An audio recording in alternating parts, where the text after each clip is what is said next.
Moi bons días a todos. Comenzamos o pleno ordinario do 26 de marzo de 2019 cos seguintes puntos na orde do día. Primeiro punto.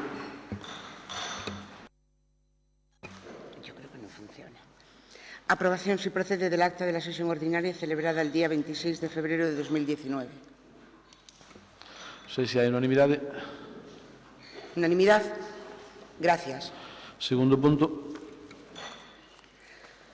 Proposta de modificación do orzamento da Deputación de 2019 vía suplemento de crédito.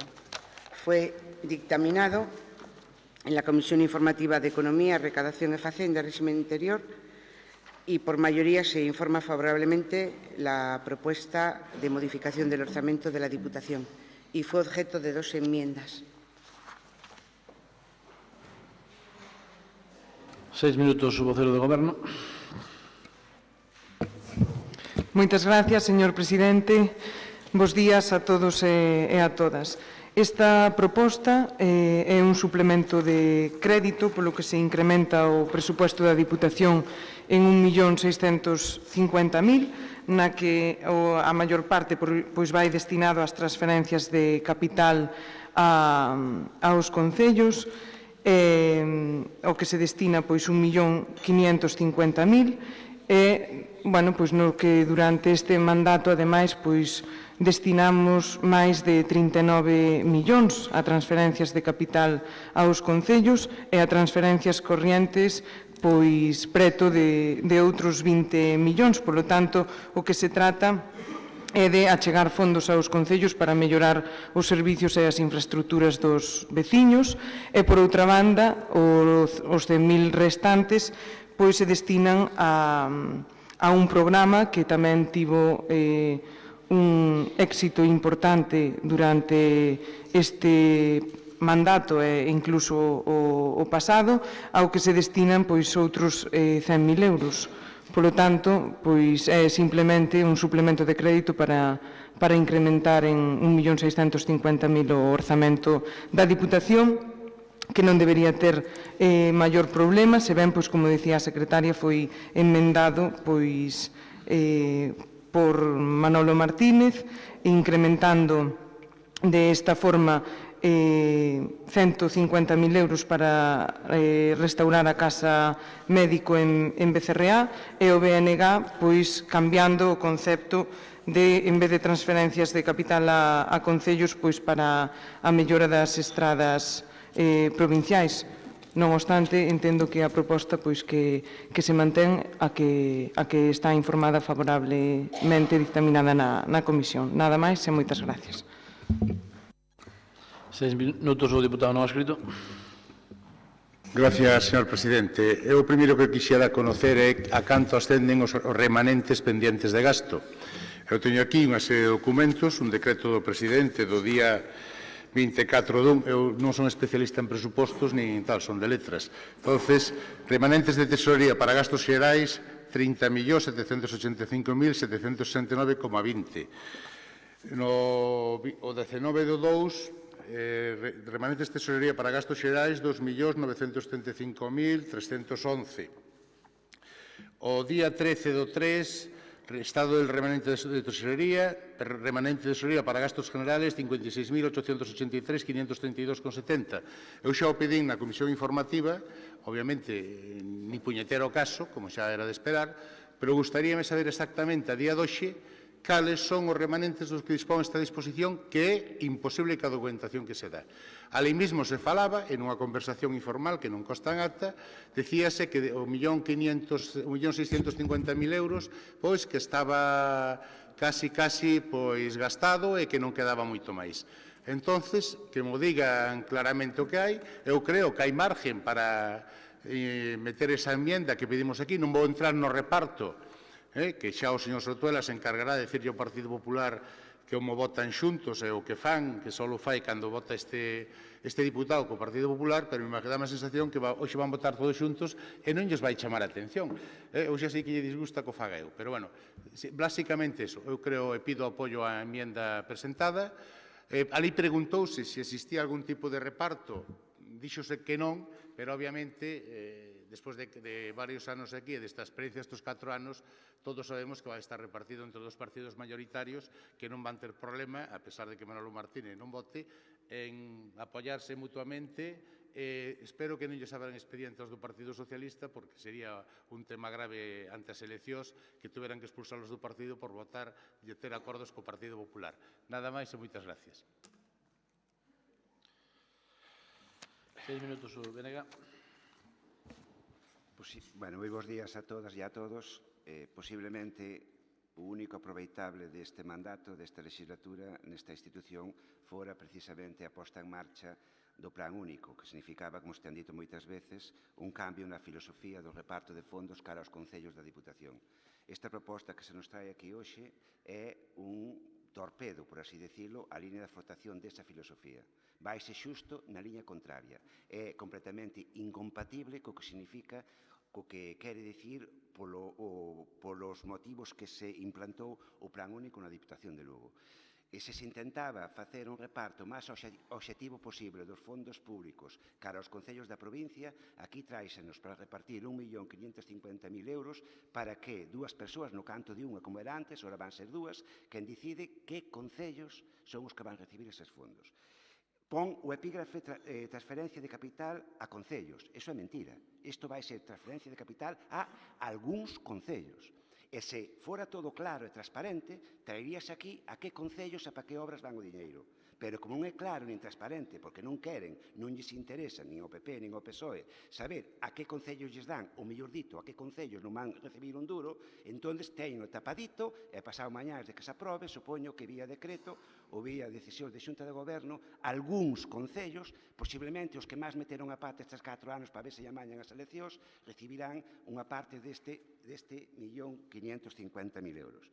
Insisto, é completamente incompatible o Plan Único con esta forma de actuar, porque se quixera realmente que fora aos concellos para obras concretas, dirías, pois vai para esta obra, para este concello, e non pasa nada, sabe todo o mundo, sabémoslo nós, pode estar de acordo ou non. Incluso, é máis, é complicado votar en contra dunha proposta de algo para un concello, porque, entre outras cousas, quedas mal ca xente, cas persoas dese propio concello, non? Pero non.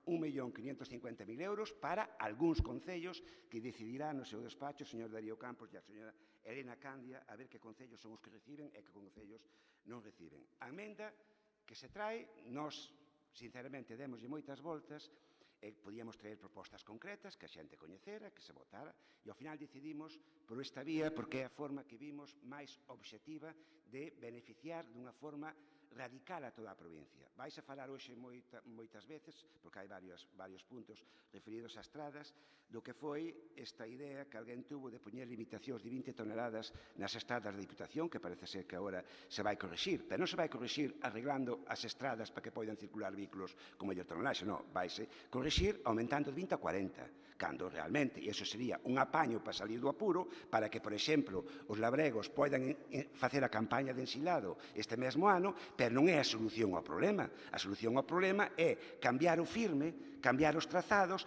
para que as máquinas que van a traballar no ámbito rural poidan circular polas estradas da Diputación. A solución non é cambiar a tonelaxe, porque senón dentro dun ano vamos estar co mesmo problema que as carreteras desfeitas. E como se fai eso? Investindo diñeiro. E como se fai eso? Pois decidindo aquí, cando se decide para onde vai este 1.550.000 euros, decidir xa de entrada, que é o que hai neste momento encima da mesa, que se destine ás estradas provinciales para cambiar os trazados e cambiar os firmes. Porque non lembrar unha cousa, que eses 15 millóns de euros do Plan Provincial de Estradas non son para isto. Non cambia trazados, por exemplo. É adecenta os firmes, pero non fai co firme seña para aguantar máis tonelaxe. Non ten nada que ver. É dicir, necesitamos unha reforma profunda do que son as estradas. Non pode consentirse que unha institución como a Diputación, as estradas que dependen dela, señan unha rémora para o que é o desenvolvemento rural desta provincia, porque está a ser. Porque falamos dos tractores e maquinaria agrícola que supera as 20 toneladas, pero falamos de camións de pienso, cisternas de leite ou toda a industria madeireira que ten auténticos problemas para desplazarse pola provincia. E creo que a proposta que facemos é perfectamente clara, enténdese ben, é a única forma realmente de darlle unha volta ás estradas provinciais. E, dende logo, quen vota en contra dela, depois que non veña dicindo que quere mellorar as estradas, porque é mentira. 6 minutos sobre o voceiro do Partido Popular.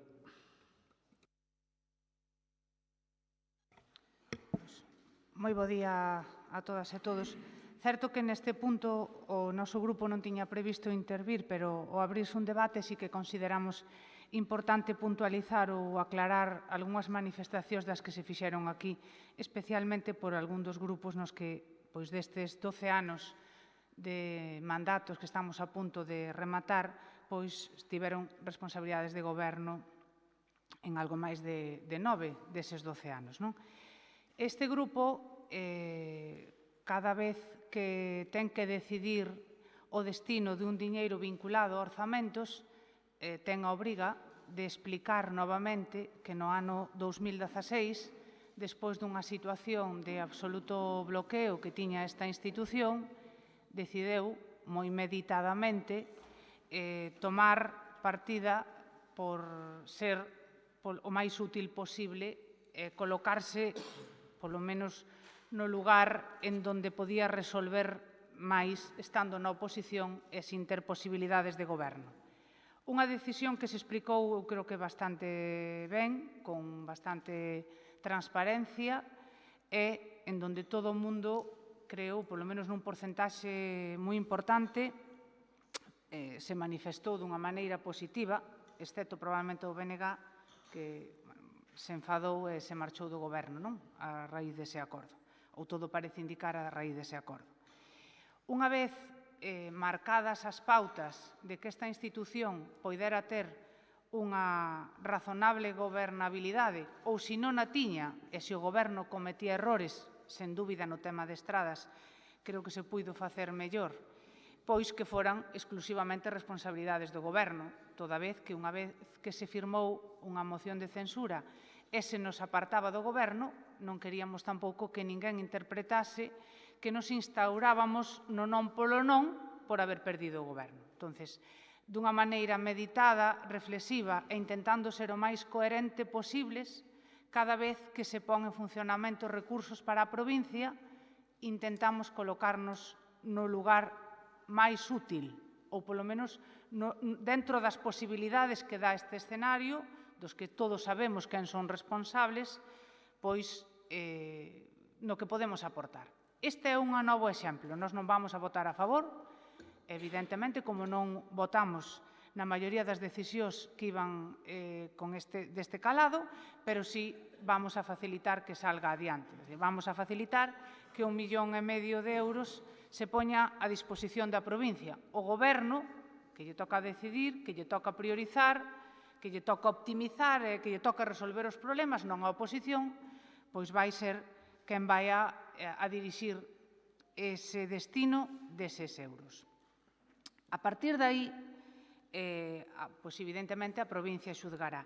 Nós dixemos sempre, sobre todo no escenario político no que nos estamos movendo agora, en donde as maiorías absolutas son moi difíciles de conseguir, en donde a altura de miras e a capacidade de negociación, priorizando ou antepoñendo sempre os intereses da provincia, os partidistas, aí sí que lle vou a puntualizar ao señor Martínez que o Partido Popular non leva ningún euro, en tal caso levará algún concello que goberna o Partido Popular, pero apartando pois eses intereses partidistas, pois sexamos capaces de chegar a acordos. Creo, ademais, que por eso se nos xuzgará, e creo, ademais, que o noso traballo como políticos vai a ser mellor ou peor valorado en función do empecinamento ou das ansias de bloqueo e de revanchismo ou da altura de miras, da flexibilidade nos acordos e da capacidade de chegar a consensos. Estou convencida de que ese é o novo escenario político que nos toca vivir. Pero tamén é certo, e tamén o dixemos cando facilitamos a aprobación dos orzamentos, que a provincia e o presidente ten que ter un proxecto de provincia. Para moitos que non coinciden útiles as deputacións provinciales, é verdad que non o dicen dunha maneira tan clara cando están no goberno, pero cando están na oposición enténdese moi ben a mensaxe, interpretan que as deputacións provinciais son meros caixeiros automáticos que, respetando a autonomía local, se descapitalizan e trasladan toda a súa posibilidade económica para que os concellos materialicen e atendan os seus servicios. Aí discrepo no concepto de deputacións ou entes supralocales. Entendemos desde este grupo que a Deputación ten que ter o seu correspondente proxecto de provincia. Algo, precisamente, que lle vimos criticando ao Goberno, que probablemente neste escenario priorizou repartir da maneira que considerou. Evidentemente, no do Plan Único considero que foi moi acertado. Pero a provincia como tal, casualmente enlazando co tema das estradas, ten que ter o seu correspondente plan provincial. Ten que ter o seu correspondente plan provincial en servicios sociales, enténdase por eso non construir residencias, sabedes que vai unha cantidade económica que rondará os 15 millóns de euros en edificios construídos, pero a realidade é que a hoxe, 26 de marzo do 2019, todavía non temos unha plaza creada. E iso é unha realidade. Ou algunhas das iniciativas que tuvo este grupo, que incluso en algunhas delas foi aprobadas por unanimidade pola corporación, que tamén levaban ese matiz de proxecto provincial, tampouco se materializou. Pero, dende logo, se non se fixo, o que non podrá decir o Goberno foi porque a oposición non lle deixou.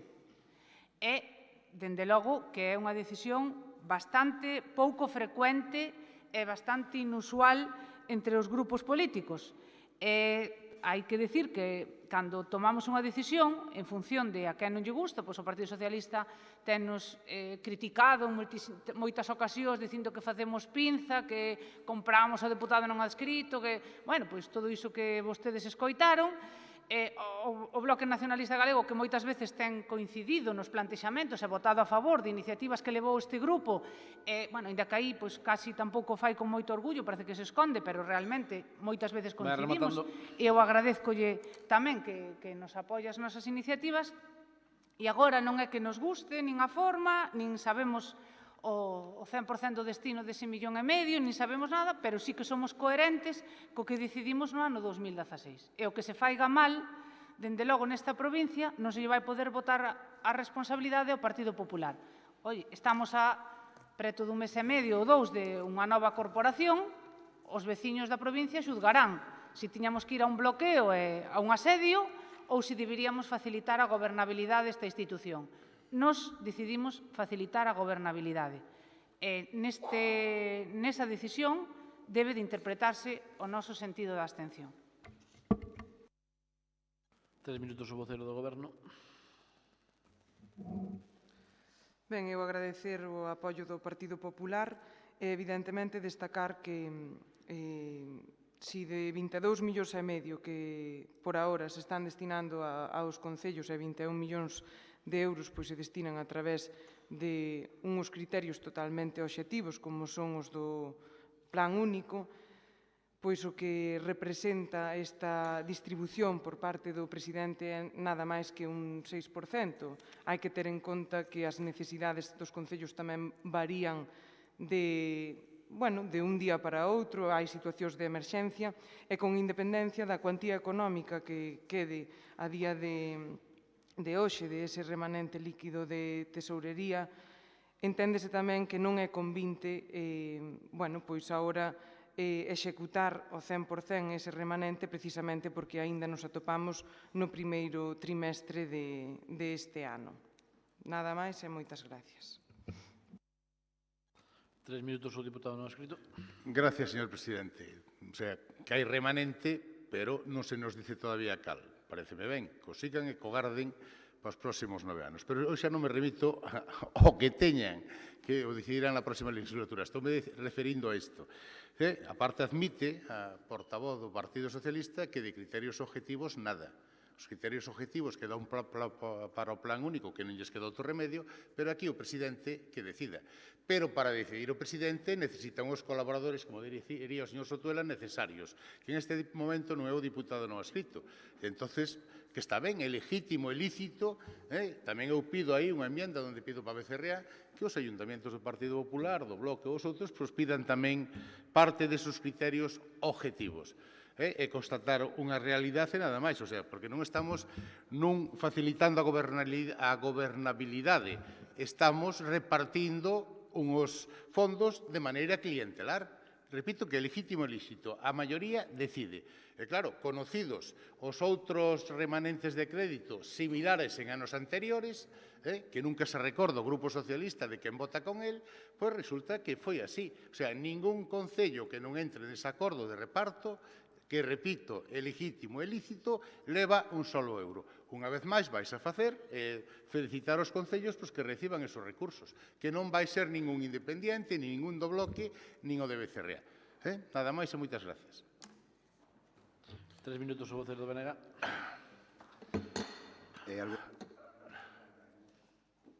Algúns do Partido Popular e algúns do Partido Socialista tampouco lles vai tocar a pedrea destes 1.500.000 euros, segurísimo, con toda a seguridade. Xa o dixo a señora Candia, algúns do PP, xa non dixo que foran todos. Menos mal que non é previsible, ou por menos algúns pensamos, que non vai haber maiorías absolutas nesta institución, porque senón o futuro do plan único, oindo os dous grupos maioritarios, tiña o claro, Igual o mesmo futuro que teñen onde gobernan con maioría absoluta, tanto uns como os outros, que de plan único absolutamente nada. É dicir, se hai, aquí houve, porque non houve máis remedio, e dende logo, como caian mans dunha maioría absoluta do señor Darío Campos ou da señora Elena Candia, me parece que o futuro vai ser máis ben escaso, non? Dicía a señora Candia que a súa actitude era unha actitude útil. Que pasa? Que meter o diñeiro nas estradas non é unha actitude útil. Eso non é útil. O que dice que a súa postura é de ser útiles para a provincia. Vale. É dicir, meter 1.550.000 euros que ora hai neste momento, que se pode facer porque están aí, metelos nas peores estradas da provincia, eso non é útil. Home, eu creo que é un pouco incongruente, É máis útil que no seu despacho decida que o Concello vai levar 100.000 euros ou que o Concello vai levar 200.000 euros, dos que goberna algún alcalde do Partido Popular. É iso máis útil que meter 1.550.000 euros que hai neste momento para as estradas? Home, penso que non é moi coherente, non? Ben, e logo outra cousa tamén, o de revanchismo, eu creo que se algo demostrou o BNG nesta legislatura é que de revanchismo nada, porque despois dos puteos que tivemos, que foron 1.400, ainda así sempre estuvemos dispostos a ser construtivos. Pero é que máis, e depois metemos un tema deses. Incluso non nos importa, se sentaran a falar de outras cousas que non fora o reparto da tarta, o reparto de cartos, pacten entre ustedes o regulamento, que seguramente que non nos vale. E non nos importa que nos deixen á marxa, non pasa nada. Pero é que só nos poñen de acordo cando hai que repartir cartos, cando un leva unha parte da tarta, senón é imposible, pásanse a vida que dá vergonza moitas veces tirando os trastos á cabeza. Agora ben, cando xuntan no despacho para repartir as pelas, entón non hai ningún problema. Entón chegan a acordo rapidamente, 60-40, 55-45, que sexa, xa está. Pois iso non é decente, e non é, desde logo, unha moi boa práctica para que algún dos dous caia cunha maioría absoluta. Porque iso pode ser terrorífico, de feito seraio, se se acontecera. Menos mal que penso que iso non vai pasar. Bueno, en todo caso, nós ratificámonos. Que ninguén diga que quere mañar as estradas e logo que non vota a favor da emenda que acabamos de presentar. 3 minutos o voceiro do Partido Popular. Con todo afecto e respeto que sabe que lle teño, señor Ferreiro, quere que lle recorde cal foi a primeira petición que fixo vostede no plan de estradas e polo que se enfadou? Porque pedía 1,5 millón para Muras. Que curioso, gobernado polo Partido Popular. Un concello... Eu respeto... Non se enfade. Pero non se enfade, home. E déixeme terminar. Está aí.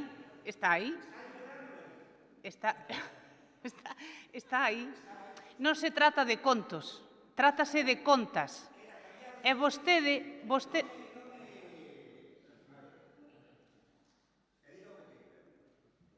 Terminou. Non se trata de contos, trátase de contas. E vostedes de contas, en reparto sectario, teñen moitos contos que contarnos. Pero eu non lle tomo a mal, porque vostede, eu xa sei que renega dos 9 anos de cogoberno desta institución. Pero a que lle digo máis, sabe vostede cal é o único concello que neste momento se sabe que se vai a beneficiar desa incorporación de remanentes? Ribadeo, dixo o presidente públicamente. Ribadeo.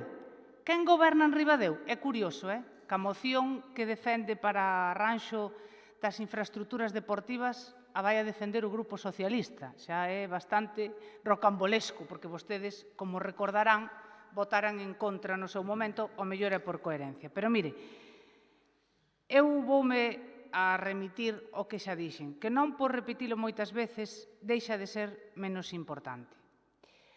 A utilidade nesta institución foi favorecer que poidera ser gobernada e poder funcionar os servicios a pesar dos enfados que tiveron vostedes, porque tamén lle vou dicir unha cousa, se algo deu vergonza neste mandato non foi precisamente o Grupo do Partido Popular.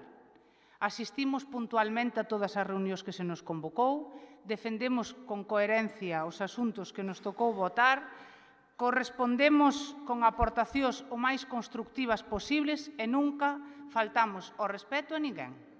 Quen deu vergonza foi o que, diante da institución provincial, aplaudía a sinatura dunha moción de censura dicindo que o facía para que se recuperara a normalidade democrática na institución e aos 2 meses salía tirándose dos pelos e, dicindo para bastantes descalificacións ao goberno e ao presidente. Se alguén deu vergonza, e dígollo sin que me medre o nariz ni ningunha outra cousa, foi precisamente a actitude de outros grupos. Eu non digo que se nos reconozca. Agora, cando algo non lles gusta que pasa a menudo, mire, o Partido Popular non está gobernando esta institución. Bastante fixo con intentar que outros a poideran gobernar a pesar de todos os galimatías nos que vostedes nos meteron. E puteos deste grupo, xa con perdón da expresión, pero utilizo a mesma que utilizou vostede, o seu grupo, nin o resto ningún, pero o seu grupo, especialmente cando tivemos capacidade de goberno, ningún. E como voceira do grupo, ademais, absolutamente leal e respetuosa e informando e puntualmente de todas as decisións que se me preguntou. E iso, se vostede di que é mentira, a vostede sí que lle vai a medrar a nariz. Un minuto para rematar, o voceiro do Goberno. Bueno, eu recalcar que os fondos evidentemente se distribúen en función das necesidades dos concellos e que se alguén precisamente traballou para os veciños dos 67 concellos, pois foi este presidente, favorecendo en todo momento o diálogo e o clima de entendemento, precisamente para satisfacer as necesidades dos veciños e das veciñas desta provincia. Nada máis e moitas gracias. Ben, pasamos a votación. As emendas non se votan? Sí. Vamos votar as emendas. A emenda do deputado adscrito, votos a favor. Abstencións. Votos en contra. Non se aproba. A moción do BNG, votos a favor. Un momento, por favor.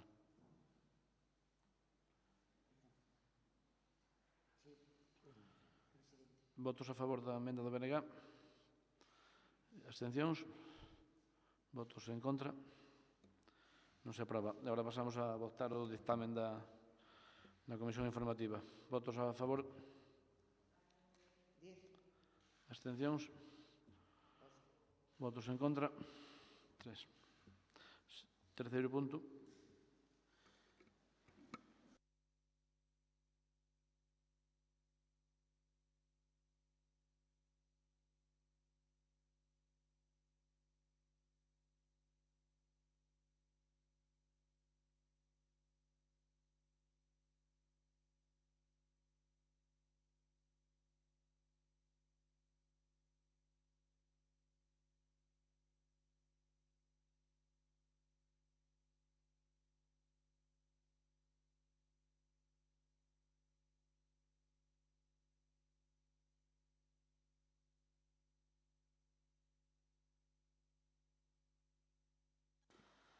Seis minutos ao voceiro do Goberno. Bueno, moi bons días a todas e a todos.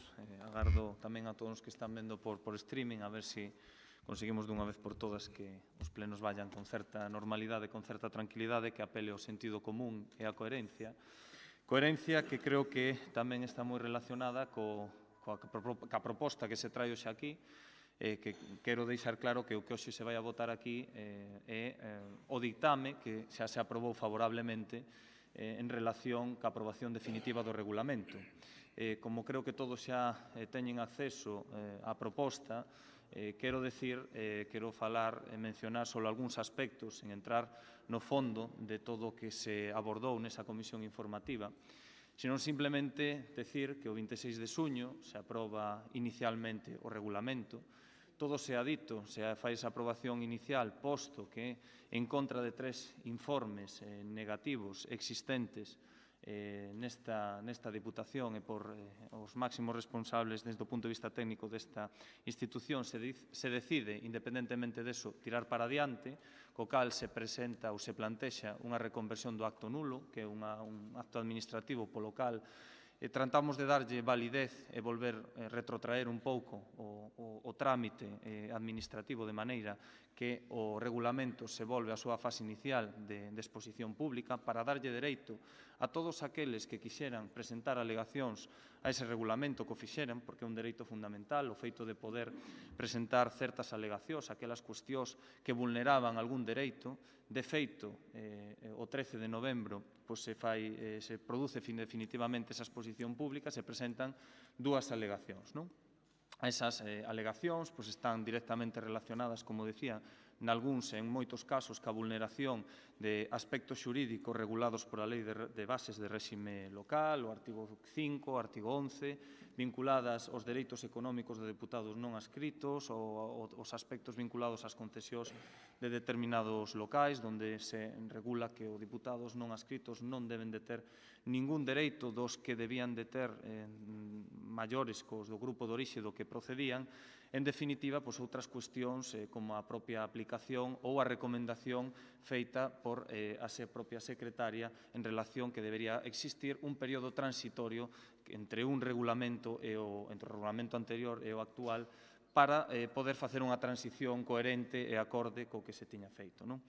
En definitiva, que o que se propón nese dictame? Pois, en primeiro lugar, estimar, dictame que, insisto, se informou favorablemente na comisión informativa, un dictame que está apoiado nun informe da Secretaría Xeral moi exhaustivo, o que agradezo o traballo, e, sobre todo, no que se adopta unha serie de consellos ou recomendacións a hora de estimar ou desestimar determinadas alegacións a ese regulamento. En definitiva, varios puntos de acordo. O punto primeiro, estimar esas alegacións, por lo menos as que son susceptibles de ser estimadas.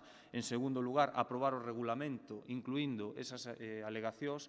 En terceiro lugar, dado a farragosidade de moitas desas alegacións e do propio regulamento, que, insisto, en algúns casos vulneraba algunhas cuestións, incluso sin vulneralas, podría incurrir en contradicións con normas xerárquicamente superiores, pois, de alguma maneira, para fundir ou fusionar todo ese texto, crear unha comisión informativa para que posteriormente se aprobe definitivamente ese regulamento, se aprobe no BOP e incluso se lle dé traslado aos órganos competentes da Administración Xeral do Estado e incluso da Xunta de Galicia para que emitan os informes preceptivos de legalidade. En definitiva, isto é todo o que se plantexa, é todo o que se trae, é saber e insistir en que o que se vai a votar é ese ditamen. Se se aproba ou non, pois é unha cuestión dos que hoxe estamos aquí. 6 minutos o vocero do BNG. Ben, antes de nada, volver a dicir unha vez máis que o regulamento actual, primeiro, que fora aprobado no seu momento por a unanimidade dos grupos da Cámara, e segundo, que hai xa uns cuantos anos, co cal é certo que se necesita unha actualización. Esa é unha realidade palpable, non? Xa temos comentado aquí algunha vez, por exemplo, que non é de recibo que cando un diputado ou un grupo pide unha información que, dándolle un botón, se pode ter ao momento por calquer funcionario da institución, se tarde hasta máis de 2 meses en ser entregada. Iso non é normal nun sitio democrático e ten un poquinho que ver ca forma de repartir os fondos públicos que falábamos antes, non? Esa actitude de vamos castigar aos da oposición que son moi malos, portanse moi mal, así vamos esconder a información. Iso ten que cambiar. Pero ainda así, iso non significa que haxa cambiarlo de calquer forma. Nós, desde o BNG, votamos en contra da actual proposta de cambio de regulamento e votáramoslo, se lembra, por 2 razóns, tanto polo fondo como pola forma. E, polo fondo, porque compartimos parte das valoracións xurídicas que se fai da Secretaría, non nos parece que poida contradicir leis de rango superior, e pola forma, porque un regulamento que foi aprobado pola unanimidade dos grupos non pode ser cambiado só por unha parte, pola mitad máis un dos diputados. Iso é imposible, a parte non é operativo, porque o que vai pasar, en canto cambie o color do goberno, pois volverías a cambiar o regulamento. E iso non ten sentido. Unhas normas que teñen que servir para regular o traballo de todos deben ser aprobadas por todos, ou cando menos intentalo. Lóxicamente, se non hai posibilidade, e un grupo, o BNG, por exemplo, non quere entrar ao consenso, mira, pois se aproba por 75% dos diputados, pois ten todo o sentido do mundo. O que non pode ser é que mitad máis un lle impoñan as normas a mitad menos un. Eso non pode ser baixo ningún concepto, e iso non é democracia neste caso, non? Aquí, a certa é que nunca houve vontade, nin por unha parte nin por a outra, que iso se dera así.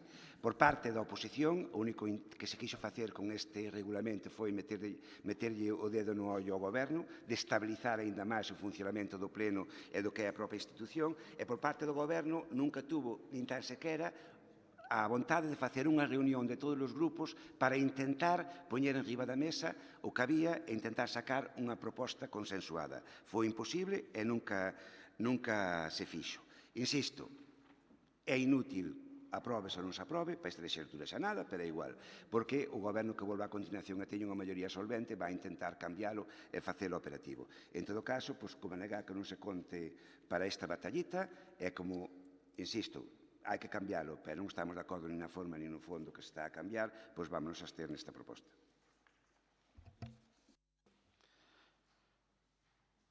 6 minutos o vocero do Partido Popular.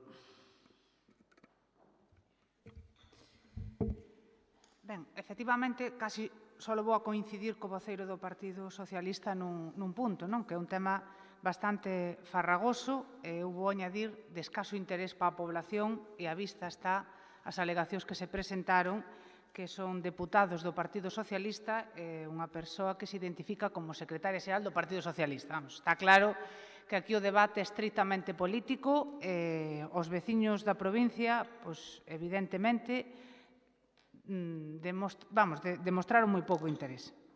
Si me gustaría puntualizar varias cousas. Nos últimos tempos, ademais de agradecer, por suposto, todo o traballo que fixeron desde servicios xurídicos, que en este tema, pois, informe exhaustivo e, dende logo, moi laborioso e que seguramente absorbeu moitas horas para probablemente non concluir nada, porque, desgraciadamente, levamos prácticamente todo o mandato intentando consensuar un documento que permitise que as sesións plenarias, que os acordos, que as votacións foran respetuosas con todos os grupos políticos e que intentáramos precisamente eliminar moitos dos enfrentamentos que vimos aquí, retirámoslo incluso unha vez que o traíamos na orden do día, collendolle un pouco o guante ao presidente de que iba a convocarnos para un traballo consensuado. Iso non se produceu, volvimos a traer a aprobación, forzas unha aprobación definitiva, quero pensar que non foi por mala fe, por suposto, despois tuvemos que ir a unha reconversión e convertila en aprobación provisional, e depois alegan os mismos que estiveron aquí no debate que indudablemente tiñan dende o principio a posibilidade de negocialo, de consensualo e traer un documento sin estes perpentos, sin facerlle traballar tanto a xente, insisto, para nada, porque pase o que pase, vostedes, aí sí que hai que felicitalos, conseguiron que durante todo este mandato, a pesar de facerlles traballar a xente e a pesar o que, dende o meu humilde punto de vista, non deixa de ser tamén unha actitude bastante irrespetuosa co traballo da xente e ca dedicación, pois conseguiron dilatar, torpedear, publicar incluso como definitivo algo que tiña que ser como provisional para que neste mandato non tuveran un novo regulamento. Bastante incoherente co que depois din algúns, porque din que todo o arreglamos nun despacho, non sei que medulle tiñan o regulamento, porque indudablemente, si o presidente tuvera ese bon talante que dicía antes a voceira do goberno, e si pasara esta legislatura, por ese exemplo, que medo ten a ter un regulamento consensuado? Non o entendo. O que sí me interesa moito aclarar, porque viñamos acostumbrados, afortunadamente, nos últimos plenos non, pero en momentos anteriores por informes sin precedentes, dende logo na historia dos informes locales, en donde pouco menos que se nos amenazaba e facía uns xuicios de valor máis con opinións subxectivas que non con informes xurídicos. Agora non. Pero, como aínda o deputado que defende este punto, pois parece que aínda lle queda aquelo aí latente, pois quixo dar a entender que nos habíamos feito un verdadeiro atropello xurídico, non? O informe que remata, que é o que é importante leerlo, porque así o que está escrito non se ten por que malinterpretar, e todo o que cabe informar ao respecto. Sin embargo, o señor presidente resolverá o que estime procedente e este informe emítese con carácter non vinculante e sometido a calquer outro informe mellor fundado en dereito.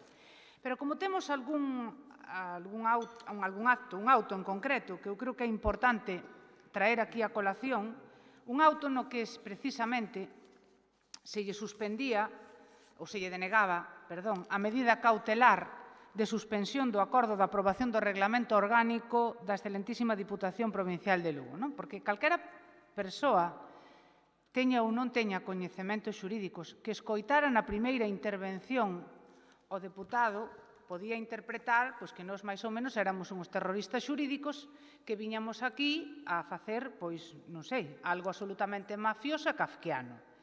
Nós sempre defendimos que non era así. En dereito, obviamente, hai moitas cousas que son interpretables, non? Defendíamos os nosos dereitos como oposición e defendíamos a necesidade de crear un novo regulamento que este que propoñemos pode ser mellorable, pero indudablemente o que había, e aí sí que teño consultado a moitos profesionales de dereito administrativo, me dicen que era moi mellorable.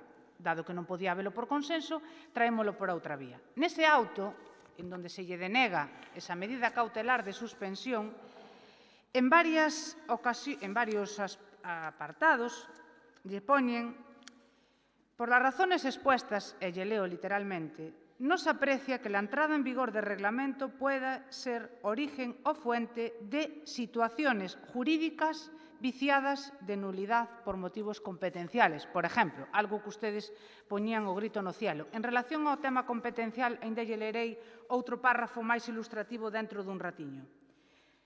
Outro apartado. En esta atribución non se aprecia que sea motivo bastante para acceder a la suspensión pretendida.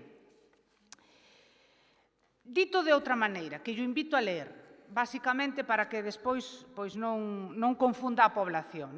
Aquí, insisto, podía ser un documento mellorable, tempo tuvemos, ademais de que fixeran as súas aportacións construtivas, sin facerlle traballar de maneira innecesaria aos funcionarios e sin entrar en gastos, porque, indudablemente, ir a un proceso xudicial pois sempre ten varios perxuicios. Era, ademais, insisto, innecesario, porque pola nosa parte habría a mellor voluntad de chegar a un acordo.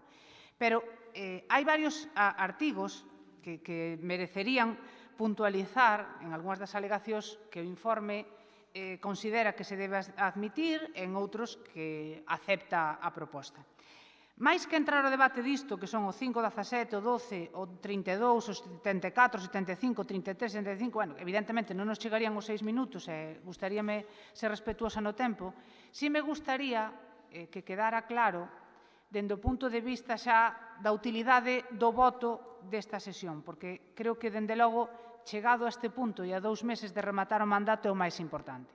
A proposta que trae o presidente, e aí agradecería que se me concretara se estou interpretando ben ou non. A proposta que trae o presidente é aprobar o regulamento ca estimación das alegacións que propón o dictame, non vinculante. Para iso necesitaría unha maioría absoluta. Interpreto os 13 votos. Si iso non ocorre e non consigue a proposta do presidente os 13 votos, a pregunta é: enténdese aprobado de maneira definitiva o texto que iba previo ás alegacións? Para non confundir a ninguén, eu si lle agradecería esa aclaración para, unha vez máis, aínda que non lle guste ao Bloque Nacionalista Galego, adoptar unha postura de utilidade e ninguén quede confundido.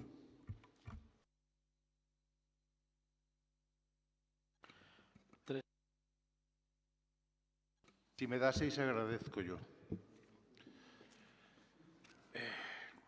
Bueno, eu non teño nada que dicir do traballo dos funcionarios, fan o seu traballo. Eu, neste caso, non comparto as afirmacións que se fan aí. E polo que respecta ao portavoz do Grupo Social Arribista, pois, obviamente, recordarlle aquelo de que mentiron tanto e tan ben que non hai forma de que os seus partidarios descrean de tantas e tan boas mentiras. Aquí estamos, unha vez máis, na manipulación, nas opinións de parte, excusas xurídico-administrativas, en un xogo rateril, un xogo de enmendar, levar, traer, equivocarse para que este regulamento, despois de haberse presentado todo tipo de propostas para chegar a acordos, para crear comisións, non se fixera. Obviamente, a min dame igual, porque nin cumplían o que hai vixente, nin cumplen o que hai agora. Ustedes fixeron aquí o que lles pasou por las narices.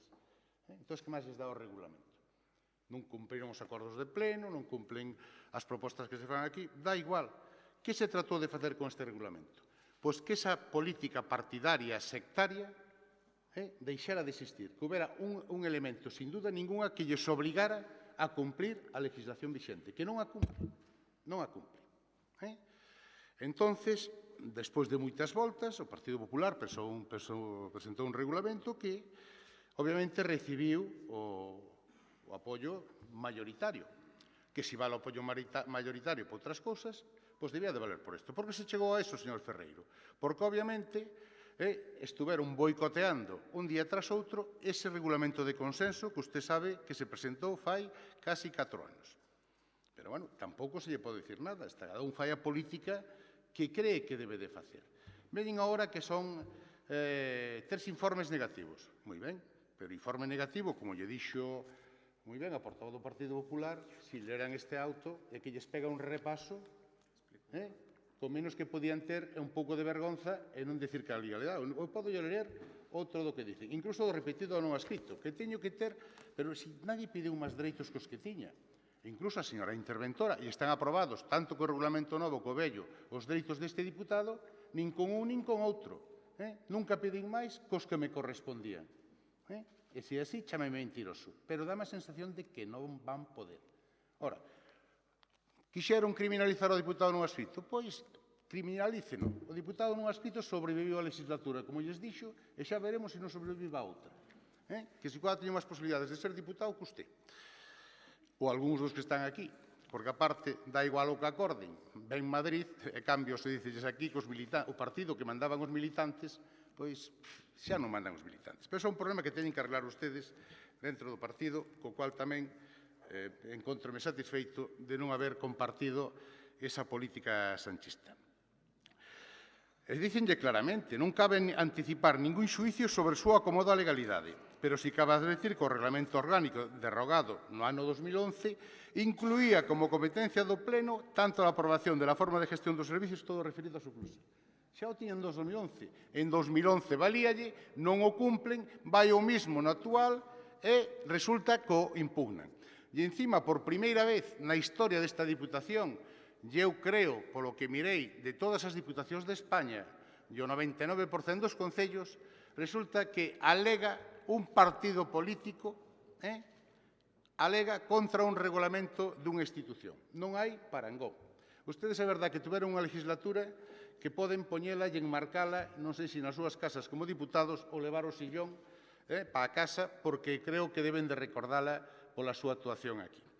Dícelle, que se convierta el secretario en un nuevo acto de control, diciendo solamente advertirse que el artículo 114 del reglamento es idéntico en su redacción al anterior. O sea, están criticando, facendo críticas.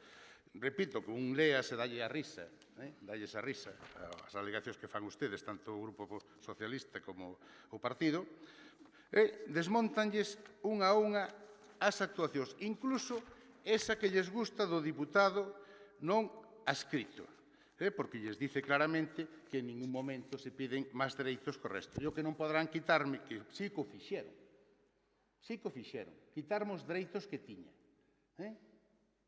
Sí. E dicelles, a ver, leo un isto, é verdad que no es que sea restrictiva en demasía, sino que es demasiado amplio, vulnerando el régimen legal en cuanto no supedita el acceso telemático de los diputados a una previa autorización prevista legalmente. O sea, o que nos dice aquí encima, nosotros pedimos máis dereitos e máis transparencia e máis claridad. Acaban de firmar un convenio de transparencia ou non sei de que, os presidentes das diputacións. Aplíqueno. Pero parece ser que o que lles molesta é a transparencia. Mire, eu non lle vou dicir moito máis, porque non hai nada que dicir. O Partido Popular, si quere, fixe unha pregunta aí, de si con 13 votos se aproba, porque non quero recordar a maniobra que fixo o presidente, porque se non a fixo intencionadamente é que é moi torpe.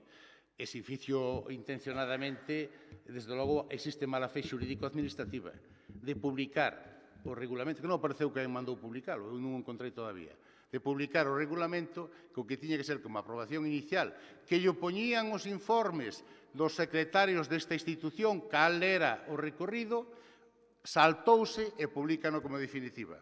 Cometemos o error, o primeiro, de aceptarlles esa reconversión en aprobación definitiva, porque senón o seu regulamento estaría en funcionamento. Pero, bueno, tampouco me pesa fiarme a veces de vosotros, inda que teño un récord de engaños e mentiras que é moi difícil de superar no que me queda de vida. Mentiron e engañaron personalmente, mentiron e engañaron institucionalmente e minten e engañan os ciudadanos desta provincia. E no caso do regulamento tamén. Non lles importa o regulamento, o que lles importa é que ustedes podan seguir facendo o que lles dé a gana. Nada máis e moitas gracias. 3 minutos o vocero do Goberno. Bueno, vamos a ir por partes, porque creo que o partido da Sábana Santa que presentou algún diputado que teño aquí a miña esquerdonta, parece que lle deu esa áurea divina que o acompañaba. En definitiva, eu quero aclarar dúas cousas. O que non se pode é mentir. Os autos pódense ler as partes que consideremos oportunas, pero é lóxico que esa medida cautelar decaera cando nós promovemos unha reconversión do acto. Completamente lóxico. Por que se leva esa reconversión? Porque o que se está aprobando aquí é o seu regulamento. Falaba vostedes de colaboradores necesarios. Pois, naquel momento, a política, esa arte, na que os equilibrios varían, e agora, como lle dixo algún deputado, a auga xa non vai para o rego. Entón, que é o seu rego, co cal, agora terá que xustificarse, terá que decir, terá que xustificar determinadas cuestións que son así. Obviamente, cando se pide esa reconversión do acto, e se pide fundamentalmente porque vostedes estaban, non os tildei de mafiosos, nin é o meu estilo facelo, pero si digo que había 3 informes que lle estaban advertindo de que podían incorrer nunha ilegalidade, cuestión que é obvia, reiterada, e que se dixo aquí por activa e por pasiva.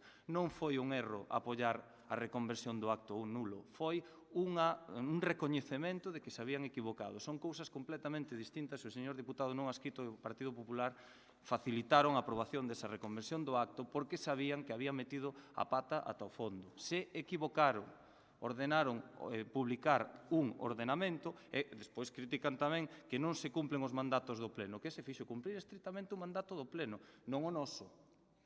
O que vostede, o señor Martínez e os diputados do Partido Popular aprobaron. Publicarlo tal cual estaba. Foi o que vostedes aprobaron, non enganen a ninguén. Foi o que vostedes aprobaron, a pesar de que había 3 informes que lles decían que non se debía facer así. Por eso tamén cae esa medida cautelar, porque se hai unha reconversión dun acto nulo que precisamente é volver ao estado natural das cousas e, dende o punto de vista administrativo, lograr e pelexar e conseguir, porque as cousas se fagan ben, que a pesar de que sea o vosso regulamento, hasta este presidente tuvo a decencia de decir, mira, fano tan mal que hasta lles vou a decir como teñen que facelo para aprobalo ben, para que despois non me voten en cara, pero é o seu regulamento, non é o noso regulamento, eso que lles quede claro. Entonces, de erro nada, señor Martínez, non foi erro en absoluto, foi que se equivocaron, digan as cousas por o seu nome, foi que se equivocaron. Entonces, bueno, eu creo que xa, para rematar, porque isto, a cuestión é sempre estar no mismo regulamento, por coherencia, porque, bueno, pues, é certo que hai unhas alegacións. Oiga, señora Candia, eu creo que hai que respetar igual que presenta as alegacións fulanito, que menganito, que citanito. É un dereito fundamental presentar alegacións. Que a usted lle guste máis ou menos, pues, bueno, pues, é discutible, claro que sí, pero vostede, os diputados do Partido Popular, tamén teñen alegado algún presuposto no pasado e non nos ponemos colorados, non pasa nada. É lexítimo que vostedes fagan iso. Entonces, bueno, poñernos aquí a cuestionar e cando, aínda que di que vostede que o informe non é preceptivo, estamos de acordo que pode que non sea preceptivo, pero creo que moitas desas alegacións, creo que o 80% desas alegacións que se estiman as comparte o Partido Popular. Entón, en relación á pregunta, eu que, bueno, eu, desde logo hasta ahora non son o secretario da Diputación, me gustaría, se o presidente me dá autorización, facerlle a pregunta á señora secretaria. Eu entendo que non, pero, señora secretaria, a pregunta sería, no caso de votar en contra desta proposta, do dictame, se non hai maioría ou quórum da maioría absoluta, que pasaría? Eu entendo que non se aprobaría o regulamento que está aquí posto, non? Non sei. Explique, señora secretaria.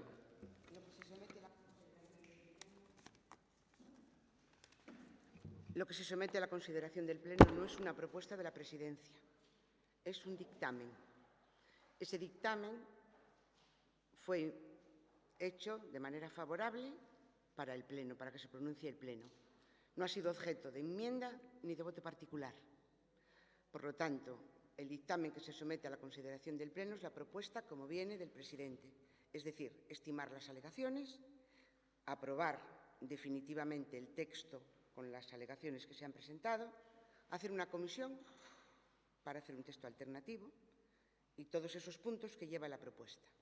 La propuesta de acuerdo del Pleno, el acuerdo que adopte el Pleno es de mayoría cualificada, es decir, son necesarios 13 votos a favor. Si esos votos a favor del dictamen de la Comisión no se producen, no se aprueba el dictamen. Por lo tanto, no se aprueba ningún reglamento. Sigue en vigor el que teníamos. ¿Me he explicado? 3 minutos, vocero de Benega. 3 minutos, Partido Popular.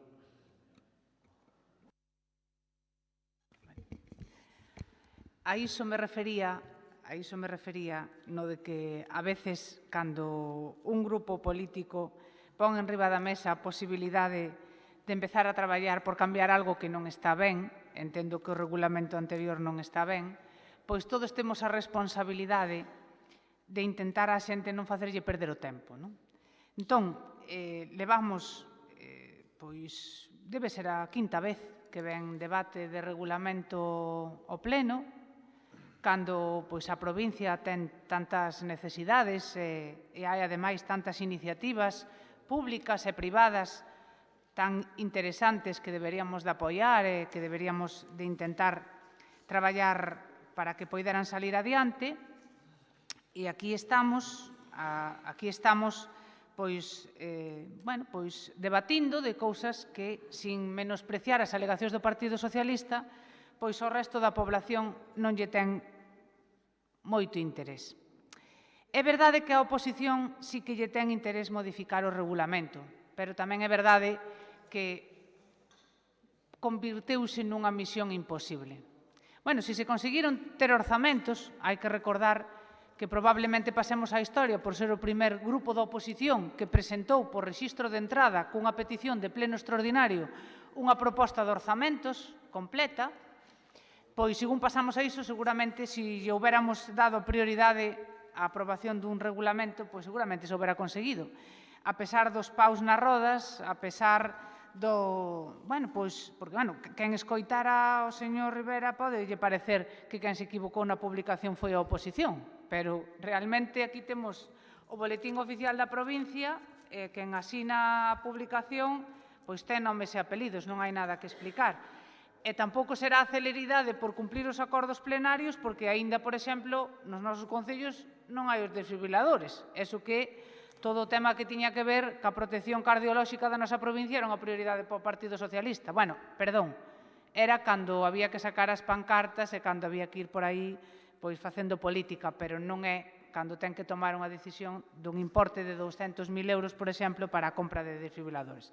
Bueno, dito isto, e simplemente puntualizando outro párrafo máis dese auto, porque enlaza directamente con outras amenazas de multitude de ilegalidades no relativo á competencia da encomenda de xestión, que tamén foi, está xudicializado, e, ademais, foi obxecto de multitude de advertencias e casi de amenazas ao grupo que represento por defender que efectivamente estábamos facendo correcto, non?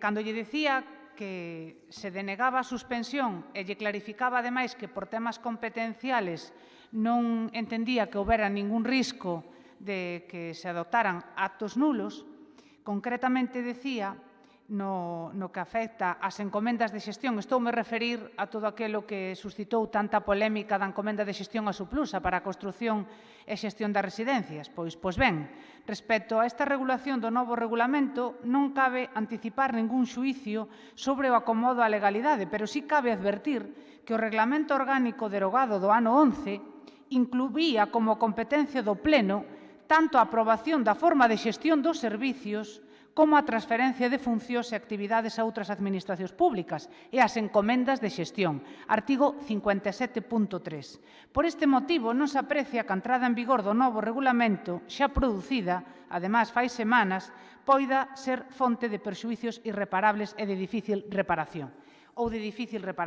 É dicir, vostedes nunha xunta de goberno retiraron a condición de medio propio, entenderon que desaparecía unha encomenda de xestión que no propio auto do xudgado dunha maneira clara lle expón que a competencia era do Pleno.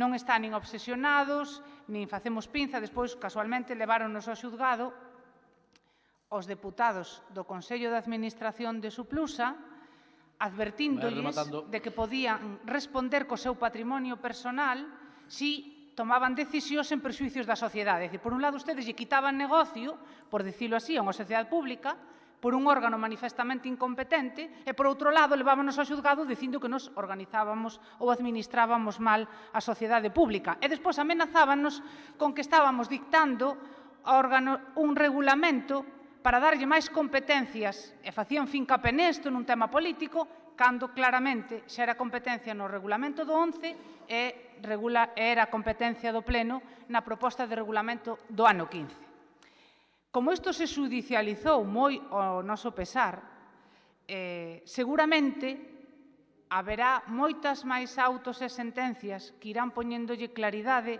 a moitas destas cousas. Pero, aínda que este debate, desgraciadamente, non vai valer para nada e moita xente traballou en vano, sí que sirve para que salga a luz as verdadeiras mentiras do Partido Socialista, que tivo unha auténtica crise existencial neste mandato e que non lle doeron prendas, incluso en xudicializar poñendo en perigo o noso patrimonio personal con verdadeiras falsedades, que o tempo, evidentemente, pois sempre vai poñendo a cada un no seu sitio. Entón, eu pido desculpas a todos estes funcionarios que levan traballando para non conquerir nada, pero tamén lle digo que non me sinto responsable, porque o intentamos por todos os medios admitidos en dereito, dunha maneira absolutamente constructiva, desde o principio hasta o final.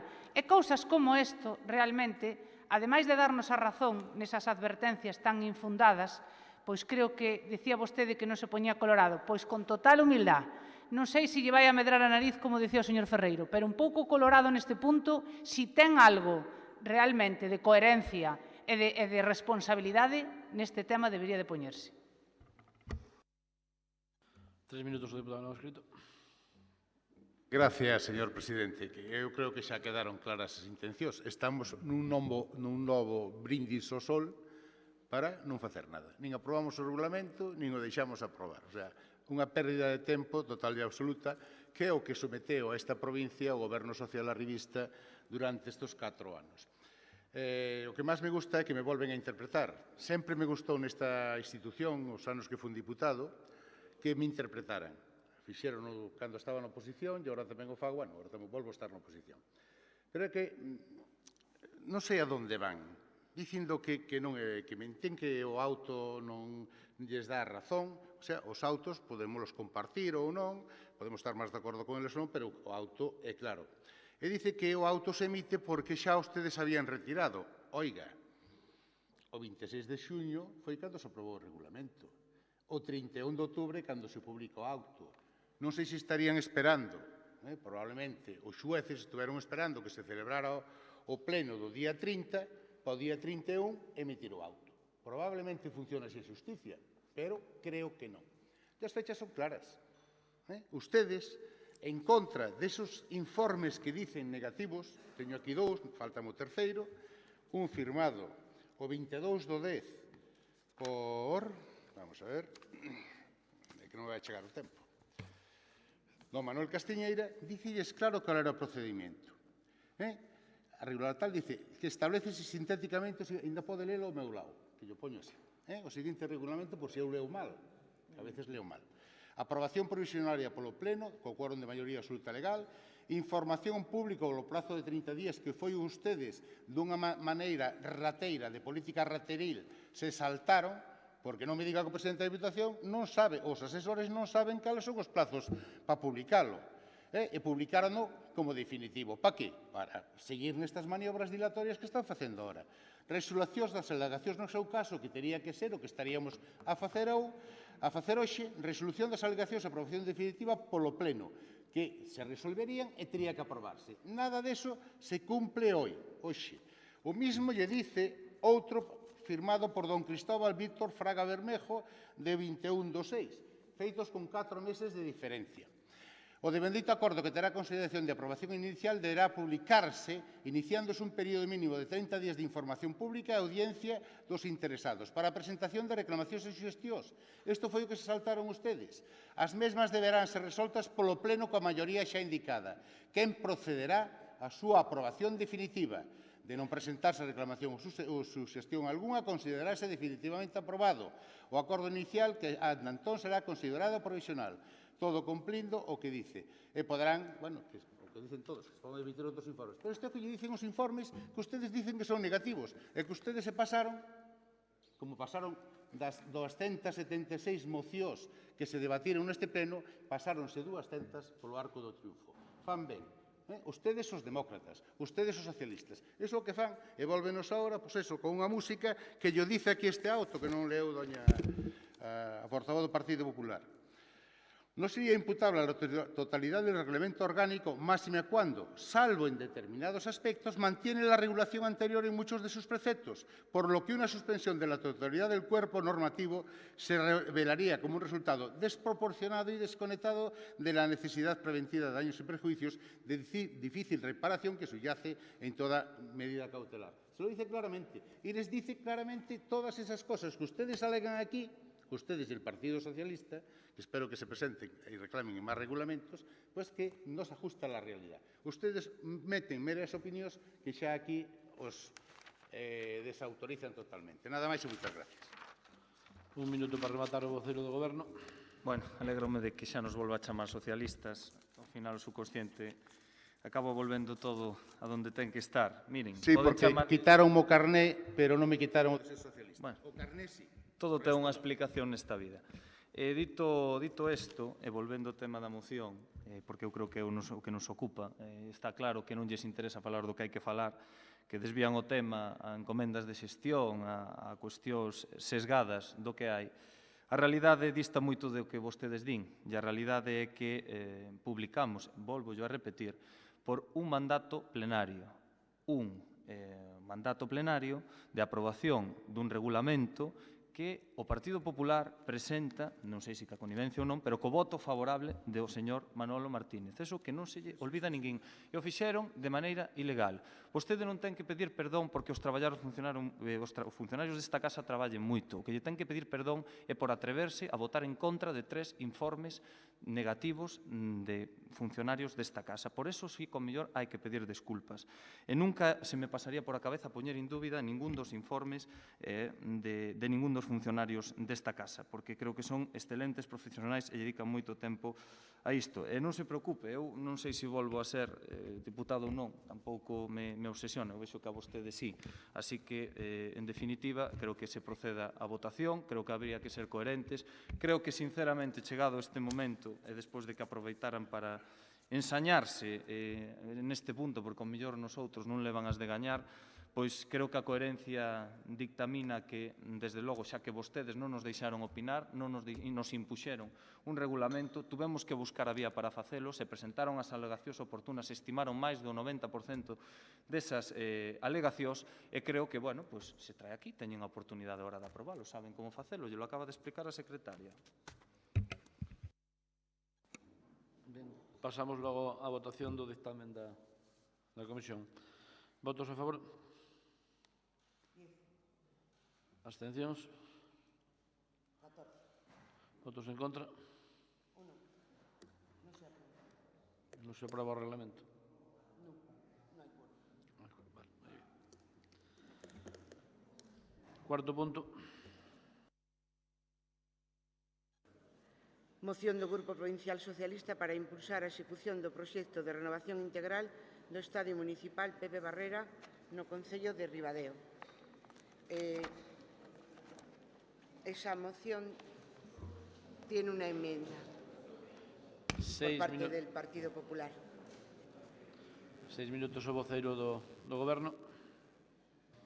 Bueno, vamos aló de novo, vamos a falar dunha moción que creo que é interesante, que desgraciadamente asistimos nos últimos días, fundamentalmente este debate a través da prensa, cuestión que me parece tamén bastante lamentable cando realmente se teñen que debatir, onde se teñen que debatir, non? E creo que é precisamente aquí. Por iso, o Grupo Provincial Socialista trae unha moción para impulsar, de alguna maneira, o proxecto de rehabilitación integral do Estadio Municipal Pepe Barrera do Concello de Ribadeo. Na actualidade, ese estadio municipal acolle un total de entre 150 e 200 futbolistas de dous equipos, tanto da SD Ribadeo como do Ribadeo Fútbol Club, e se atopa nun estado, sobre todo cando chove, cando caen unhas pequenas gotas, bastante lamentable, non? O que fixo que en moitas ocasións os propios árbitros se viran na obriga de suspender determinados encontros. Isto é certo que non é unha cuestión nova, a situación do Pepe Barrera xa se ven arrastrando dende fai moitos anos, o mellor o mantemento non foi o máis axeitado, o mellor, a planificación incluso ca creación dos dous equipos, o incremento das categorías inferiores e a carga horaria fixo que, de alguna maneira, se dificultase a súa conservación e o seu mantemento. E, ademais, tal e como se recoñecen tanto directivos como adestradores como os pais dos nenos que van ali a adestrar, os que se ten falado habitualmente, a situación se está volvendo complicada. Por que? Porque en determinados momentos hasta se pon en perigo a integridade física dos xogadores. Eu creo que a estas alturas ninguén pode poñer en cuestión a aposta que se fixo polo deporte durante esta legislatura a prol da Deputación de Lugo, e sendo un pouco coñecedores desa situación, o pasado 12 de marzo o Concello de Ribadeo, concretamente o seu alcalde, fai unha convocatoria para que ali estén presentes tanto os clubes implicados como a Xunta de Galicia, que ten competencias en materia de deporte, moitas competencias en materia de deporte, a Deputación de Lugo, porque é sabedora da colaboración que se ven facendo, e o propio Concello. Para abordar e presentar o proxecto de rehabilitación co arquitecto correspondente. Que sucede? Que a Xunta de Galicia contesta que non vai a estar porque por complicacións na xenda o delegado territorial non pode asistir e lóxicamente, se non é o delegado territorial, non lle vai dicir o delegado territorial que vaya o xefe territorial. Sobre todo, isto pon de manifesto que tampouco había, tal vez, demasiada vontade de pasarse por ali. Dito isto, un día despois, no propio pleno do Concello de Ribadeo, se aproba por unanimidade, que é un tema bastante interesante a ter en conta nesta moción, que cada unha destas administracións aporten o 1/3 do custe da rehabilitación, é dicir, o que ven sendo uns 140.000 euros aproximadamente. Desde logo o que pon de manifesto, vemos días despois que o propio Concello de Ribadeo, hai que dicilo, fai unha modificación de crédito para poder cubrir e licitar con certa rapidez esos 365.000 euros máis os 46.000 que é o que ofrece a Xunta de Galicia. É dicir, o señor Balseiro foi manchar os zapatos por 46.000 euros, o sea, a conclusión, acompañado do señor Daniel Vega, que non pasou por Ribadeo en 4 anos, e agora se lle ocurre pasar porque debe ser o candidato, ou eso din, non? Unha vez acadado este compromiso da Deputación, compromiso que acaba de ser refrendado, ca aprobación dos remanentes, dos 1,5 millóns de remanentes, nos que irá incluído, como xa adiantou a voceira do Partido Popular, polo cal tamén se vai a destinar unha parte desos remanentes a concellos donde non goberna nin o Partido Popular nin o Partido Socialista, sino neste caso o Bloque Nacionalista Galego, e o que nós pedíamos, que creo que unha cuestión tremendamente coherente, entra dentro da lealtade institucional, algo que aprobaron os seus concelleiros no propio Concello de Ribadeo, é que cada unha destas administracións, en base á autonomía local, a lealtade institucional, pois aporten un tercio da totalidade do proxecto que ronda os 421.000 euros. Esta é a proposta que traemos aquí a debate. Desde logo, hai unha emenda que vostedes plantexan aquí que eu, de verdad, me parece un insulto á intelixencia. É dicir, a mí me gustaría saber, sinceramente, se o señor Balseiro, vostedes, a señora calquera dos que está aí, vai ao seu concello, teñen un proxecto de $500.000 e lles di, eu vou a poñer 46.000 euros e o resto poñano vostedes do fondo de compensación, o que facían? Lóxicamente calar. Pero non parece serio. Eu creo que aquí hai que traer as propostas, formulalas dunha maneira concreta e ser coherente. E se apelamos ao respeto á autonomía institucional que a Xunta de Galicia ofreza 46.000 euros, encima meta presa por aceptalos, dun proxecto, dun total de 421.000 euros, e pois diga, pois xa iremos a pedirlle á Diputación, porque por aí se paseaban tanto a voceira do Partido Popular como o señor Demetrio Salgueiro que está aí. Que, ademais, o señor Demetrio Salgueiro vino onte dicindo que unha das súas aspiracións a medio plazo é construir un pabellón polideportivo, cousa que o felicito, porque o deporte é fundamental. Espero que vostede, se o señor Balseiro, un pabellón pode costar sobre 2 millóns de euros, e vai por ali e dice, doulle un 10%, gustaríame ver a cara que pon. E o resto xa busque usted. Hai que ser serios. Entón, eu creo que aquí se trae unha proposta coherente, apoiada no Concello de Ribadeo, unha proposta aprobada por os seus propios concelleiros, entón, non me veñan aquí, co alcalde votou que non, nalgúnha ocasión, pero que nunca se chegou a ofrecer. Hai un proxecto riba da mesa e hai que apoiarlo. Entón, a proposta está clara. A proposta está clara. 421.000 euros repartidos un terzo cada unha das administracións. Concello, Deputación e Xunta de Galicia. Ademais, co visto bon que tamén por parte dos clubes que ali adestran todos os días. 6 minutos o vocero do Partido Popular. Gracias, señor presidente. Señor Rivera, quen non le conozca que le compre. Eu non sei se usted vai ser diputado para as próximas ou non, pero por lo menos, se non o dan posto de suplente, deberían o poñer porque vaya marrós que lle meten a usted. E usted sale con alegría para adiante e todo está bien. Home, mire, un pouco de seriedade. Este partido, non usted que ahora mismo, como vamos a 2 meses das eleccións, veñen con programas electorales deses que nos acostumbran a inaugurar residencias o día antes, eran o día 31 de marzo do ano 2015. Ten que acta da sesión.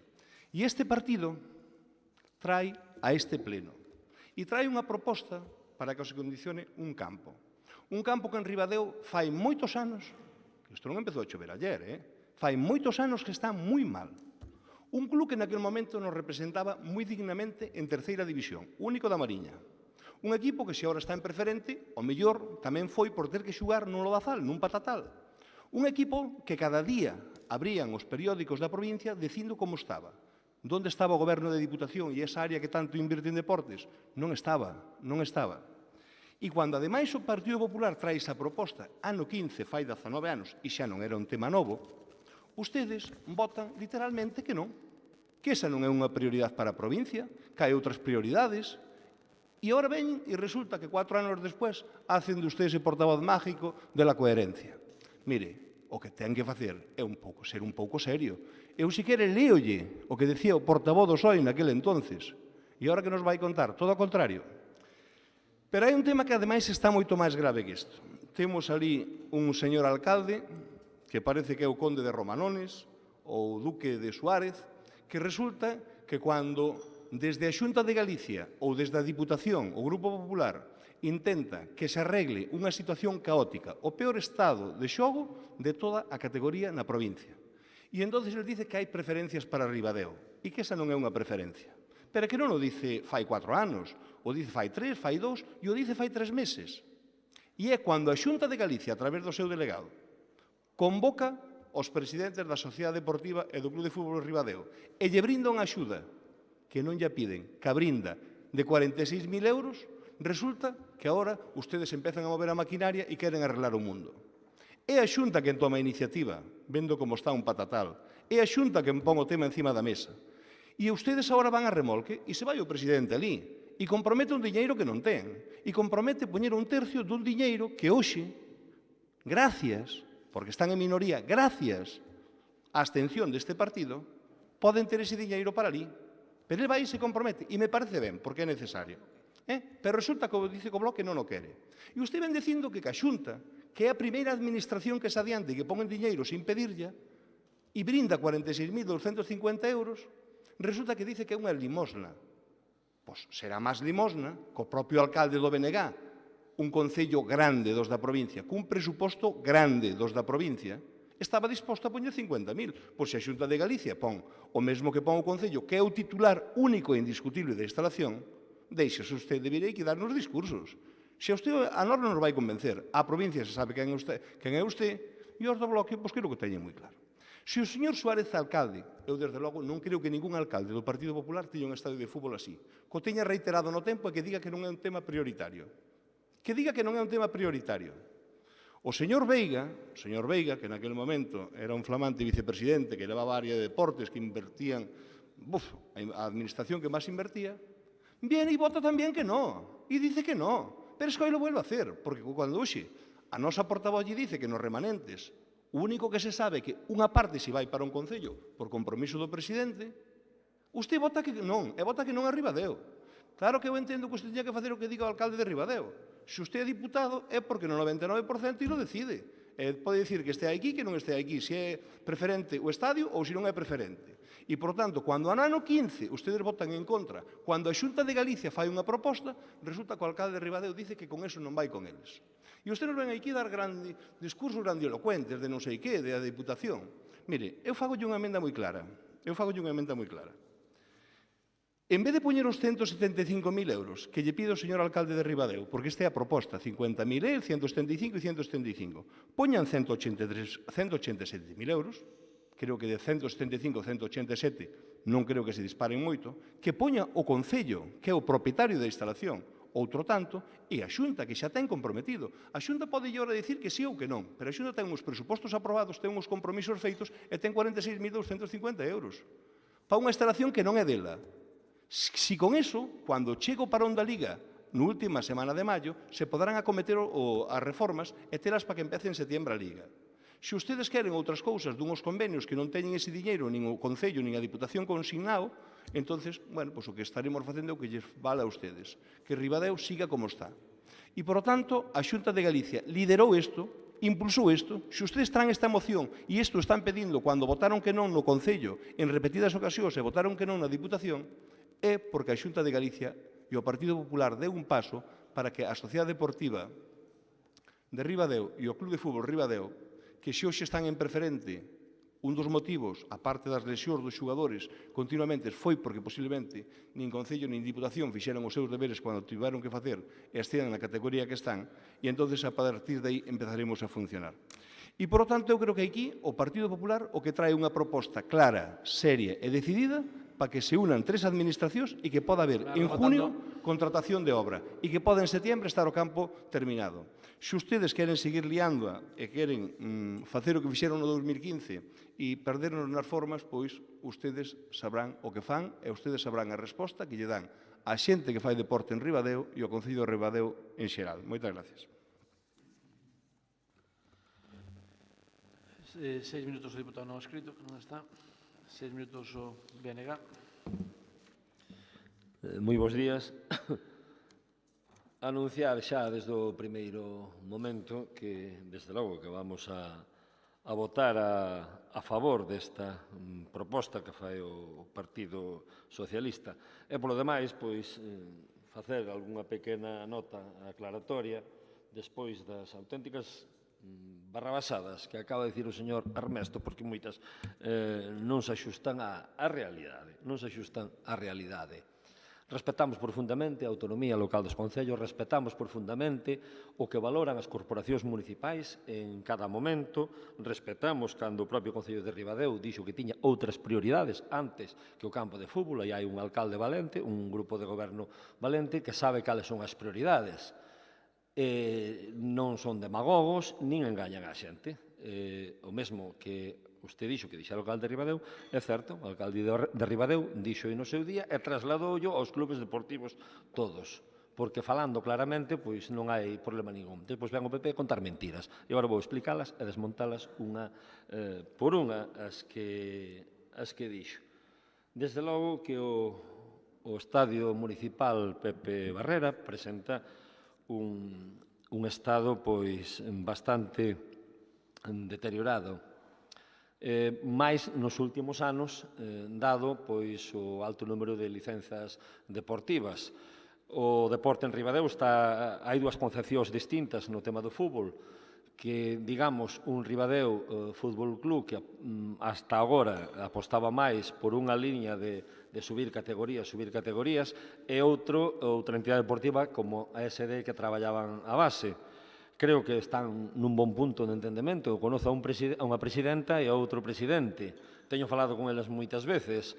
Creo que están facendo unha labor, tanto un club como a outro, moi boa. A raíz deso, pois claro, hai moito uso dese estadio, que sempre presentou defectos. Pode dicir o presidente que xa ten xogado nese campo de fútbol, e nos meus anos de instituto teño xogado tamén nese campo de fútbol, nunca estuvo en moi boas condicións. O paso do tempo, ao non intervir nel, pois claro, o propio desnivel que ten, bueno, non sería agora aquí o momento de explicar todas as condicións técnicas, fai que toda a auga pois se acumule na parte baixa, ao ser un campo inclinado. Os que asistimos ali, pois moitos domingos aos partidos de fútbol, vemos como cale a situación. E agora, bueno, o Partido Popular, o seu candidato a alcaldía en Ribadeo, resulta que a gran inversión que quere facer en Ribadeo debe ser para darse bombo é destinarlle 40.000 euros a un proxecto que vale 421.000 euros e non saber de que vai a cousa ali.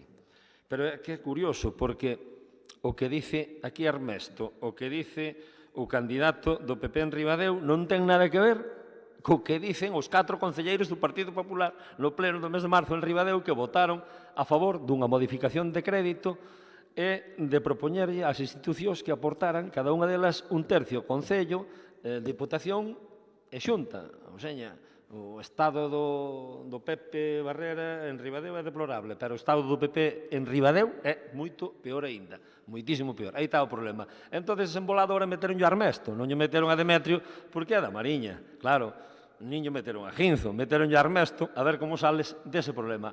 O Estadio Municipal Pepe Barrera vaise amañar, aporte ou non aporte cartos a Xunta. Vaise arreglar, porque cando se fai unha modificación de crédito, pregunto aos concelleiros de Ribadeo, para que se fixe a modificación de crédito e por canto se fixo esa modificación de crédito. E, ademais, trasladolle de parte do alcalde de Ribadeo, que hai unha hora ou dúas que mo dixo, que o segundo punto desa emenda xo vai a cumplir. Instala o Concello de Ribadeo a formalizar con urxencia o convenio de colaboración co Xunta de Galicia. Dice, sí, porque non van a dar máis, pero eses cartos, desde logo que o vamos poñer. E despois, que veña Dani Vega pois explicar a Ribadeo porque o Partido Popular só puxo o 10% desa obra que tanto anunciou que incluso a propia Elena Candia foi unha vez á porta. Hai 2 anos sacaron a foto á porta, que non foi capaz de entrar no campo, tiveron que sacar á porta, coa porta pechada. Non foron capaces nin de falar co Concello, nin de falar coa presidenta do Ribadeo. O sea, que, vamos, esta moción non ten ningún sentido. Nós sabemos e decimos que ese campo, a pesar do Partido Popular, vaise a arranxar. E houve outras moitas propostas que eran facer un campo de herba artificial. Outro dos motivos polos que Aínda está así o campo, o daquela concelleiro de Deportes, Vicente Castro, dixera públicamente que mentre el fora concelleiro de Deportes e xa o tiña falado cos clubes, o Estadio Municipal Pepe Barrera nunca sería un campo de erva artificial, sería campo de erva natural. E supoño que a proposta que están facendo agora, a que aprobaron en Ribadeo, pois creo que recolle eso tamén, que vai ser un campo de erva natural como se merece un estadio dun club que ten máis de 100 anos de historia, que ten o torneo decano do segundo vicedecano, que o primeiro creo que é o Teresa Herrera o colombino, de todo o Estado español. Nada máis pola miña banda nesta primeira intervención. Non sei se o diputado non ha escrito que non estaba ante quere intervir. 3 minutos logo para o vocero do Goberno.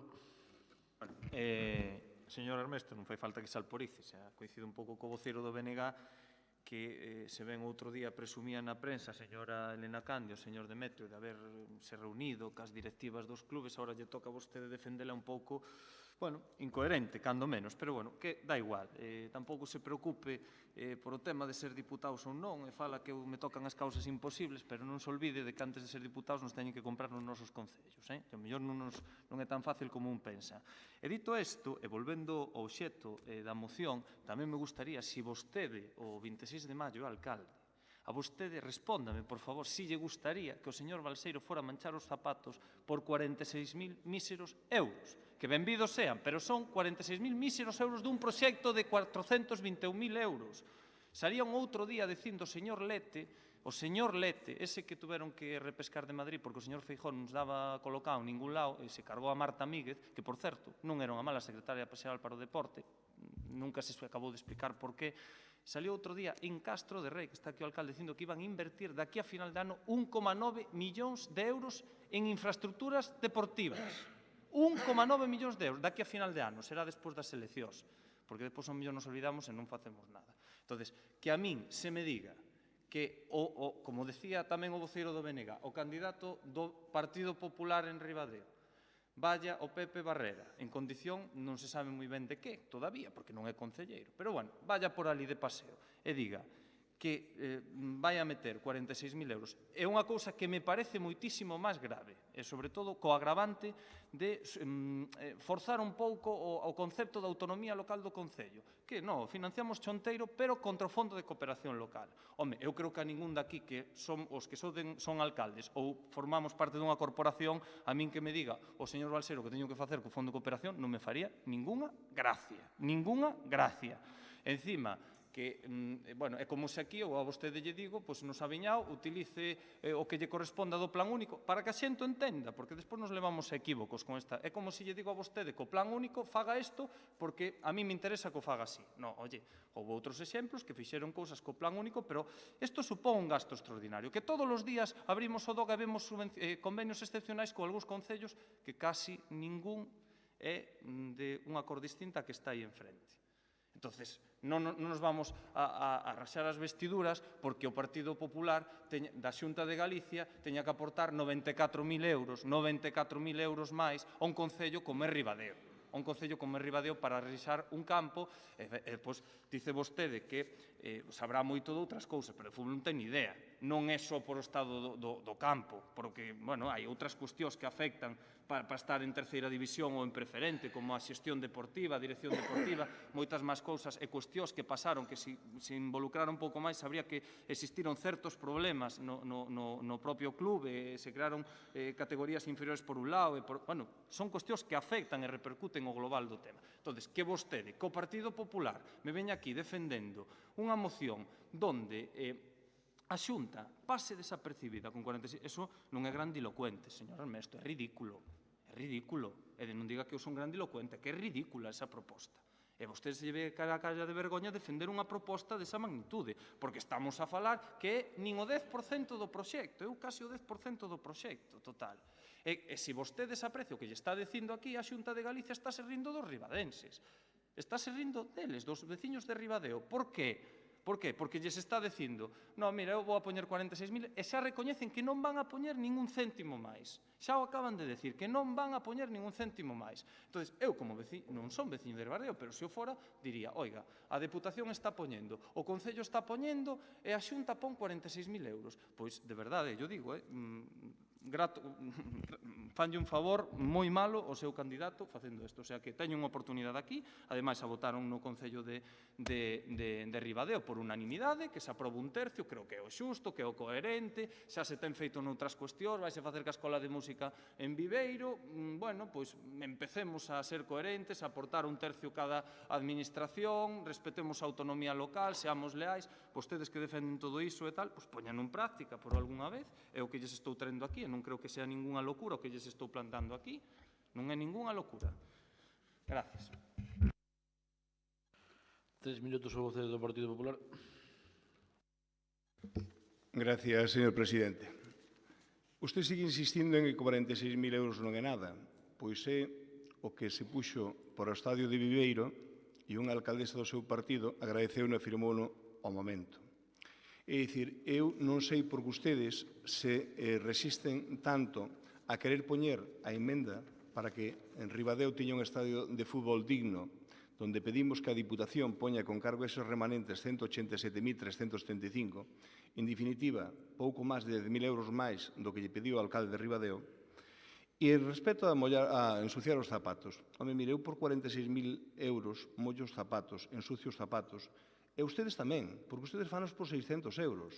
Ustedes, con ese plan único que dicen que é finalista, foron inaugurar por aí adiante magostos, festas e tal, de 600 euros. Tanto é así que nas bases de ejecución e a proposta do BNG houbo que facer unha emenda para que non foran inaugurar cuestións que baixaran de 6.000 euros. E agora resulta que aquí somos todos ricos. Eu non sei por que ustedes, co cariño que colleron o campo da Fonsagrada, o ilustre estadio señor Besteiro, que pasa? Dicir, podían coller e preocuparlles igual Ribadeo. E non lle pido que poñan o mesmo diñeiro que para a Fonsagrada. Estamos falando de 187.000 euros. Eu creo que aí o que se demostra é se lles interesa ou non lles interesa. Pero xa o que é un despropósito que non ten nombre nin precedentes é o do alcalde de Ribadeo. Eu creo que nunca vin en política unha forma de facer. Resulta que o señor non quere o campo. Resulta que ven unha moción ao Concello presentada por o PP e á Diputación e ustedes votan en contra. Partido Socialista e Bloque Nacionalista Galego, e el dice que ten outras preferencias, que iso que non o necesita. E cando a Xunta de Galicia promove unha inversión de 46.000 euros ali e fala que as dúas directivas dos clubs, é cando se pon a facer o proxecto e de repente pide. E el señor manda unha carta donde non é que veña a Diputación a pedir diñeiro, ou non é que vaya a Xunta, a Secretaría Xeral, non, pon unha reunión en Ribadeo, convoca, e aquí está a carta, con 48 horas de antelación, o sea, vengan aquí, arréglenme mi campo, háganme lo que yo no quería hacer y además vengan allí y pónganme el dinero. Y él quiere poñer 50.000 euros, porque esa é a súa proposta inicial, poñer 50.000 euros. Creo que se o campo é municipal, e iso decía así literalmente o señor Veiga na súa intervención, decía, pero esquécense dunha cousa, señora Candia, o estadio Pepe Barrera é municipal, non é do Ribadeo Fútbol Club. E non temos en riba da mesa ningunha proposta, ningunha intención do Concello de arranxar ese campo. Lóxicamente, o Concello de Ribadeo ten as súas prioridades, e iso decidirá con autonomía o Concello, e a día de hoxe non hai esa autonomía. E entonces, cando o PP pon encima da mesa esa necesidade e esa obligación, é cando empezamos todos. Eu xa entendo que o Partido Socialista lle intentou ganar a batalla ao Bloque neste tema. O Bloque goberna en Ribadeo, non trae esta iniciativa, e o PSOE e intenta meter unha iniciativa onde están gobernando. O Partido Popular non vai estar nin as iniciativas de uns nin as dos outros. Defendémolo no ano 15, defendémolo en febreiro, que a visita do delegado e o compromiso firme de 46.000 euros, e eu creo que é o único concello da provincia e de Galicia que duda firmar un convenio cando lle dan 46.000 euros que outra administración xa quixera para ela. Moitas gracias. 3 minutos, o diputado Navas escrito. Gracias, señor presidente. Simplemente para anunciar o voto favorable á proposta.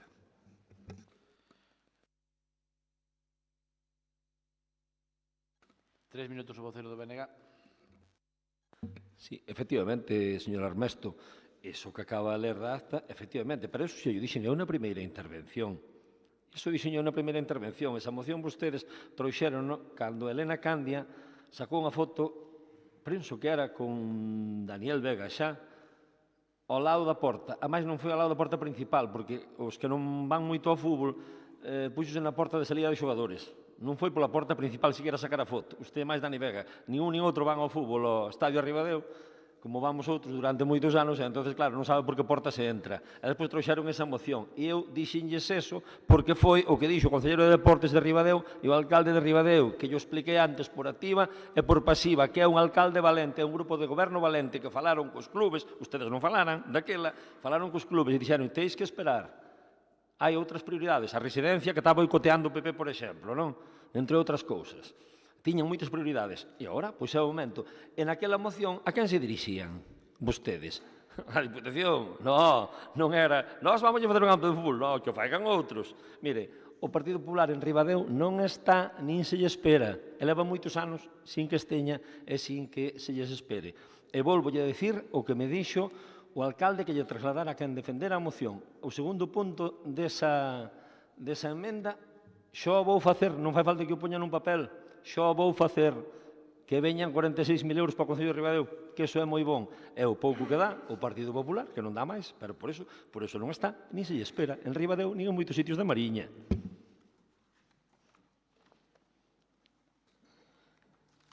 Un minuto para rematar. Bueno, creo que está clara a postura do Partido Popular. Vai deixar orfo os veciños de Ribadeo, a todos os clubes que ali utilizan o campo. Creo que era unha oportunidade histórica. Creo que se eu fora o candidato do Partido Popular en Ribadeo, estaría bastante decepcionado ca postura do Grupo Provincial Popular nesta institución. Ás veces hai que mollarse, como dicíamos, mollar os zapatos non é só ofrecer un 10%, lóxicamente, benvido sea, pero hai unha diferencia importante o exemplo que poñía vostede. Nós íbamos a mollar os zapatos naqueles sitios onde a Xunta non poñía ningún céntimo. Nós estamos a carón de moita xente ao que a Xunta míralle para outro lado. E esa é a principal diferencia. E, además, voulle dicir unha cousa, que vostede me poña a excusa que se convocou por carta, non, como claro que se convocou con carta con 48 horas de antelación, pero, home, se o presidente da Diputación, non creo que o señor Balseiro sea máis importante que o presidente da Diputación, puido ir, o que fixo o señor Balseiro foi, primeiro, nin foi o primeiro que fixo, e, ademais, non autorizou a que fora o seu xefe territorial, porque o sabemos de boa tinta.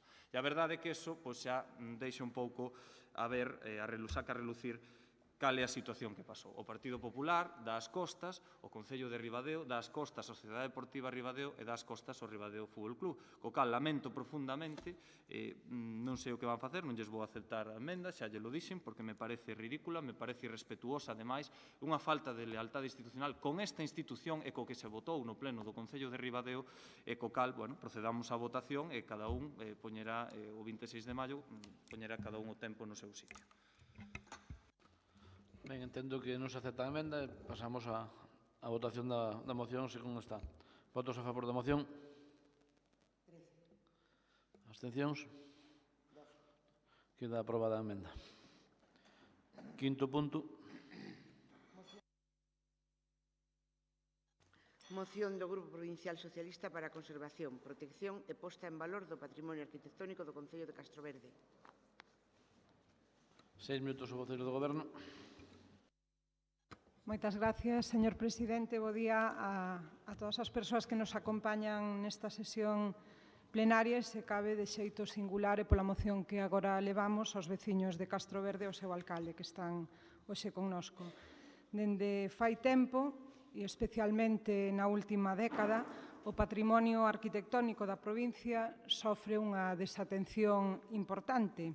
Mentras na prensa vemos constantemente noticias que anuncian un futuro certamente prometedor por parte de quen ten as competencias, a Xunta de Galicia, porque se fala, por exemplo, de que se aspira a acadar os 700 BICs antes de 2020, é dicir, neste ano, e desto, dende logo, na nosa provincia, algo sabemos, xa que contamos con máis de 100 bens incluídos no Rexistro de Bens de Interés Cultural e, sen dúbida, un patrimonio que debemos, por unha banda, preservar e, por outra, transmitir. Que un ben sexa BIC, que este catalogado como BIC, implica a súa protección.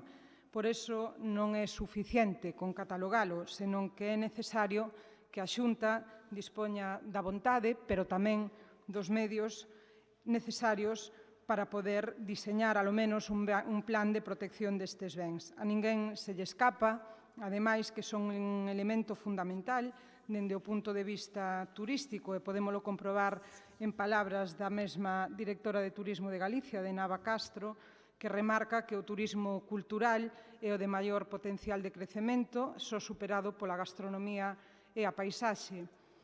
Preservar o patrimonio favorece económicamente aos concellos nos que se sitúan estes bens e permite, ademais, fixar poboación e crear emprego en moitos dos destinos onde se atopan precisamente eses bens, moitos deles no rural, e desto na nosa provincia tamén sabemos algo. No caso que hoxe traemos a pleno, facemos referencia a un concello rural da nosa provincia, a Castroverde, donde entre os numerosos elementos que se poden atopar nese concello, pois hai algúns que teñen gran influencia cultural e social, que co paso do tempo están a representar un abandono máis que unha riqueza, e, sobre todo, trátase de bens de interés cultural catalogados pola Xunta de Galicia. Si empezamos a nomealos de norte a sur, e seguindo, ademais, o percorrido do camiño primitivo, é preciso destacar a situación da Igrexa de Vilabade, coñecida, ademais, de xeito popular como a Catedral de Castroverde, unha igrexa de estilo gótico do século XV e de obrigada parada para os miles de peregrinos que durante o ano se achegan a este concello e que proveñen da Serra da Bacariza. Esta construcción, desde fai xa anos, presenta desperfectos e os máis perigosos para a súa conservación son as filtracións de auga que ten nas paredes, que, polo tanto, fai que se acumule unha altísima concentración de humidade que dificulta as visitas, as estancias para coñecela, pero que fai tamén temer pola conservación do seu retablo, que está presidido polo apóstol Santiago e que recentemente foi restaurado. Se continuamos o camiño, xa na vila de Castroverde, pois nos vamos a topar dentro do seu burgo medieval coa Torre da Fortaleza, que data do século XIV, e o eríxese como emblema do concello. É certo que é unha propiedade privada que está declarada como BIC, pero que tamén precisa dunha actuación de urxencia, porque as pedras da parte superior se están precipitando, caen continuamente, e a estrutura cada vez é máis débil, non? Ademais, tamén, o seu carón, pois diferentes actuacións forestais non favorecen a conservación deste ben. E, por último, chegando polo camiño primitivo xa ao límite co concello de Lugo, nos atopamos coa marxa do lugar de Soutomerille, un singular conxunto histórico do concello que está composto por unha igrexa prerrománica, as casas da Torre de Arriba e de abaixo declaradas BIC. E tamén conta cun dos cementerios máis pequenos de Galicia.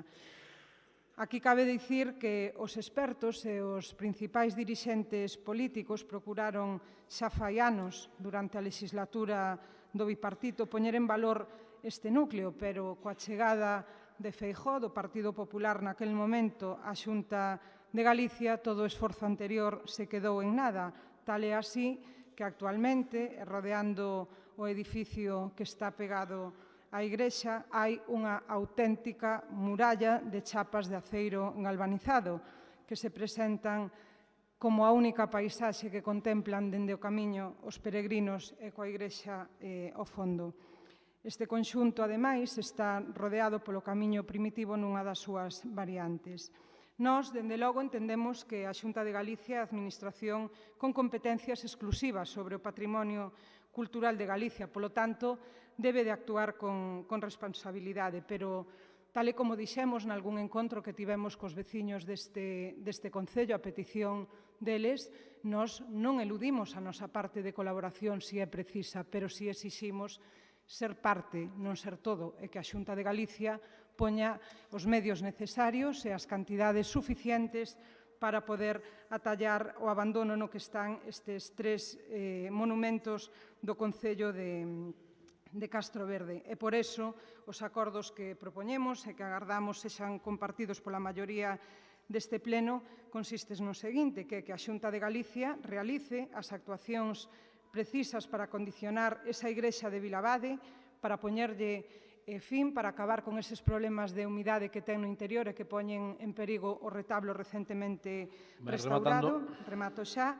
Tamén que a Xunta de Galicia leve adiante os trámites para facer monumento público á Torre da Fortaleza de Castroverde e despois poder levar a cabo as labores de estabilización estructural e restauración do ben, tal e como aconteceu con outros bens nesta provincia. Tamén que a Xunta de Galicia recupere e execute o proxecto de posta en valor dese conxunto singular de Soutomeirille, que se limpien, que se afiancen os bens e que se rematen as obras proxectadas no seu momento. E, por último, que a Xunta de Galicia, que ten as competencias, garanta as labores, por unha banda, técnicas e de coordinación, e tamén as de recuperación e divulgación dos citados monumentos, como decía nalgún momento da intervención, coa dotación orzamentaria suficiente. Deixamos en riba da mesa o noso compromiso colaborador de ser parte no que haxa que facer nestes bens que son importantes para os veciños e veciñas de Castroverde, pero non sendo o todo, porque sería, por unha banda, imposible e, por outra parte, non é competencia desta Administración. Moitas gracias. 6 minutos o diputado non escrito. Gracias, señor presidente. Agradecer o recorrido que fixo o portavoz do socialarribismo sobre Castroverde, recorrido sempre agradable e ameno, máis cando se conoceu o Concello perfectamente. Eu non vou discutir a oportunidade ou non desta moción. Obviamente, creo que é importante para calquer Concello da provincia que nun momento determinado os diputados desta institución nos acordemos desos concellos e por iso vou votar a favor. O que me chama a atención é que aquí solamente instamos a Xunta de Galicia a todo, que, como dixo tamén moi ben a portavoz do Grupo Socialarribista, pois parece ser que ten as competencias. Pero antes vimos que en Ribadeo, non sei quen ten as competencias, pois, bueno, había un intento de acordo entre as tres administracións. Eu non sei a disponibilidade que vai ter o Concello de Castroverde a colaborar en todas estas actuacións, que eu creo que sí que vai a facelo. Pero a min gustaríame saber, antes de votar a favor, que vou facer igual, isto terá unha cuantificación económica. Acabamos de aprobar 1,5 millón de remanentes que probablemente podíamos destinarse igual a 200, 300 ou 400.000 euros da Diputación a estas actuacións que lles parecen tan importantes, inda que se lle exija a Xunta de Galicia unha cantidad similar. Entón, eu gustaríame saber se vai poñer algo a Diputación ou só vai poñer a literatura e, porque dixo a diputada, colaboraría se é preciso. Eu creo que se a restauración, con todo o que poñen aquí, é así, eu creo que é necesario a colaboración non dunha administración, sino de todas. E isto, además, facelo extensivo a outros concellos onde existen BICs e existen situacións similares. Porque tirar ca pólvora do rei, non concretar nada, facer fuegos artificiales, pois xa os fixamos antes, me imagino que agora vamos polo mesmo camín. Cuantifique e diga canto poden costar isto, canto lle pedimos á Xunta de Galicia e canto están dispostos a poñer ustedes. Nada máis e moitas gracias. Voceiro do BNG, 6 minutos. Creo que non vou necesitalos. Antes de nada, tamén anunciar o noso voto favorable. Estamos de acordo con moito do que dixo a diputada de Cultura. É unha actuación completamente necesaria e imprescindible facer isto en Castroverde, igual que en outros moitos concellos da provincia. De feito, votamos quizás de menos un pouco nesta moción que nos seña un pouco máis xenérica e que nos intente levar este tipo de actuacións á conservación do inmenso patrimonio e valioso patrimonio histórico-artístico que hai en toda a provincia. En Castroverde, desde logo, sin lugar a dúbidas, pero en outros moitos concellos da provincia tamén.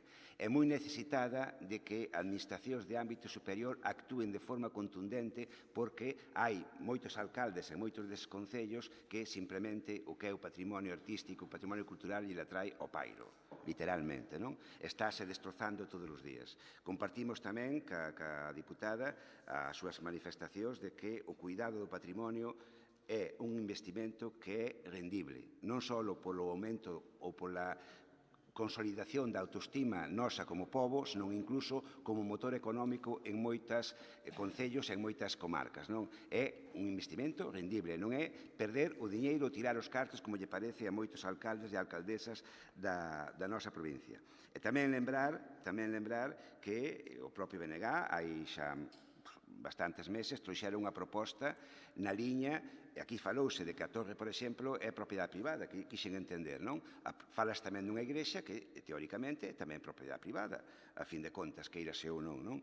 E aquí, dentro do BNG, trouxeremos unha proposta para que se elaborara algún tipo de plan, precisamente, con axudas da Diputación, se fora necesario, e quixera colaborar tamén, por suposto, da Xunta, para que eses elementos patrimoniais pasaran a depender ou a ser propiedade pública, neste caso, de acordo cos concellos. Non? Lembro tamén, se non lembro mal, que tuvo voto en contra, que non se aprobou, co voto en contra tamén dos que propoñen o desta moción. Non pasa nada. Isto é positivo para Castro Verde, e, dende logo, nós vamos votar a favor. Agora, si é certo que tería que haber teria que aplicarse a moitos outros concellos da provincia que tamén teñen un rico patrimonio histórico-artístico. E xa remato, que creo que é de xustiza, ao mellor explica en parte porque esta moción ven aquí, destacar o inmenso e boísimo traballo que fan as asociacións de defensa do patrimonio de base en Castro Verde.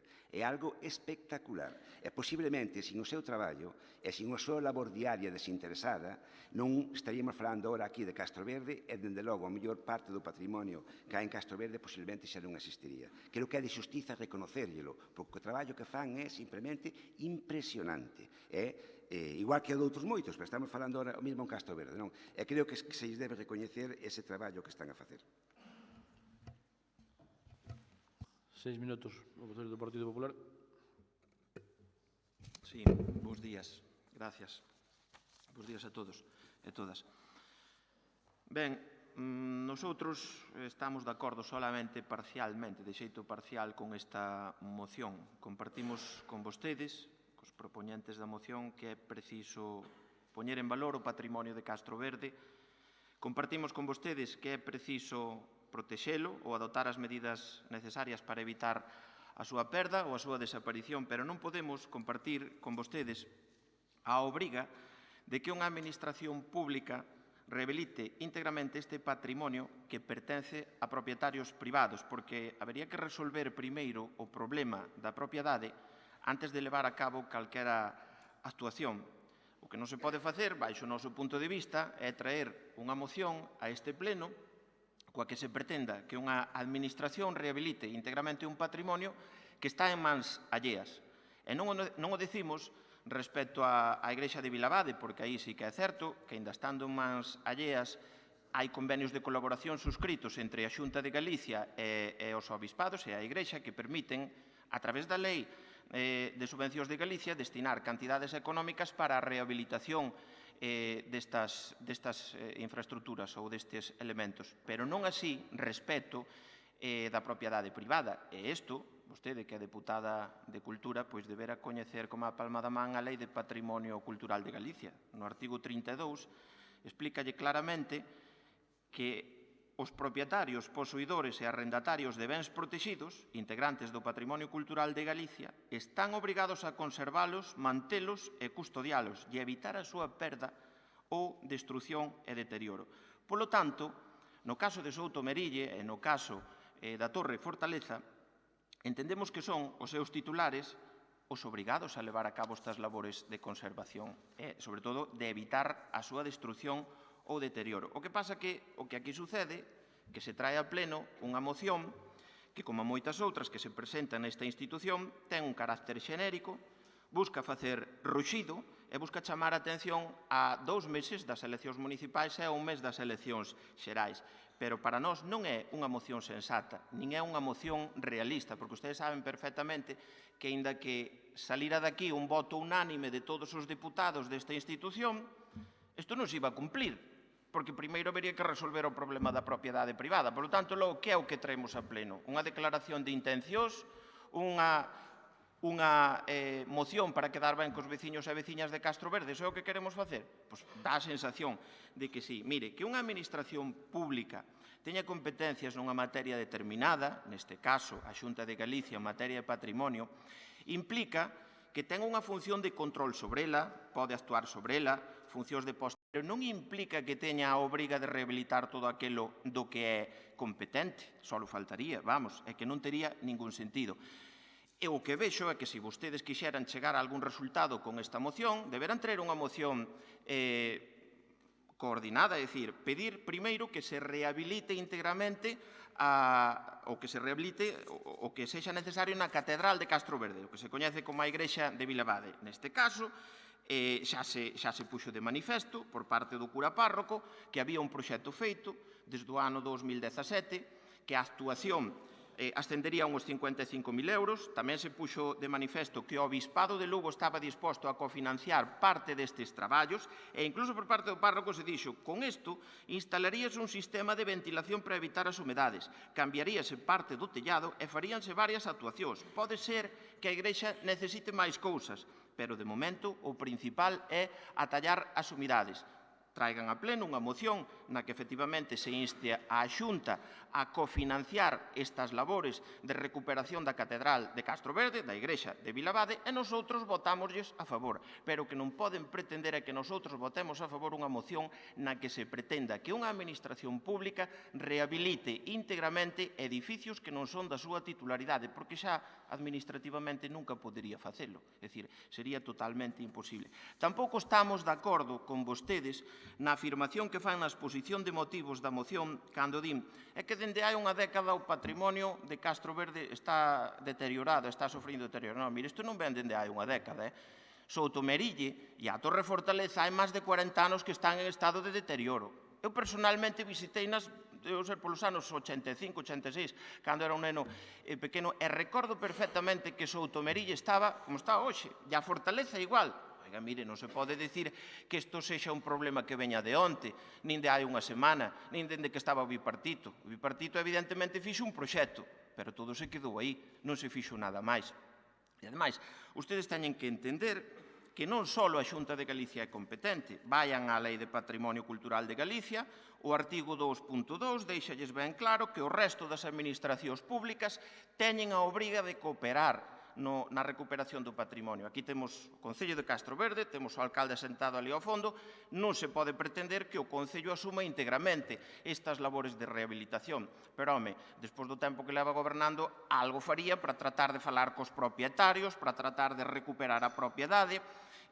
Incluso un Concello pode expropiar o patrimonio cultural en virtude da Lei de Patrimonio. É dicir, se os propietarios, ante o descoido e o deterioro que sufre o patrimonio, non o arreglan, non o rehabilitan, a administración local está facultada para expropialo.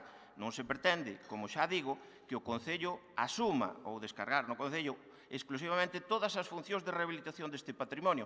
Pero, miren, se un Concello é propietario dun elemento patrimonial, pois, evidentemente, entre as axudas de turismo que saca a Xunta de Galicia cada ano e aquelas que dá para bens inmobles situados no camiño de Santiago, pódese conseguir rehabilitar en boa parte este patrimonio. Por lo tanto, eu creo que aquí non é unha cuestión de levantar a man, aprobar a moción e despois que non se poida levar a cabo esta moción como vostedes pretenden. Por esta primeira intervención, nada máis.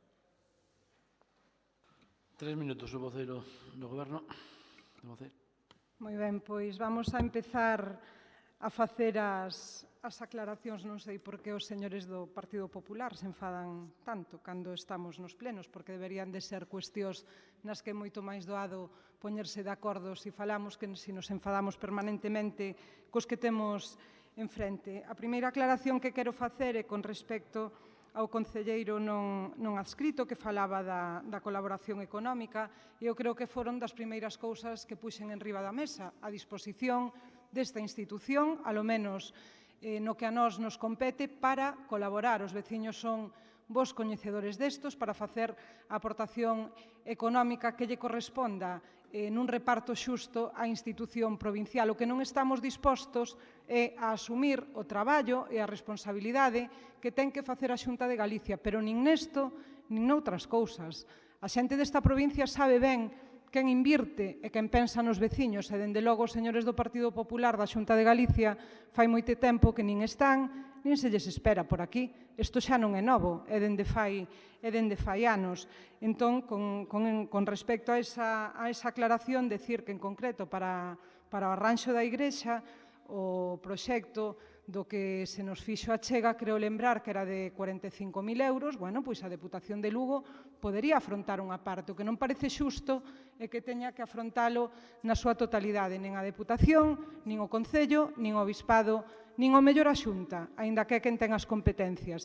Pero, dende logo, a Deputación en solitario non parece xusto que tivera que facelo, moito menos cando os veciños lle deron traslado destas necesidades á Xunta de Galicia no ano 2017 e aínda están esperando por unha resposta. Sempre lles din que non hai cartos ou algo así, sabe? Pero certo é que este ano a Xunta de Galicia no seu orzamento incrementou para patrimonio 1,3 millóns de euros e os veciños de Castroverde nin os cheiraron.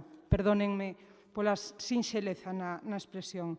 Comparto co Bloque Nacionalista Galego a necesidade de ampliar isto a bens da provincia, é certo, pero, bueno, a motivación de traela hoxe foi pola insistencia dos veciños de Castroverde neste tema, pero é certo, habería que ampliálo esta proposta a moitos máis bens da provincia de Lugo porque sufren prácticamente a mesma situación de deterioro e abandono.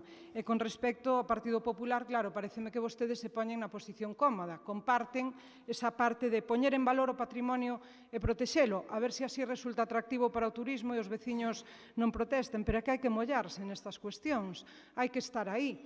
E hai que decir algo máis que palabras. Non comparten a obriga da torre porque é privada e de Soutomeirille, pero mire, a Lei de Patrimonio de Galicia tamén di que a Xunta de Galicia, aínda que sexa patrimonio privado, ten a obriga de velar pola súa conservación. Polo tanto, eu creo que aquí tamén habería que tomar nota do acordo que nos lles propoñemos, que non é nada difícil, senón que a Xunta de Galicia leve adiante os trámites para que ese monumento se faga público, para que a Torre da Fortaleza de Castroverde se faga pública e, posteriormente, unha vez realizado este trámite, se poidan realizar labores de estabilización e conservación. Non é descabellada, é unha proposta bastante realista.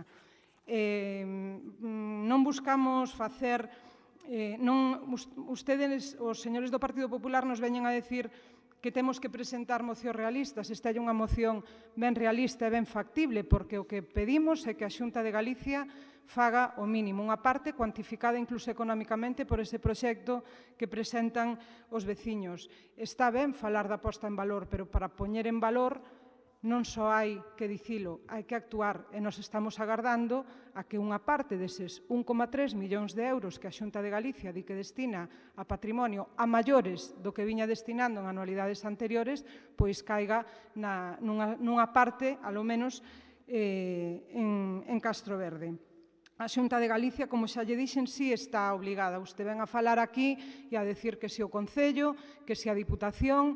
Bueno, o Concello e a Diputación tamén. O Concello e a Diputación tamén, pero non se preocupe, que seguro que o alcalde de Castroverde e a Deputación de Lugo van a estar aí. O que teñen que dar adiante vostedes é o paso, porque vostedes se retrotraía tempos atrás e decía que isto ven de 40 anos atrás. É certo. E é certo que fai 10 anos estaba outro goberno na Xunta de Galicia. É certo. Pero tamén é certo que ese goberno, tal e como dixo, deixou feito un proxecto, pero que inmediatamente despois entraron a gobernar vostedes e non fixeron absolutamente nada por recuperar ese proxecto, invertir nel ou facer outro se non lles gustaba. Pero nada de nada. Polo tanto, nós creemos que esta proposta de acordos que lles traemos é realista, é factible e a Xunta de Galicia, dende logo, pode abordalo e vai a contar, sen dúbida, coa colaboración da institución provincial para poder leválo a cabo. O Concello de Castroverde seguramente tamén, na parte que lle toque, estará encantado de poder participar. Ademais, anticipolle outra cousa, o Obispado, que tamén algo ten que dicir nalgún destes bens, está coas mans abertas. Moitas gracias. 3 minutos, o diputado non escrito. Gracias, señor presidente. Acotada xa o debate da moción, onde queda claro que é unha serie de bens que son propiedade particular, pero, bueno, que a min parece ben tamén que desde a moción se chama un pouco a atención sobre esos bens, porque inda que haxa que ter o acordo, a aceptación dos propietarios, non está de mal que os propios propietarios sepan a preocupación que temos neste caso a Diputación Provincial o Grupo Socialista por esta situación. Polo que respecta ao caso xa concreto da Iglesia, eu creo que temos antecedentes aquí. Eu estou non sei, gústame concretar as cousas, saber o que hai, sigo sin saber canto estarían dispostos a poñer uns e outros, pero sí que hai uns antecedentes aquí que se podían retomar.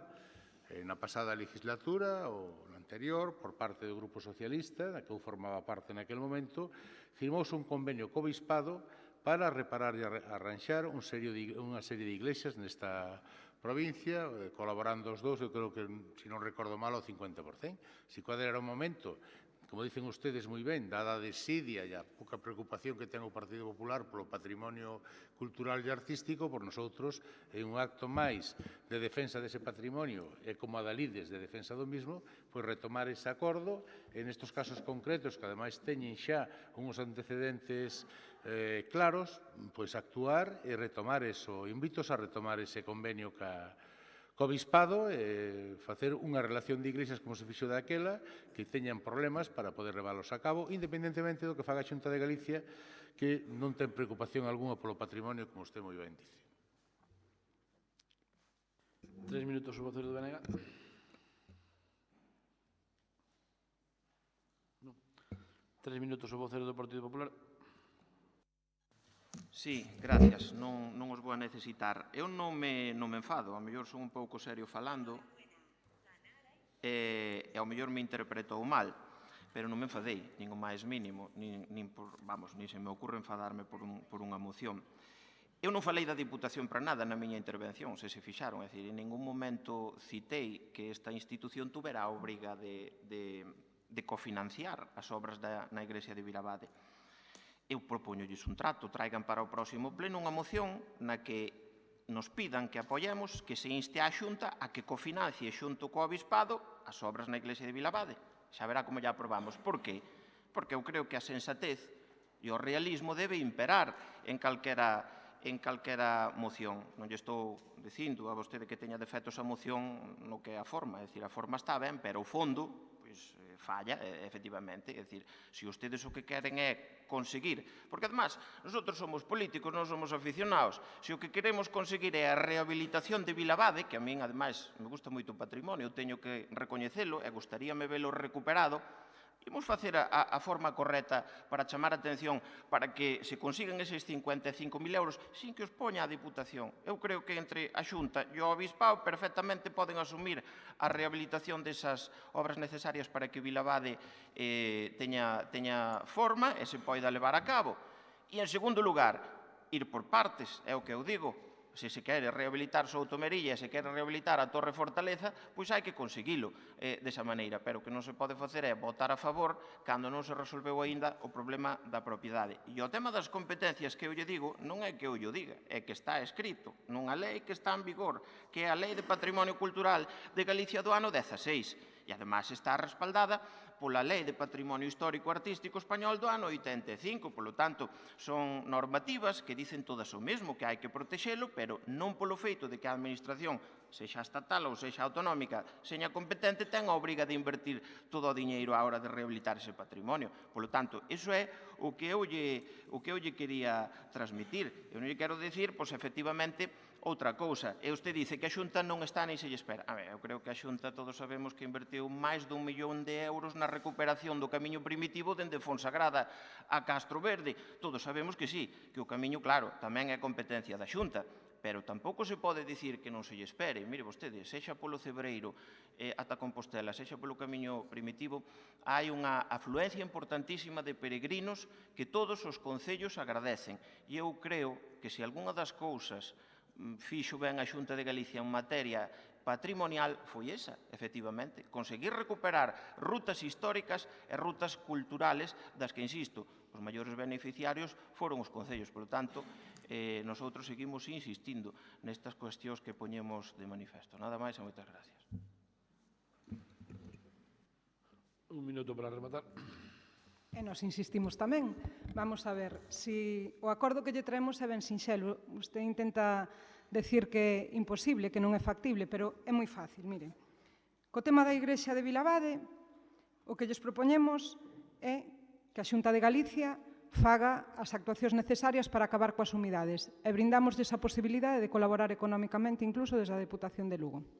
Ese é o primeiro dos acordos, creemos que é sinxelo e factible.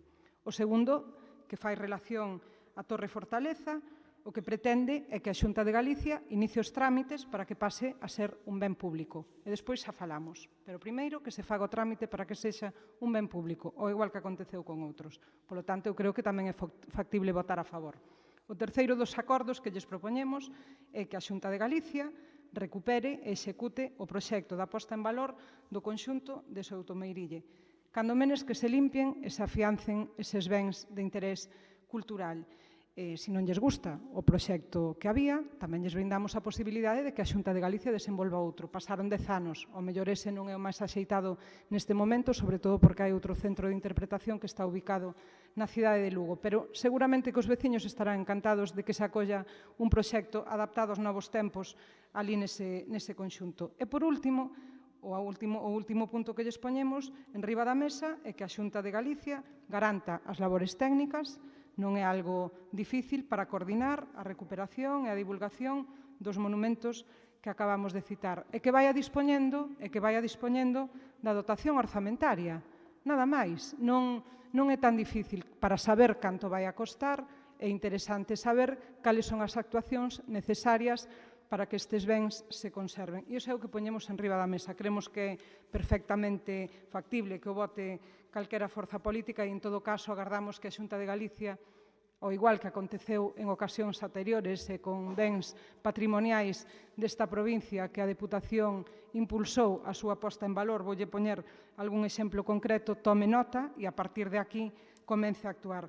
O ano pasado, cando fixemos unha exposición e unhas xornadas sobre Santa Eulalia de Bóveda, o día seguinte a Xunta de Galicia abriu as portas de Santa Eulalia de Bóveda. Curioso tamén que este ano, cando facemos unha xornada sobre as covas, vostedes decidan catalogar unha das covas desta provincia como Vic, na Xunta de Galicia. E dentro de pouco, despois de Castro Verde, pois ao mellor lles traemos a muralla de Lugo para que deixe de ser un xardín vertical. Agardo que apoien a nosa proposta e que entre todos teñamos en conta que apostar polo patrimonio, en definitiva, é apostar tamén pola nosa provincia a través da economía, a través do turismo, pero sobre todo a través da calidade de vida dos nosos veciños. Moitas gracias. Ben, pasamos á votación da moción. Votos a favor. Abstencións. Votos en contra. Queda aprobada a moción. Sexto punto.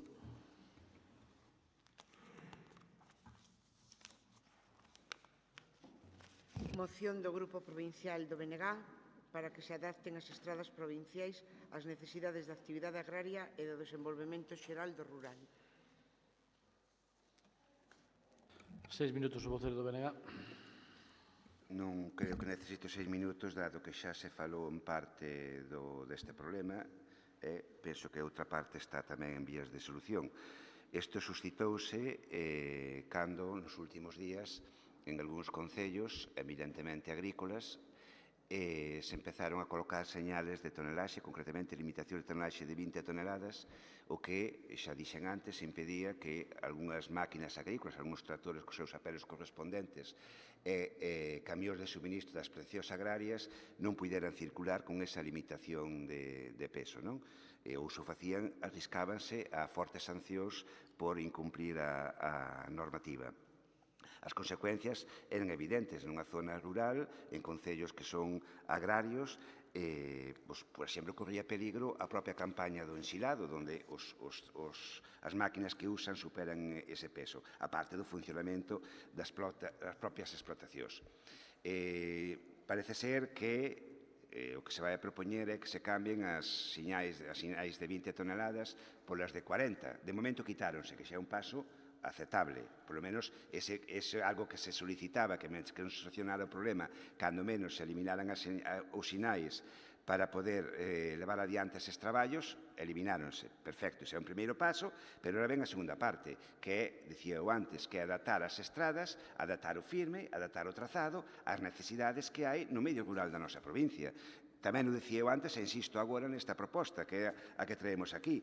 Non pode ser que a Diputación ou as estradas que dependen da Diputación señan un freo para o que é o desenvolvemento agrario, o desenvolvemento forestal ou outros sectores económicos primarios ao longo da provincia. Non pode ser, baixo nenhum concepto, non pode ser. Se achega as dificultades que temos para desenvolver os nosos sectores productivos, para que por riba haxa administracións que por a falta de investimento, neste caso en estradas, pois seña un freno a ese tipo de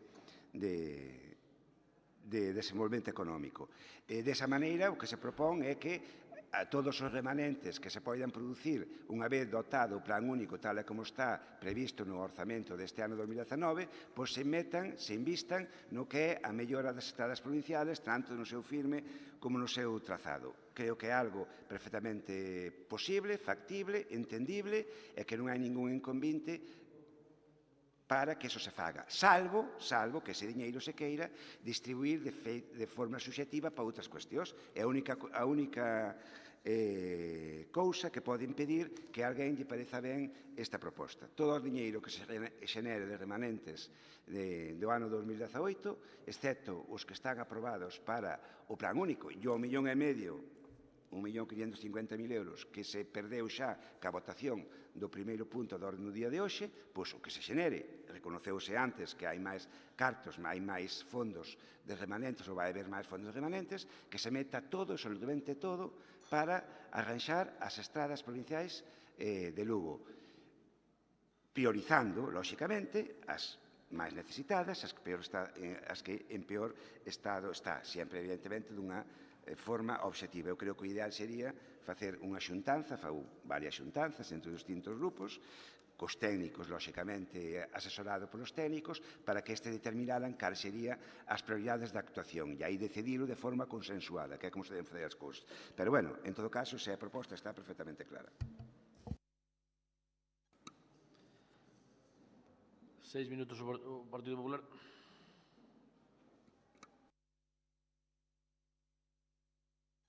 Gracias, señor presidente. Bos días a todos que estamos aquí, que nos acompañan aquí no Salón de Plenos e a todos que nos están vendo. Eu propoñería que despois hai outra proposta da presidencia, se trataba agora ou se trataba despois todo xunto. A proposta da presidencia. Unha proposta que hai da presidencia.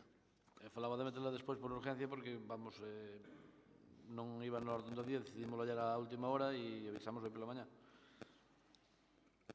E tratamos logo despois. Bueno, non cabe duda que o estado das vías provinciales, pois neste momento encontrarse, pero bastante deterioradas, o cual, eso é moi perjudicial para toda a zona rural, é perjudicial para todos os comercios, incluso zonas industriales da zona, e eu creo que a Diputación debía proceder a dentro do posible, facer un esforzo e arranxar estas vías para que fora un mellor desarrollo do todo o rural galego, que basicamente é onde máis todos estamos, e para iso non cabe duda que hai que aumentar o presupuesto para as vías provinciales. Eu entendo que o señor delegado de Vías e Obras tamén o querrá e fará ese esforzo, pero eu creo que a Diputación ten que involucrarse máis nese sentido. Pensar que estas vías da Diputación son unhas vías prioritarias tamén para os concellos, porque por elas hai moitas vías municipales que van a estas carreteras. E se o estado destas carreteras pois non é bon, perjudícanos a todos e perjudica a todo o comercio das zonas. Eu recordo que cando o presidente da Diputación, don Francisco Cacharro, estaba aquí presidindo esta institución, prácticamente as vías municipales era difícil encontrar unha que estuvera con fochancas. Non era fácil encontrala. Era, digamos que, moitas vías municipales pois sempre nos achacaban que miráramos para as vías provinciales. Hoxe en día é certo que case ao revés. Están mellor as vías municipales cas vías provinciales, o cual, lóxicamente, para todos o desarrollo, pois, é perjudicial. En ese sentido, eu diría que se aumenten os esforzos, que se aumente o presupuesto para que poden ser arranxadas. Se non poden ser arranxadas con aglomerado, pois, polo menos, que todas estén en perfecto estado para que os vehículos poidan circular sin problema e a maquinaria agrícola poida tamén ir a unha velocidade un pouquiño máis que pode ir agora, porque ten que ir moi despaciño, porque sabemos que van autocargadores e que teñen que ir despacio polos buratos que hai, polas fichancas que hai nesas vías. E eu diría tamén, en canto ás limitacións, que a limitación do tonelaxe, pois considero que iso é inviable totalmente. E digo que é inviable porque, lóxicamente, 20 toneladas na zona rural é imposible de que poidan facer as labores todos os agricultores. Pensar que hoxe unha cisterna cargada pasa das 20 toneladas. Un autocargador dos da hora pasa de 20 toneladas, o cual sería parar a actividade na zona rural, o cual penso que todos os que estamos aquí non quereremos.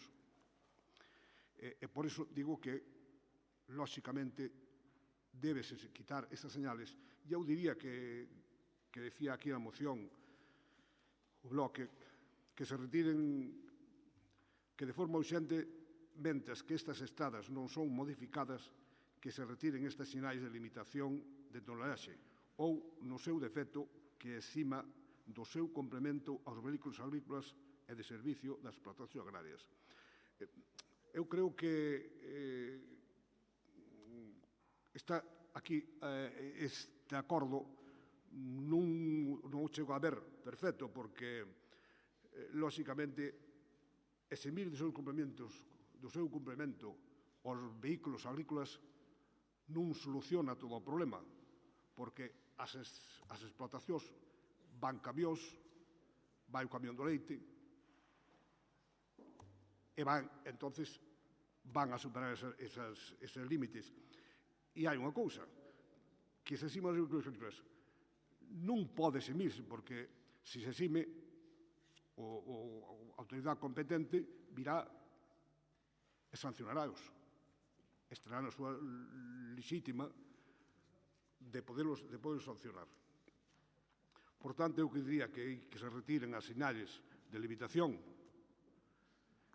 e a que se arranxen, por suposto, as vías provinciales. Entendo que por esta intervención nada máis.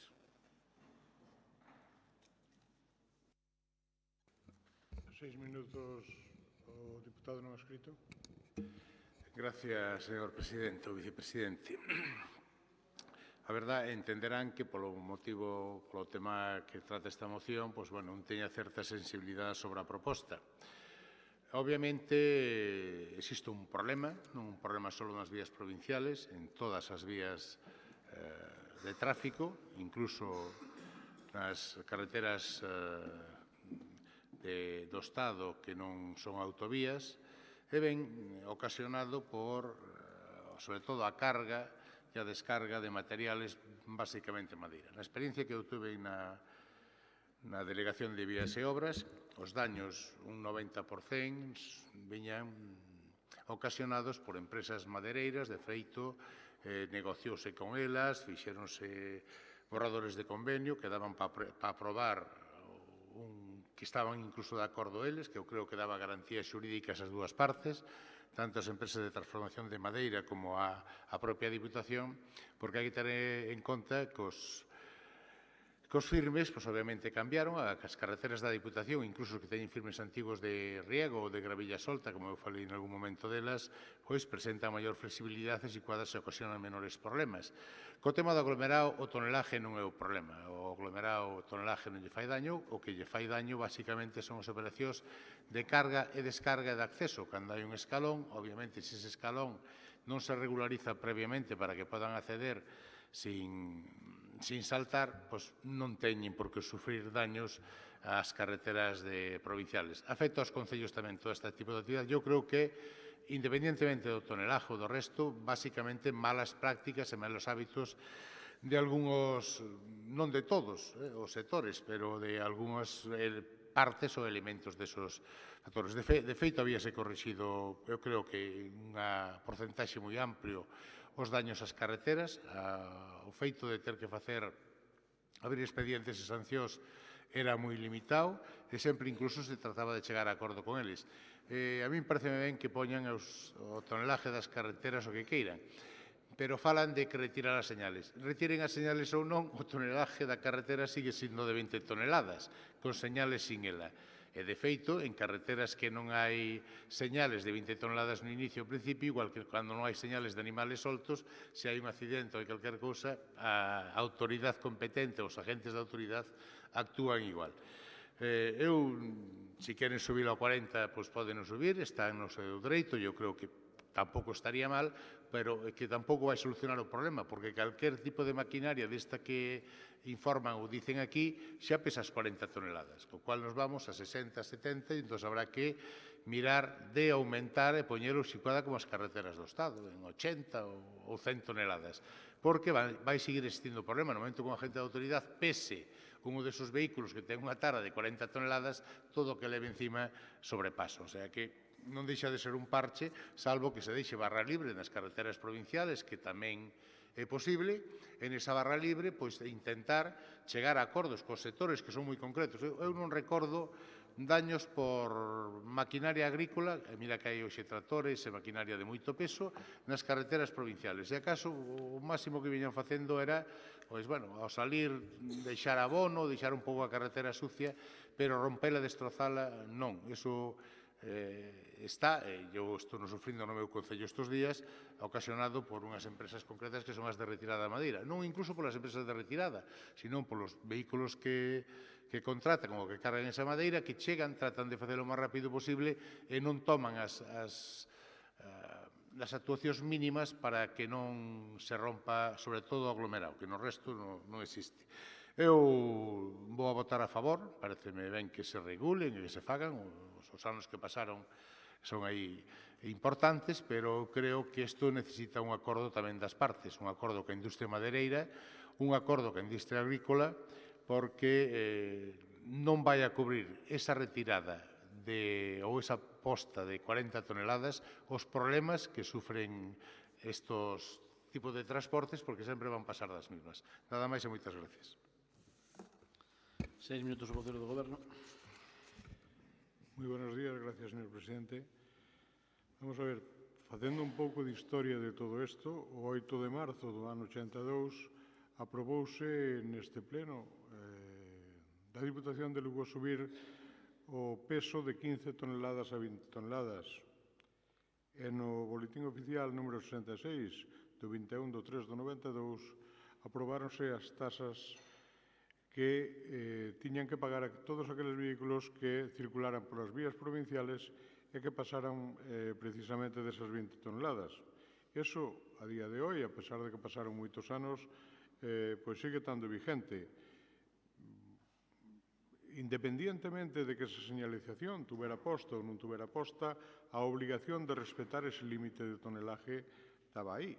E agora, por a aplicación precisamente deste PERF en tantas carreteras, afortunadamente en tantas carreteras da nosa provincia, bueno, pois incorporado a ese mismo proxecto foi a colocación desas señales de limitación. Esas señales de limitación pois levantaron agora mesmo moitas suspicacias e nos estamos de acordo en que esas señales de limitación agora mesmo hai que cambialas. O sea, en este momento xa as señales de limitación que estaban colocadas pois xa se retiraron porque independientemente que persista a obligación dese límite de toneladas, pois que non fose un motivo precisamente de sanción por parte dos agentes da autoridade para que eses que circulan polas carreteras pois se visen obligados a respetar ese límite, non? De todas maneras, a retirada das señales non implica, como decía antes, que eso se cumpla, que haxa que cumplilo, que a obligatoriedade hai. Nos traemos unha moción de urgencia precisamente dado que este tema é un tema moi sensible para que todos aqueles, e dado que tamén se aveciña agora pois todo o tema dos traballos agrarios, para que todos os veciños do rural pois podan circular sen ningún tipo de problema. De todas maneiras, hai que recordar tamén que as carreteras da rede provincial, como tamén as carreteras locales, foron ejecutadas no seu día primando máis o que era facer con X capital, facer máis distancia que o control de ejecución mismo desas obras, co cual, bueno, pois, algunhas delas, o firme desas obras, pois é deficiente. Si ben é verdad que os parques evolucionaron e agora mesmo pois, un límite de 20 toneladas está fora de xogo totalmente para as necesidades que ten agora mesmo, tanto o sector madeireiro como o sector agrícola, o sector agrícola, e refiérome tamén a xente de recollida do leite, pois estamos nunha situación que estamos en situación precisamente de cambiala. Nos agora mesmo temos un informe que xa se verá na moción esa de urgencia que vamos a presentar, que é favorable precisamente a que ese límite de 20 toneladas se pase a 40. Pero o que dicía o diputado non escrito de que hai que falar cos sectores implicados precisamente para que de cara ao futuro preservar ese bon estado das carreteras, pois seguramente que a parte deso que pagamos agora, pois hai que modificar as ordenanzas, e nas ordenanzas que se modifiquen hai que levar tamén incorporado precisamente esa interlocución cos diferentes sectores, tanto agrícola como forestal, etc., que se podan ver afectados precisamente por esa limitación nova que se vai acordar. Eu quero dicirlles ao BNG que eu este primeiro punto de acordo que ustedes dicen cos remanentes pois se apliquen única e exclusivamente pois a conservación de carreteras, eu creo que hai outros moitos sectores dentro do noso ámbito, da nosa provincia, que necesitan inversión tamén. Pode ser o ámbito agrícola, pode ser os servicios sociales, etc. E entón, destinar íntegramente todos esos remanentes precisamente á conservación de carreteras, pois non me parece tampouco lógico. Agora mesmo temos un plan, este plan que leva a todos os concellos cunha financiación importante con 20 millóns de euros. Se empezamos a detraer, pois habería que ao mellor tamén detraer dai, e supoño que ningún dos que estamos aquí presentes estaría dispuesto a que ese plan único se minorizara para incrementar no tema de conservación. A conservación é fundamental e a conservación hai que buscarlle un método de financiación que seguramente a próxima corporación é un tema que vai ter que abordar ou sí, é que, pois eles xa decidirán, os que tean nesta corporación próxima que a partir do 26 de maio pois vai surgir das eleccións, pois xa serán eles os que digan o que hai que facer ou non hai que facer con este tema. Nosoutros votaremos esta moción a favor sempre e cando ese primeiro punto se retire e se manteña o segundo punto destes acordos que ustedes sugieren. Nada máis por esta primeira intervención. 3 minutos o vocero do BNG. Evidentemente non vamos retirar o primeiro punto porque esa é a moción. É que aquí parecía que estaba discutindo o segundo punto. O segundo é accesorio, mentras que non se cumpre o primeiro.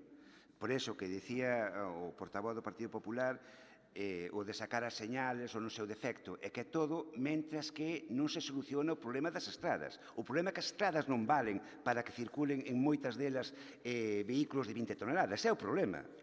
Ese é o problema. Que pasa? Que non podemos de repente impedírllelo. E mentres que non se soluciona o firme e o trazado das estradas para que poidan circular os vehículos co tonelaxe que teñen actualmente, pois cando menos quitalas. Pero mentras tanto, é somente mentras tanto. Ou o que os técnicos opinen. Nós non temos técnicos ao noso servicio que nos digan como se pode facer na transitoria hasta que se solucione o problema do firme. Entón, por eso deixamos aberto que se retiren os sinais ou que se exima de cumprimento os vehículos relacionados, non os tractores solamente, son na exposición de motivos vai perfectamente claro. Os tractores, a maquinaria agrícola, os camións do pienso, as cisternas do leite, etc., etc. Todos aqueles que necesitan actividade agraria poder circular polas estradas. Pero a solución é cambiar o firme das estradas. Esa é a solución. O resto son apaños. Non é outra cousa, son apaños. O que non pode ser é que por unha estrada, eu que sei, de Pastoriza ou de Guntín ou onde sexa, non pode circular un vehículo de 25 toneladas. Eso non pode ser, que non vaya o firme para eso. Non pode ser baixo ningún concepto. O de quitar os sinais, o de pasar de 20 a 40 son apaños. Para salir do apuro é necesario unha cousa máis a outra. Primeiro unha cousa, pois a outra. Pero non soluciona o problema. E como soluciona o problema? Cambiando o firme e o tratado das estradas. E como se pode facer eso? Destinando diñeiro. Ao mellor ao señor diputado, ao señor portavoz do PSOE, ao señor vicepresidente, parece máis interesante cos remanentes eses facerse un campo de fútbol no seu concello ou un centro para que os cazadores despiecen as súas pezas que cazan. A nós parecenos que as estradas son prioritarias, non só polo estado de abandono que están, senón que é necesario para poder desenvolver o que é o tecido productivo da nosa provincia. É que é así, non hai volta de folla. E non se pode dicir todo o mundo, todos recoñecemos que están moi mal, están fatal, están abandonadas. Pero cando hai o diñeiro para meter paeiras, decides meter noutra cousa. Non, as estradas non, sempre poden esperar, sempre poden quedar para outro día. Pois non, este é o momento. Este é o momento. Dixeron que habían máis fondos de remanentes. Dixérono antes, recoñecéndono na comisión. Vale. Pois xa está, mira, estamos poñendo un destino para eles, de forma consensuada, e facer unhas prioridades para ver onde se van meter. E ese diñeiro metelo ás estradas, que eu creo que non hai ninguén na provincia que lle parecera mal. Penso, É certo que hai moitos sitios onde metelo, é verdade. Pero concretamente, esta decisión, xa tomamos aquí de forma unánime, ni un solo veciño de toda a provincia lle vai parecer mal que se meta o diñeiro que sobrou, entre comiñas, do ano pasado, que se metan en amañar as estradas que están en peor estado, para que poidan circular por ela calquer vehículo de calquer tipo. Eu creo que é bastante razonable. E logo, habrá que abordar algún día tamén, porque os concellos non todos teñen capacidade de facelo, de facer algo similar tamén cas carreteras que son competencia dos concellos.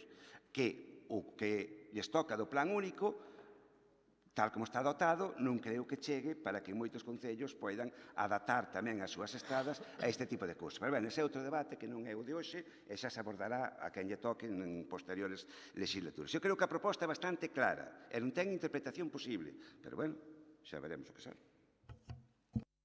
3 minutos o voceiro do Partido Popular.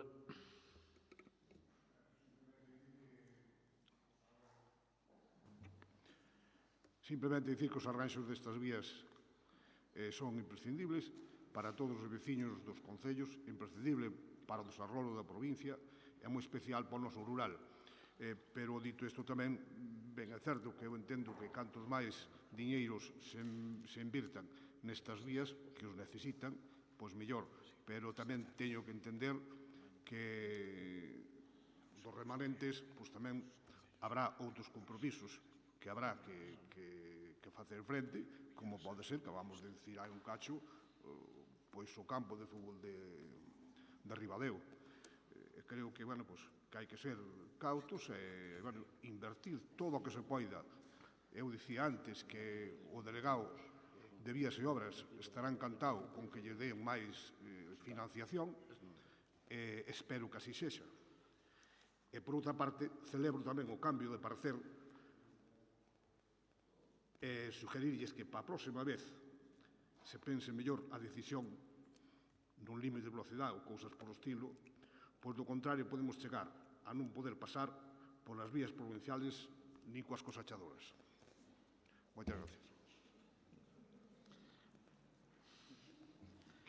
3 minutos o diputado non escrito. Gracias, señor presidente. Eu hai unha cousa que non entendí na actuación do portavoz do Partido Socialista neste momento, que era que se nos quería quitar o plan único, ningún alcalde quería que se quitara o plan único. Creo que a proposta do bloque, se non é así, corríxanme, dice que unha vez sacados os remanentes para o plan único, o que haxa se dedica a carreteras. A min, como ex de diputado delegado de Vías e Obras, pois pareceme ben. Eu reconozco o esforzo que se fixo nesta Diputación, incluso que a aprobación, co apoio do Partido Popular, do presuposto de 15 millóns de euros extraordinarios para as carreteras, pois é necesario. Daquela falamos incluso que sería necesario outros tantos, e quando arrimamos 60 millóns. Nestes momentos, a mitad das carreteras eu creo que están con bon firme, verdad que moitas son estreitas, tamén a dificultad para adquirir terrenos, etc., ou a disposición dos mismos, se non se fai con expropiación é casi imposible, e iso obviamente retrasaría todas as obras. Eu sigo dicindo o mismo, esta corporación vai a ser quen ou a seguinte de poñer o límite de tonelaje, pero é que o que estamos en principio poñendo aquí nunha proposta que se debatirá despois e agora é un parche. Repito, porque o quitar as señales non cambiou nada absolutamente, só que non se ven. O sea, a Guardia Civil, cando queira actuar contra un trator, contra un camión de recollida de leite, vai non poder seguir facendo. Eu creo que había, de facto, un acordo, nunca houve problemas, incluso aquí hai un sector que non se nombrou, que tuvo problemas no seu día, que eran as canteiras tamén. Chegouse a un acordo con elas, pediron unhas autorizacións especiales que non teñen por que ser caras nin crearlles ningún problema grave económico, e solucionouse. De feito, hasta ahora, non sei se por culpa deste PEF que se está a facer, pero o que sea, pois xurden os problemas. Eu creo, repito, que as carreteras provinciales o que hai que seguir é mellorándolas na cantidad que se poda máxima por parte do goberno de turno, e a partir de aí dar facilidades para que a xente circule, que era o que se facía. E repito, a experiencia miña en 9 anos que fun diputado delegado foi que, salvo conflitos moi puntuales, a xente cumplía e non había problemas. E cando hubo, obviamente, solucionáronse e non se sancionou, pois no caso dos tratores, que hubo algún caso de trator, me parece que recordo un de recollida de leite, co cual o porcentaje é ínfimo. E a veces tamén por exceso de celo do propio agente que, bueno, non ve. Pero daños ás carreteras, vou non dicir claramente, salvo o sector da madeira, que sí, o resto non hai. Tamén estamos en período electoral e, obviamente, cada un aproveita para presionar e pedir o que lle parezca e que o deixen andar libremente. Nada máis e moitas gracias. Decía don Lino? 3 minutos para... Que decía? Por favor, por eso, claro. Coño, pero estou apoyando que se corrija ahora, hombre. Nunca es tarde se la dicha es buena. 3 minutos, o voceiro do Goberno.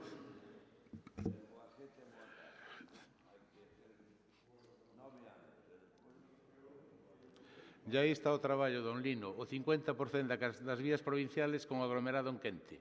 Cando cheguei había 300 kilómetros. Eu non dixen que quitar as señales que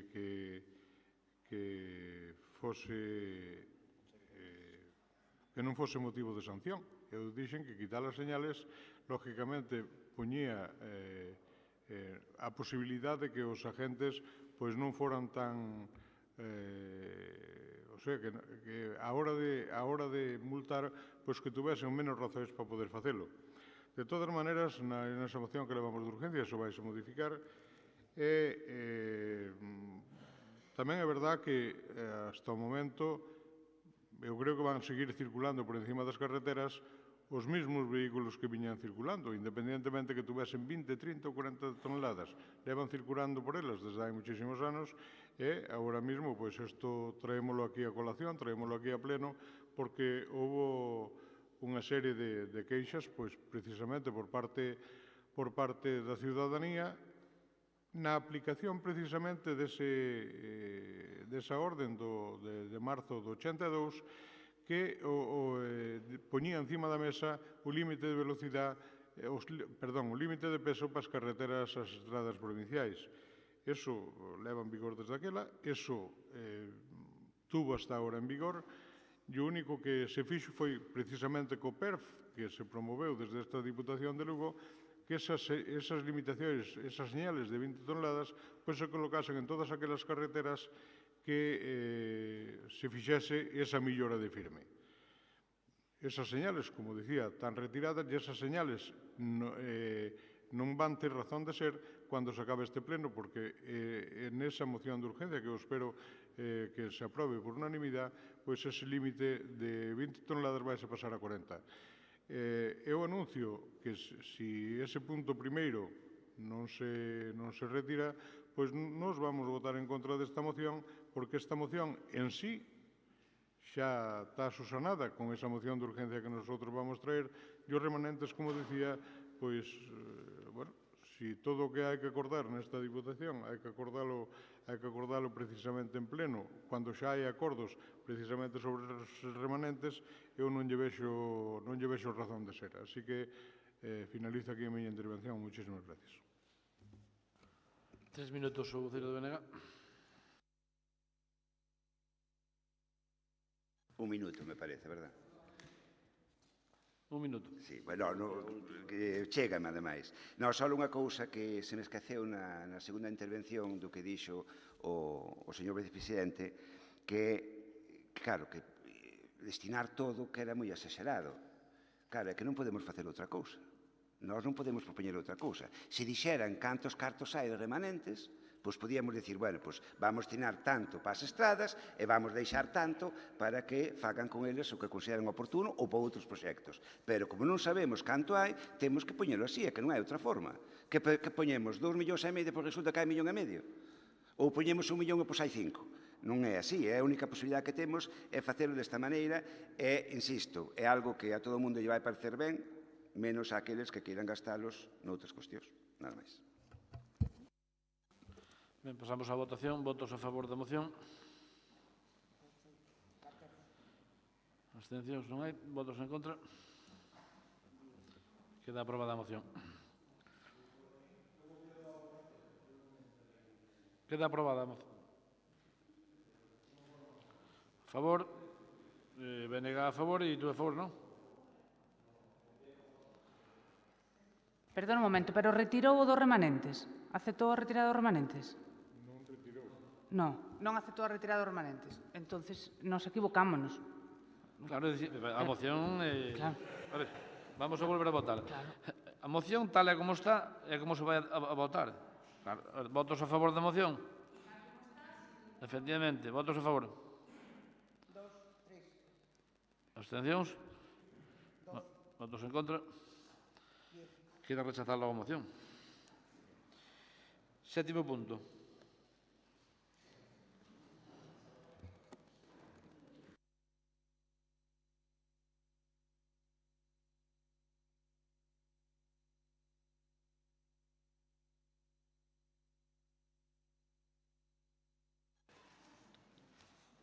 Moción do Grupo Provincial do BNG para que se dote de persoal suficiente as oficinas agrarias comarcais de Lugo.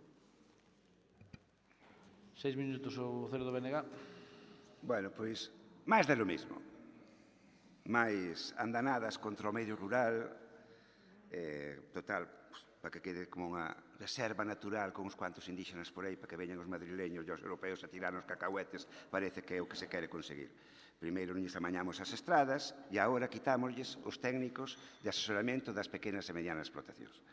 Bueno, esta moción ven a raíz de unha denuncia que fixeron, que además se dirixiron aos grupos, por menos a nós, creo que algún grupo máis, para que o trasladáramos ás institucións onde temos representación ou a Xunta de Persoal da Xunta de Galicia en base ao recorte de persoal que están tendo as oficinas agrarias comarcais, as que chamadas anteriormente axencias de extensión agraria. Claro, un recorte persoal que é coherente ca política que está a seguir o que é a propia Xunta de Galicia, o señor Feijóo, cando dicía que esta iba a ser, xa se dixo aquí máis veces, a legislatura do medio rural, si, non se equivocaba en nada. É a legislatura do recorte de servicios básicos do medio rural. Aquí non hai moito que falamos de como se eliminaba un médico e un consultorio no Concello do Carballedo, a pesar de aprobarse de forma unánime o de instalos a que reconsideraran a decisión para nada, siguen sin o médico e co consultorio pechado.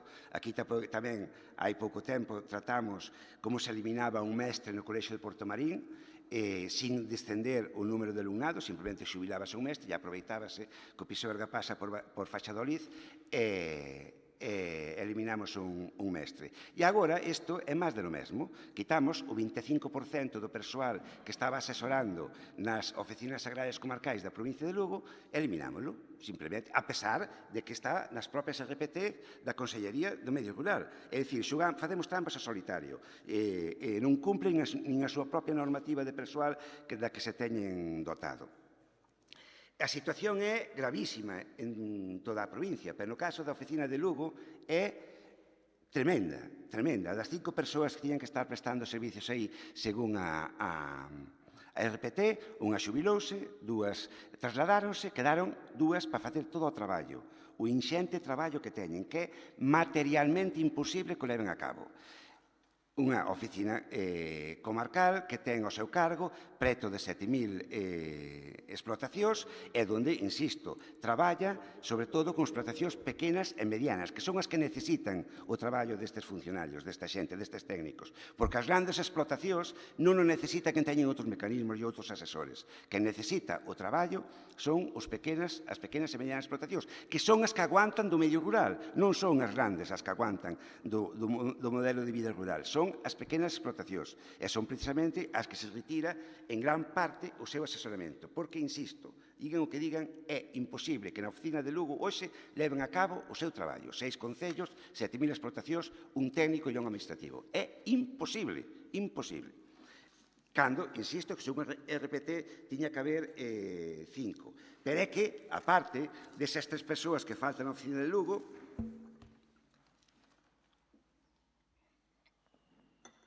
falta un técnico e un administrativo en Foz, un administrativo en Chantada, un técnico e un administrativo en Sarria, un técnico e 2 administrativos en Vilalba, un técnico en Monforte e 4 plazas de técnicos que, ainda que están en RPT, non teñen dotación orzamentaria, co cal, cando haxan as xubilacións correspondentes, xa non se van a cubrir. É dicir, o 21 persoas de 81 non están, 21 plazas de 81 non están cobertas. O 25% do persoal destinado, insisto, a asesorar as pequenas e medianas explotacións da provincia, entre outras cousas, entre outras moitas cousas, como, por exemplo, controlar o que é as subvencións da PAC, etc. Non?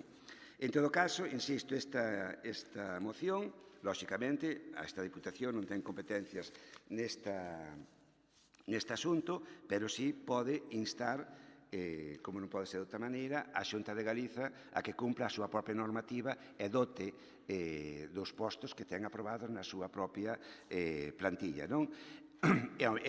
De xeito xa ultra urxente, porque iso non pode retrasarse ni unha semana máis, que cubra as plazas de Lugo, porque é completamente imposible que fagan o seu traballo. E o terceiro punto de acordo, que se lle transmita este acordo, se é o caso, á propia Consellería e á propia Xunta, para que sean conscientes de que en Lugo non estamos conformes con esta forma de actuar en canto ao asesoramento que se está dando desde a Xunta ás pequenas e medianas explotacións da provincia. 6 minutos o diputado non escrito. Está. 6 minutos o vocero do PSOE. Gracias, presidente. Bos días a todas e a todas. Verdades como puños.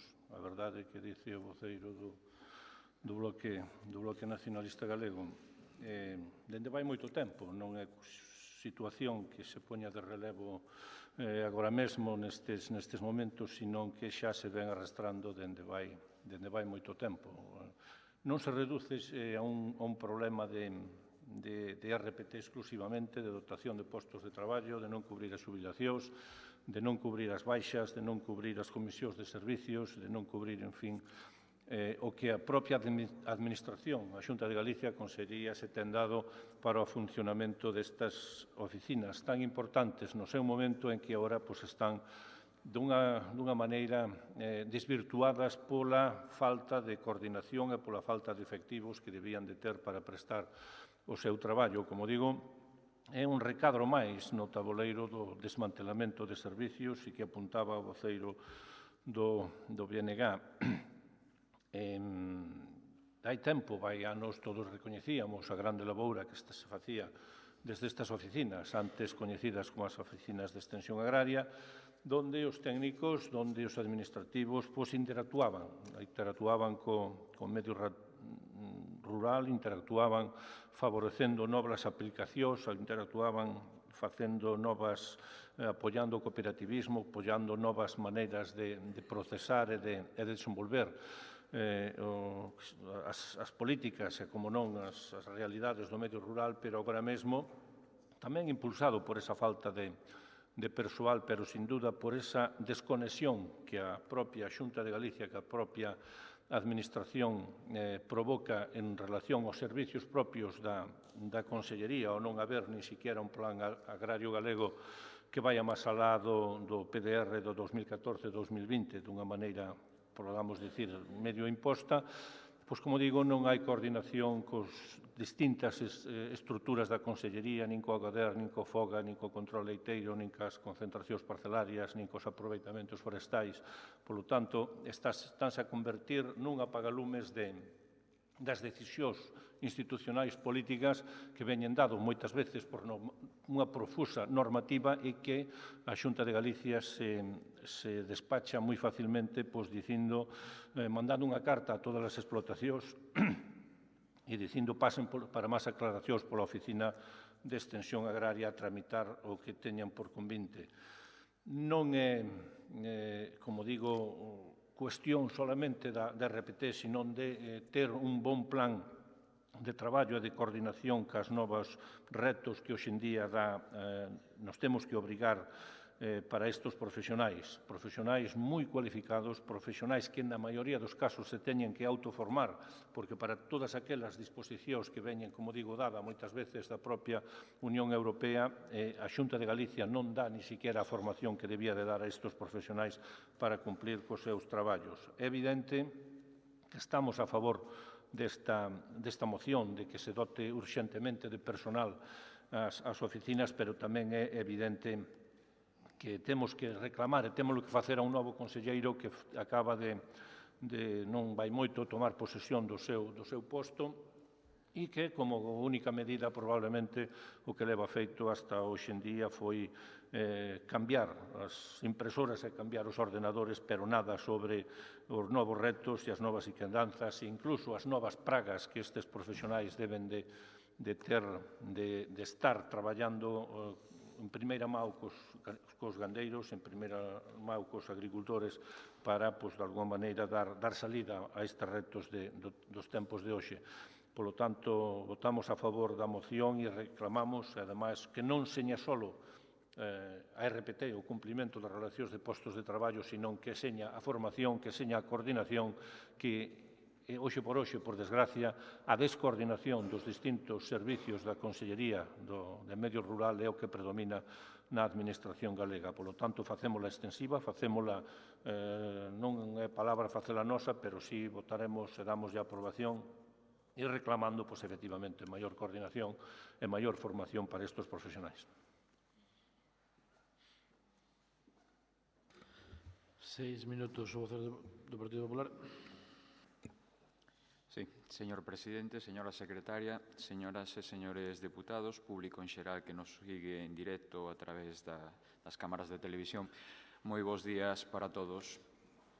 Ben, en primeiro lugar, señor Ferreiro, sin utilizar a vehemencia e o ímpetu a que nos ten acostumados vos, e lle direi moi alto e moi claro, que tanto para o Partido Popular como para este grupo provincial, como para este portavoz que lles fala e tamén para os que temos labores e funcións de goberno municipal, é moi importante e primordial o que é o mantemento dos servicios públicos e a mellora deses servicios públicos. E, sobre todo, aqueles nos que hai unha atención directa á cidadanía. E coincido con os dous portavoces na labor importante que desenrolaron ao longo dos anos, que siguen desenrolando e que seguirán desenrolando as oficinas agrarias comarcais no que é o noso tecido agrogandeiro. Fixeron na labor tanto de asesoramento como no trámite de todos os procedementos administrativos que desenrolan en esas oficinas. Son, por tanto, o desenrolo do que é o medio rural no territorio galego. E son os servicios públicos máis próximos á cidadanía e encargados de, en ese caso, resolver todas aquelas dúbidas e atender todas aquelas necesidades que teñen a cidadanía preto deles. Entón, como non pode ser de outra maneira, todas aquelas iniciativas, como é en este caso esta moción que presenta o BNG, que vai encamiñada a mellorar a dotación de personal, de que pode adolecer, en algún caso, estas oficinas agrarias comarcais, lóxicamente van a ter o noso apoio. Decir que o problema da RPT, dos traballadores que están a dispor desa RPT, non é un solo problema que afecte ás oficinas agrarias comarcais, senón que é un problema que afecta a outros servicios públicos e a outras administracións, co cal dificilmente ninguén pode pensar que poida haber unha interferencia política á hora de tratar de que non este dotados con suficiente personal esas oficinas agrarias. Debemos decir que contamos no territorio galego con 70 oficinas agrarias comarcais na que hai 300 profesionais, entre eles veterinarios, enxeñeiros agrónomos e enxeñeiros técnicos agrícolas e tamén persoal funcionario. E en recentas datas incluso se incorporaron 17 novos enxeñeiros e tamén 6 veterinarios. Co cual, e a pesar das súas verbas, como dixo antes o señor Ferreiro, emprazo a vostedes que me diga e lle podo asegurar que ningún expediente dos que se presentou deixou de tramitarse, deixouse de certificar e de resolver por falta de persoal. Ben, sobre todo porque hai excelentes profesionais nesas oficinas agrarias, en todas e cada unha delas, e incluso na nosa provincia tamén, lóxicamente, e tamén pola colaboración que presta as outras administracións, como son o persoal moi eficiente dos servicios provinciais de explotacións agrarias de Lugo e tamén a colaboración, como non tamén, da Delegación Provincial da Consellería de Medio Rural, axudando a estas oficinas comarcais, e concretamente tamén a de Lugo, a tramitar moitas das axudas, concretamente as axudas para pequenas explotacións, salvo as visitas que se fan de campo, e tamén aquelas axudas para a incorporación de mozos no que tamén colabora a Administración.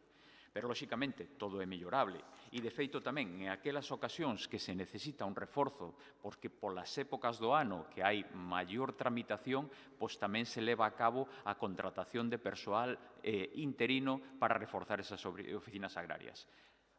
E, como lle dixen antes, reitero yo mismo, debido á profesionalización e que camiñamos hacia un futuro telemático e moitas das actividades que se facían antes na oficina agraria comarcal agora xa se poden facer de forma telemática e o poden facer os nosos gandeiros desde a súa explotación, pois, e unido a esa profesionalidade, fai que ningún deses expedientes se deixasen de tramitar por falta dese personal.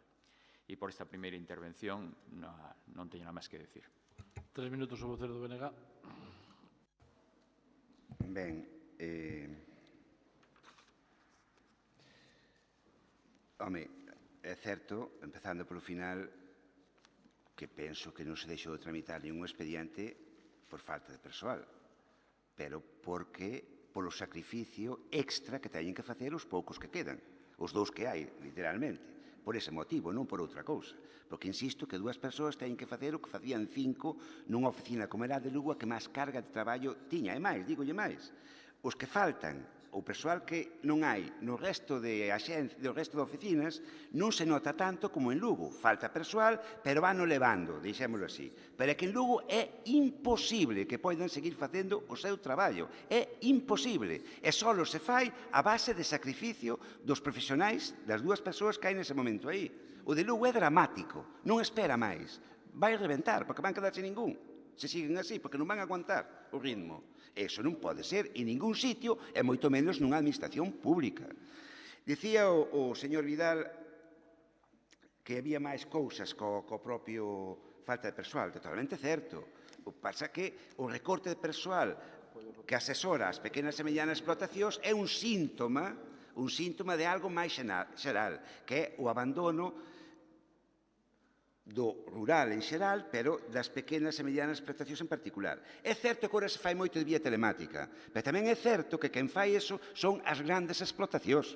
As pequenas e medianas explotacións son as que teñen, por distintas razóns, menos acceso a ese tipo de posibilidades de tramitación por vía telemática. Claro, as grandes explotacións, xo dixen antes, son as que menos necesitan estas oficinas. Xa teñen os seus mecanismos, teñen capacidade para fazer outras cousas. Os pequenos e medianos non. Os pequenos e medianos non. Por iso é tan grave o a perda de calidade neste asesoramento. Pero, dado que parece que van votar a favor, que quixen entender, non? Bien, tampouco é cuestión aquí de poñernos a discutir cando vamos votar todos a favor, pois benvido sexa o apoio, simplemente que a ver se consiga algo máis con el que se conseguiu pois, co que pasou últimamente co médico de Carballedo ou co profesor de Portomarí, que a pesar de ter o apoio do Partido Popular neste pleno, aínda hoxe están, sigo médico e sigo mestre. 3 minutos o diputado non escrito. Gracias, señor presidente, para anunciar o meu voto favorable. 3 minutos o voceiro do PSOE. Moi brevemente, señor voceiro do Partido Popular, ou entendínme un mal que pode ser, ou entendín que a Xunta de Galicia non tiña interferencia política na RPT, algo así dixo, non? O sea que evidentemente, se non é o propio conselleiro, se non é o propio conselleiro de presidencia, se non é a propia política sobre dicirse aplicar, renovar, cumplir a RPT, que non vai a facer. Entendo que aí hai un pequeno desfase no que vostede decía.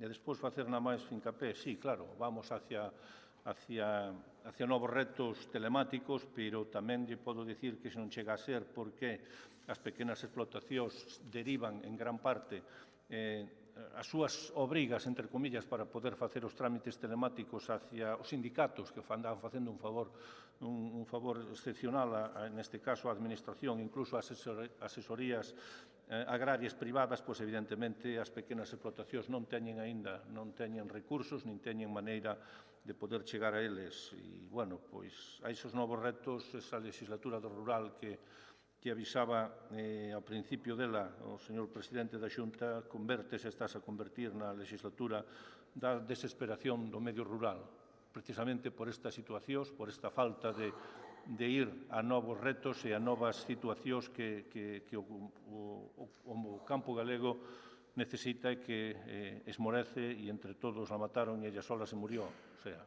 é un momento xa non só de dotar de RPT oportuna as oficinas agrarias, senón tamén de cambiar ese rumbo para non terminar xirando nun círculo que non nos leva a ningún lado. Moitas gracias. Noso voto favorable.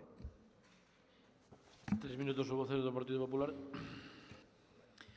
Ben, si, señor Vidal, cando me refería que non hai ninguna interferencia política, refírome a que o único que fai o Partido Popular é xestionar mellor os servicios para que cada vez sexan de mellor calidad e cheguen mellor á cidadanía.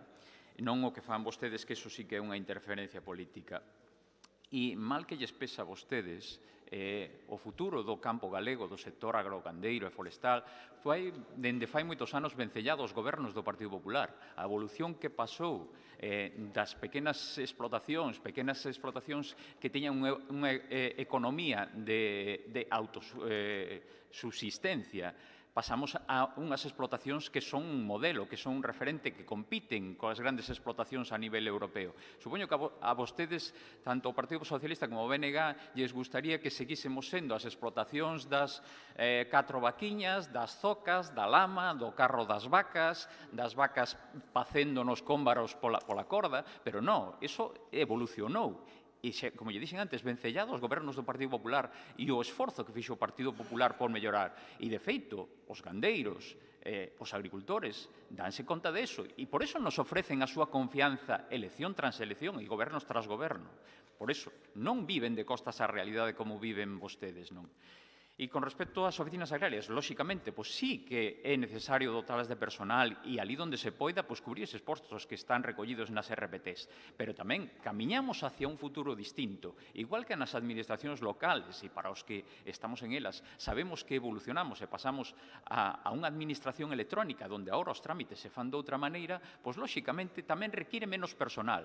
E agora a xente sabe que pode acceder desde as súas casas a unha oficina agraria virtual, tanto para trámites gandeiros, como trámites de sanidade vexetal, como rexistro vitícola, e iso a partir do pasado 22 de marzo xa a través dun portal único. Iso é evolución, é adaptarse aos novos tempos. E, lóxicamente, iso fai que se requira menos persoal. E a veces o persoal tamén depende da eficiencia. Non por ter moito máis persoal se vai ser moito máis eficiente. E temos claros exemplos, eu podo dicir, e xa o dixen en outra ocasión, o Centro de Saúde de Begonte con 2 médicos funciona mellor que con 3, están mellor atendidos. Xa son mellores 2 profesionales que 3. E iso pódese consultar a calquer veciño do Concello de Begonte. Pois, lóxicamente, o mellor nunha oficina agraria poden funcionar mellor con 2 persoas que con 4. E, sobre todo, cando os trámites a nivel telemático van a reducir moita carga de traballo para ese personal. Pero vostedes, se iso non queren ver e queren seguir utilizando políticamente, eu entendo que estamos en un período electoral e poden querer facer vostedes méritos para iso. Pero a realidade é ben distinta. O campo evolucionou, temos explotacións punteiras que están competindo e unhos costes de produción cada vez máis achegados ao que pasa no resto de Europa. E somos un referente a nivel de produción. E iso, como xa lles dixen antes, gracias aos sucesivos gobernos do Partido Popular. E seguirán nos dando a confianza para seguir facendo ao longo de moitos anos. Moitas gracias. Un minuto para rematar. Bueno, iso que funciona mellor con 2 que con 3. En fin, no meu concello, e non funciona mal, o Centro Médico de Outeiro de Rei, teño que facer unha analítica este xoves, e hai un mes que pedín cita, e deron para este xoves, un mes despois. Eu creo que se houbera algún profesional máis, non creo que tardaran un mes en darme cita, non? E a culpa non é dos profesionais que traballan ali, aseguro yo, simplemente que non dan para máis, así de claro. É só unha aclaración, porque esta discusión xa tivemos máis veces, non? Sobre o tema do tamaño das explotacións. Eu creo que ninguén, e paréceme que coñezo un pouquiño o que é o sector agrario, e o que é o mundo da gandería, e ninguén moi a min nunca defender o de volver ao carro de vacas, nin ese tipo de cousas, penso, Eu que si defendo, e defenderei sempre, é que a solución non é ter explotacións de máis de 500 vacas en exclusiva.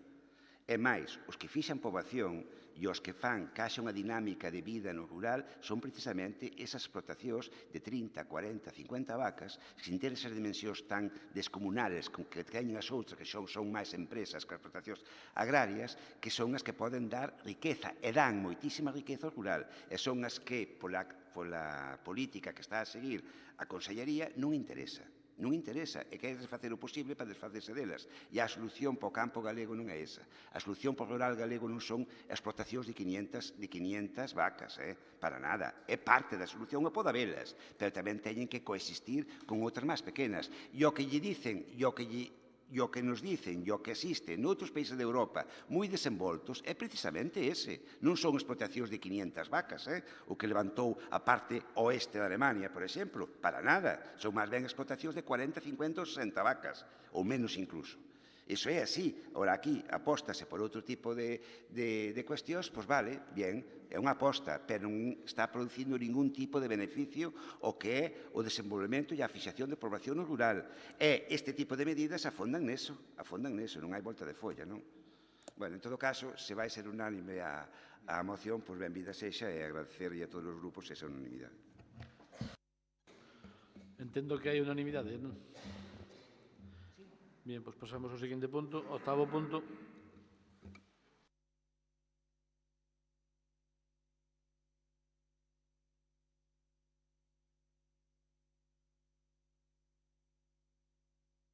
E o emprego da central de Alcoa en San Cibrao. Polo que se falou antes, vais a haber un turno de intervención para cada grupo e despois, non sei se unha declaración institucional, se queda neso. Ten a palabra o voceiro do Grupo do Partido Popular. Hola, bos días. Agradecer que se leve como unha proposta institucional, pois eu creo que é a forma de lanzar un mensaxe tamén de unión entre todos nun asunto de vital importancia para a comarca da Mariña, pero creo que para toda a provincia de Lugo. A naide se escapa, pois que estamos nunha situación complicada. A factoría de Alcoa emprega neste momento a uns 2.000 traballadores, 1.200 de forma fixa e uns 800 en empresas auxiliares que desenvolven o seu traballo fundamentalmente dentro da planta, pero aparte ten unha repercusión na economía da Mariña estimada nunhas 6.000 familias, familias que viven do comercio, do turismo, da hostelería, do transporte, empresas e moitas familias que viven directamente da actividade económica que xenera Alcoa ao seu arredor. Por iso, eu creo que é importante lanzar un mensaxe de unión, de defensa deses postos de traballo que hoxe en día, máis que nunca, se ven amenazados. Creo que hasta este momento lanzamos xa dúas mensaxes de unión en dous plenos pasados, o último fai menos de un ano, fai uns meses, con motivo do anuncio de peche das factorías de Avilés e Coruña, e que hasta este momento sempre se vía a amenaza de Alcoa como unha forma que tiña a empresa de reclamar melloras, de reclamar máis fondos ou mellores condicións nos precios da enerxía. Pero unha vez que ha anunciado o peche de Coruña e Avilés, vemos que Alcoa é unha multinacional, que o seu centro de decisión non o ten aquí, e que ao final o que lle importan son os números, non lle importan nin as familias, nin os postos de traballo. Entón, ao final, o que importa é esa conta de resultados, e eu creo que é unha tarea de todos establecer os mecanismos para que a empresa gañe cartos, porque se gaña, gañaremos todos. Gañarán as familias, ganarán os traballadores e ganará toda a provincia de Lugo. Alcoa representa, como xa se falou en outras ocasións, máis do 30% do PIB da provincia, de aí que non só a Mariña sexa afectada por calquer problema na planta, sino que sería un problema para toda a provincia, e incluso iría máis aló, porque é o máximo consumidor de enerxía de España, consume máis do 3% de enerxía nacional, entón crearía un problema, eu creo que en cadea, que repercutiría a máis sectores. É importante decir tamén que pasou a empresa por problemas en outros momentos. A verdade que se tomaron decisións que contribuíron a unha solución puntual, como foron as subastas de interrompibilidade no seu momento, como foi a construción dese gasoducto por importe de máis de 20 millóns de euros, que fixo que a planta de alúmina, que hasta ese momento estaba dando pérdidas, que pasara a dar beneficios. Eu creo que é unha aposta importante polo mantenimento do empleo na zona. As subastas de interrompibilidade foron un parche puntual, neste momento están amenazados por a competencia en Europa, entón agora ponse sobre a mesa un mecanismo novo, que é un borrador que se presentou do Estatuto do Consumidor Electrointensivo, que todos tiñamos moitas esperanzas depositadas en este borrador, pero que lonxe de dar unha solución, o que fomenta é máis incertidumbre a non establecer mecanismos claros para as empresas electrointensivas. Hasta este momento, as empresas electrointensivas, consideradas así, e que tiñan acceso á interrompibilidade, eran 8 ou 10 empresas en toda España. Con o novo borrador, hai máis de 250 empresas que terían acceso a estes recursos económicos. Entón, é necesario, a través das alegacións que presentarán os distintos grupos políticos, que presentará tamén os representantes dos traballadores, que o Estado que mire este tema con delicadeza, pola importancia que ten, e que acepte esas alegacións que suporían que Alcoa pudera seguir ca súa actividade na Mariña, de outro xeito sería nefasto para a Mariña, para Lugo e para Galicia. Propúxose unha modificación, unha vez tido unha reunión de todos os alcaldes da Mariña con representantes dos traballadores, co Comité de Empresa o pasado venres, entón modificouse a proposta de acordo recollendo a totalidade da proposta que nos aportou o Comité de Empresa, que nos pideu que leváramos así. Así se fixo e así ven a proposta literal. Entón, apelando a esa unanimidade, lanzar un mensaxe de esperanza e pedir ao Goberno que se poña máis a obra e que acepte estas alegacións, que serán boas para todos os traballadores. Nada máis e moitas gracias. 6 minutos o voceiro do Goberno. Moitas gracias, señor presidente. Eu indicar que hoxe recibimos tamén no rexistro da Corporación a moción sobre a modificación ao borrador de regulación do Estatuto de Consumidores Electrointensivos, precisamente que nos trasladou o Pleno do Comité de Empresa de Alcoa. E se ben, creo que é preciso neste momento trasladarlle á cidadanía e, sobre todo, pois, aos traballadores de Alcoa e aos veciños da comarca da Mariña, pois o noso apoio é un mensaxe de unidade, como ben decía o portavoz do Partido Popular. Creo que tamén é preciso poñer en valor o traballo feito por parte do Goberno. En ese sentido, pois, quero resaltar que nos últimos meses, pois en decembro, se aprobaba un Real Decreto Lei precisamente cas medidas de carácter urxente para o impulso da competitividade económica no sector da industria e o comercio en España, polo cal, pois, no que se comprometían a aprobar nun plazo máximo de 6 meses desde a entrada en vigor precisamente o Real Decreto que regulara o Estatuto de Consumidores Electrointensivos e que recoñecera as súas particularidades destes consumidores, dos que teñen pois un elevado consumo eléctrico ou un elevado consumo cando hai baixa demanda e unha curva de consumo estable. Sin transcurrir 6 meses se fixo a primeira consulta previa pública e se abriu un plazo de presentación de alegacións dende o 1 de febreiro ao 15 de febreiro e logo se presentou este proxecto ao que se refería Demetrio e, evidentemente, pois tamén se dá un plazo de alegacións para melloralo. Pero o que está claro é que hai a vontade clara de, por primeira vez, pois ter un mecanismo que regule a estes consumidores e, polo tanto, pois é o que quero tamén ao mesmo tempo poñer en valor que nun espacio curto de tempo pois se intenta dar resposta e obviamente pois non vai a estar ao gusto de todos e todo é mellorable, pero se ben se presentou este proxecto tal e como se acordara pois xa en decembro. Pola miña parte nada máis e moitas gracias. 6 minutos, bueno, o diputado non ha escrito.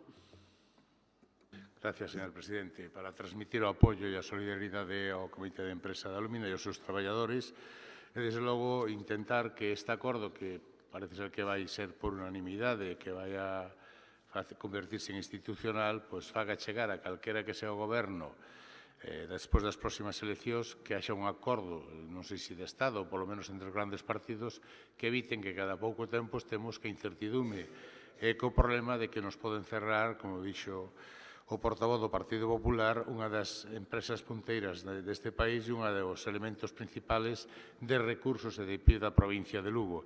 Desde logo, o peche da Alumina sería un mazazo sin precedentes para esta provincia e tamén para Galicia e esperemos que esas amenazas ou esos ventos en contra que veñen e que soan por aí, pois non se fagan realidade. Gracias e boas tardes. 5 minutos para rematar o Benega. Ben, pola nosa banda, nada máis sumarnos a esta unanimidade, simplemente facer un pequeno recordatorio, aunque o alcalde de Xove Demetrio explicou perfectamente cal é a situación, efectivamente non afecta só a comarca da Mariña ni aos concellos de Xove e Cervo, afecta a toda a provincia, que, como ben dixo, supón máis do 30% do PIB desta provincia, pero afecta incluso a outras provincias galegas, comentábanolo ontes os representantes do comité. Afecta a provincia da Coruña, afecta ás Pontes, que é quen fornece de enerxía a planta na súa maioría, que consume, decían, 3.600.000 megavatios, que é moitísimo, efectivamente, o 30 ou 40% da enerxía que se consume na provincia de Lugo consume esa factoría, que é curioso que coincida tamén co 30 ou 40% do PIB. Ao respecto do consumo das electrointensivas e das rebaixas conseguidas, temos un exemplo moi claro, que é o do País Vasco, que conseguiron unha rebaixa de 23 euros por megavatio, mentras que para aquí a rebaixa é de 4 euros por megavatio. independentemente de que uns ou outros teñemos a favor da tarifa eléctrica galega, porque esa moción trouxémola nós, debatiuse aquí, uns votaron en contra, outros astuvéronse, independentemente de haxa tarifa eléctrica galega ou non, ou como lle chamen, por exemplo, no País Vasco non leva o nombre de tarifa eléctrica vasca, pero sí que cada ano se negocia tanto para as empresas pequenas como para as electrointensivas unha rebaixa. De eso sí que hai que tomar nota. Pero xa digo, non quero con isto romper a unanimidade, ni nada que se lle pareza. En todo caso, solicitaría ao presidente que, como lle dixen xa na xunta de portavoces, e lle dixen tamén a Elena, que estaba ali, que renunciemos todos a calquera proposta que puidéramos propoñer aquí ou emenda que puidéramos propoñer, para que a proposta que registrou hoxe pola mañá o Comité de Empresa e que nos trasladou a todos os grupos políticos, os alcaldes, o venres, nós fomos ontes o BNG, mañá, hoxe estaba, me parece, o vosso grupo, o PP, bueno, pois que sexa o acordo unánime de apoiar a proposta que enviou o Comité, que é que vosotros refixestes para meter na vosa moción, pero que seña a do Comité, que o Pleno de Diputación respalda a proposta do Comité. Simplemente. Tendo que hai unanimidade en todos os grupos e a parte que, bueno, recoller a proposta que fai o Comité de Empresa como declaración institucional, non? Pasamos ao seguinte punto, noveno punto. Moción do Grupo Provincial Popular para que a Deputación de Lugo incremente os fondos para a conservación da rede viaria provincial. 6 minutos sobre o cero do Partido Popular. Sí, bons días a todos. Bueno, eu creo que a defensa desta moción debe ser rápida, por canto levamos falando xa en varias mocións anteriores sobre a situación da rede pública provincial de estradas e tamén sobre a necesidade do seu mantemento, do seu arranxo e demais. Creo, ademais, que se falou antes de que había unha serie a estas alturas de mandato, xa prácticamente a punto de rematar a legislatura, que había unha serie de mocións que se podían considerar electorais e demais.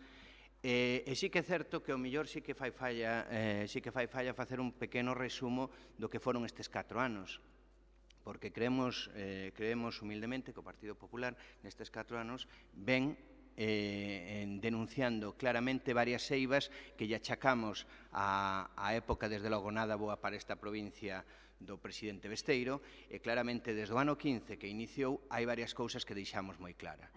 Creo que o Partido Popular e a súa voceira así o defenderon desde o principio. Viñamos dicindo que nesta Deputación, despois de 8 anos de bipartidismo PSOE-BNG, había un sectarismo nas inversións importante con respecto a un castigo, con respecto a concellos nos que gobernaba o Partido Popular durante eses 8 anos. Ese sectarismo que denunciamos e claramente fixemos desde as nosas distintas posicións que tivemos ao longo desta legislatura, os esforzos necesarios para combatilo. Froito deso, e sin arrogarse máis importancia da que podamos ter dentro desta Cámara, si é certo que se conseguiu, ao final por unanimidade, ese plan único do que agora parece que todos estamos moi contentos, pero o único certo é que mentres gobernou nesta provincia o PSOE e o BNG non o permitiron. Por lo tanto, ese sectarismo si se lle empezou a poñer coto, e despois había outro tema claramente que denunciamos e se falou desde o primeiro, que era a situación da rede provincial das estradas nesta provincia. Está claro que as estradas, e así ese dato se repetiu en numerosas ocasións, a cuantía da longitude das estradas provinciais en Lugo pasa dos 4.000 km, está claro que é unha rede extensísima, está claro que non se amaña e se mantén sola, senón que fai falta un esforzo inversor mantido no tempo e claramente coñecedor da importancia que esta rede ten para a socioeconomía desta provincia. Por lo tanto, xa estamos na terceira, na cuarta vez que traemos a este pleno, pois a necesidade de que esta Diputación afronte con máis fondos o mantemento desta rede. Froito daquela primeira petición e daquela primeira pelexa por mellorar esta rede foi aquel plan de estradas que no ano 17 se conseguiu tamén por unanimidade e que veu pese ao que dixo cada un, que veu a refrendar que as estradas provinciais de Lugo estaban nunhas condicións deplorables. Froito deso foi a inversión que se tivo que levar a cabo, eses 15 millóns de euros anuais, para ir convertelas. Pero xa daquela, incluso xa daquela, o cual, por certo, ven a xustificar que o que decía o Partido Popular era certo, que había habido anteriormente un abandono durante 8 anos de todas as carreteras, de todas as estradas provinciais. Pero é que tamén xa desde aquel momento o Partido Popular fixo un esforzo en decir claramente que con este plan de inversión non chegaba, porque unha cousa era un plan de choque para amañar o que estaba desfeito e outro moi distinto era darlle a importancia que esta rede ten para esta provincia, o cal necesita, sen dúbida, máis fondos. No ano 18 presentamos, fai ahora mismo un ano, presentamos unha moción nese mismo sentido, recordando a necesidade de poñer máis fondos a disposición do mantemento desta extensa rede de carreteras provinciais. Curiosamente, fai un ano agora, simplemente lendo a acta e o resultado da votación, quedámonos solos. Desgraciadamente, tanto socialistas como nacionalistas consideraron que non eran precisos eses fondos. E máis, votaron en contra esa moción, non saiu adiante. Pero nós persistimos, e persistimos xa a exemplo de final de legislatura. Persistimos porque creemos o mismo que creíamos no 15, que efectivamente esta rede tan extensa precisa deses fondos. Estámoslo a ver cando vimos a debatir sobre as señais verticais, sobre os pesos máximos autorizados, sobre a necesidade incluso de limitar, e cando agora sí todos, incluindo as intervencións que acabo de tomar nota que acaba de facer o BNG neste caso, cando fai un ano votou en contra, agora parece que non só non está en contra de que se necesita máis fondos, senón que estaba, sin outro previo análisis, disposto a dedicarlle a esta partida todos os remanentes desta casa. Por lo tanto, creo e agardo que é un bon momento para que rectifiquen, para que humildemente recoñezan que se equivocaron no ano 18 non apoiando esta moción e invítalos, agardo a segunda intervención para analizar a postura ou o posible cambio de postura, invítalos a que apoyen o que realmente acabamos de ver nas mocións anteriores, que temos unha rede de carreteras moi extensa e que é preciso uns fondos adicionais, porque os que hai, dende logo, non chegan ou mal se administran, preferimos pensar que non chegan, para mantelas en condicións. E, ademais, nin sequera vimos orfos de exemplos, senón que vimos con exemplos absolutamente cuantificables e mirables hoxe en día.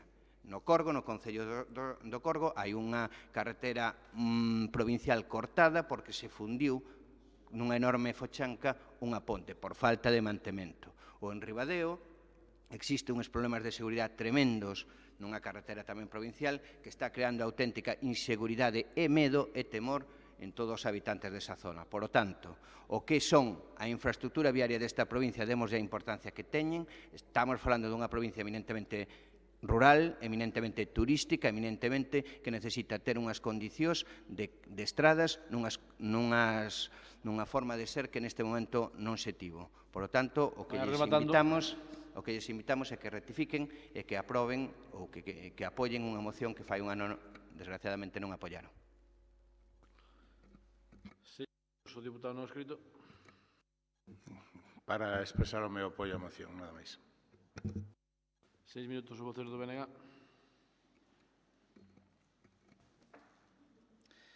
En principio, cando empezou a falar o portavoz do Partido Popular, o primeiro que dixo estaba completamente de acordo. A defensa desta moción xa fixeron hoxe no primeiro e no sexto punto do orden do día. Porque está moi ben. De feito, vamos a votar a favor, xa yo digo, como só faltaría. Hai que ter un poquinho de coherencia, que vamos defendendo toda a mañá. Pero o que me gustaría que me dixera, eses fondos onde van vir? Porque nós propuxemos exactamente o mesmo, pero dicindo de onde íamos sacar os fondos. Non podendo dicindo de outra maneira porque non temos máis datos. Pero usted dice que aumenten os fondos, pero habrá que sacarlos de algún lado. Nós dixemos de onde sacaban. Dos remanentes, que é o único que se pode sacar a estas alturas, penso eu, polo menos as cantidades que se necesitan para esta proposta que fan ustedes. Sacámonos dos remanentes, non hai outro sitio. A estas alturas, penso, esas cantidades. Usted dice que se aumenten, vale, moi ben, queda moi bonito decir que se aumenten, de onde? De onde sacamos? Cos orzamentos aprobados. Dígame de onde, que ao mellor isto nos parece ben. A mellor isto nos parece ben. Pero algo terá que dicir. Non pode dicir, veña, aumentemos os fondos, perfecto, vale, e faguemos unha vida feliz para todos. Moi ben, perfecto, de maravilla. Nós dixemos de onde tiña que salir o diñeiro, no único sitio que hai neste momento, disponible, con os orzamentos aprobados. Dixemos de onde, e ustedes votaron en contra. En contra. Eu non sei que pasou hai un ano. Eu que lle seguro, non me lembro, un que ten así demasiadas cosas na cabeza. O que estou seguro é que se votamos en contra foi por algo completamente justificado, porque sempre defendemos o mesmo, cando menos desde que eu estou aquí. Nunca cambiamos de postura. Segurísimo, segurísimo. Pero, bueno, ainda así, nós vamos votar a favor. Se antes defendemos que se metera diñeiro ou que houbera disponible para as carreteras, agora non vamos votar en contra. Solo que voto de menos que me diga de onde vai sacar o diñeiro, onde vai recortar, de onde vai quitar, a quen lles vai sacar. Dígamo, o diñeiro que lles toca dos remanentes a ustedes van dedicar ás estradas. Dígame de onde, porque de algún lado terán que, a ustedes, aos concellos que goberna o Partido Popular, algúns concellos que goberna o Partido Popular, terán que dicir. Non sei que quere facer. Deixamos cultura sin cartos? Facemos unha transferencia de crédito desas que fan cando lles interesa, deixamos cultura ou medio ambiente ou non sei. De algún lado sairá, digo eu. Eu non sei. O pouquiño que sei, co tempo que levo aquí, é que cando se fai unha proposta cos orzamentos aprobados, se é unha proposta de cantidades considerables, solo hai os remanentes de tesorería, non hai outros. E aquí estamos falando de cantidades moi importantes se queremos realmente actuar sobre o problema, senón non se vai facer absolutamente nada máis con a capa de cosmética. E insisto o que dixen na primeira intervención, que aparte corroboreino, os 15 ou 17 millóns, foron 15 ou 17, unha cousa así, que se meteron no plan de estradas, non sirven para amañar o problema. É unha capa de cosmética, pero non aumenta, por exemplo, a posibilidade de que circulen camións con máis tonelaxe. Necesítase reformas integrales de moitas estradas. E moitos cartos para eso. E teñen que salir de algún lado. E ustedes votaron en contra. Así que non veñan agora dicindo que incrementemos os fondos. É que é unha tomadura de pelo, vamos. 6 minutos o vocero do Goberno. Hola de novo. Bueno, eu, ante esta moción, eu preguntaría outra vez o que xa preguntei na de antes. Onde vamos sacar eses fondos? Dun plan único, do Servicio de Axuda no Fogar, de outras áreas? Eu creo que o orzamento da Diputación, neste momento que está perfectamente estruturado, é que se sabe o que hai en cada partida e en cada sitio, non? De todas maneiras, eu quería resaltar o que vai feito nestes 4 anos. Nestes 4 anos, invertíronse do orden de 45 millóns de euros, o que é en mantemento e en millora de carreteras. Vamos ter por encima dos 2.000 kilómetros de carreteras de aglomerado en Quente. Hai que ter en cuenta que o mantemento das vías tamén supón un coste importante todos os anos. No ano 2015 houve un contrato que abarcou 4 anos. Neste momento estamos nunha prórroga de contrato de 9 meses, hasta 9 meses, que no momento que se sale o novo contrato, ese contrato, esa prórroga xa deixará de existir. Este contrato, esta millora para o mantemento de carreteras, tamén vai incrementada. Eu creo que temos que racionalizar o gasto e temos que seguir na senda de inversión en obra nova e manter un sistema de conservación eficiente.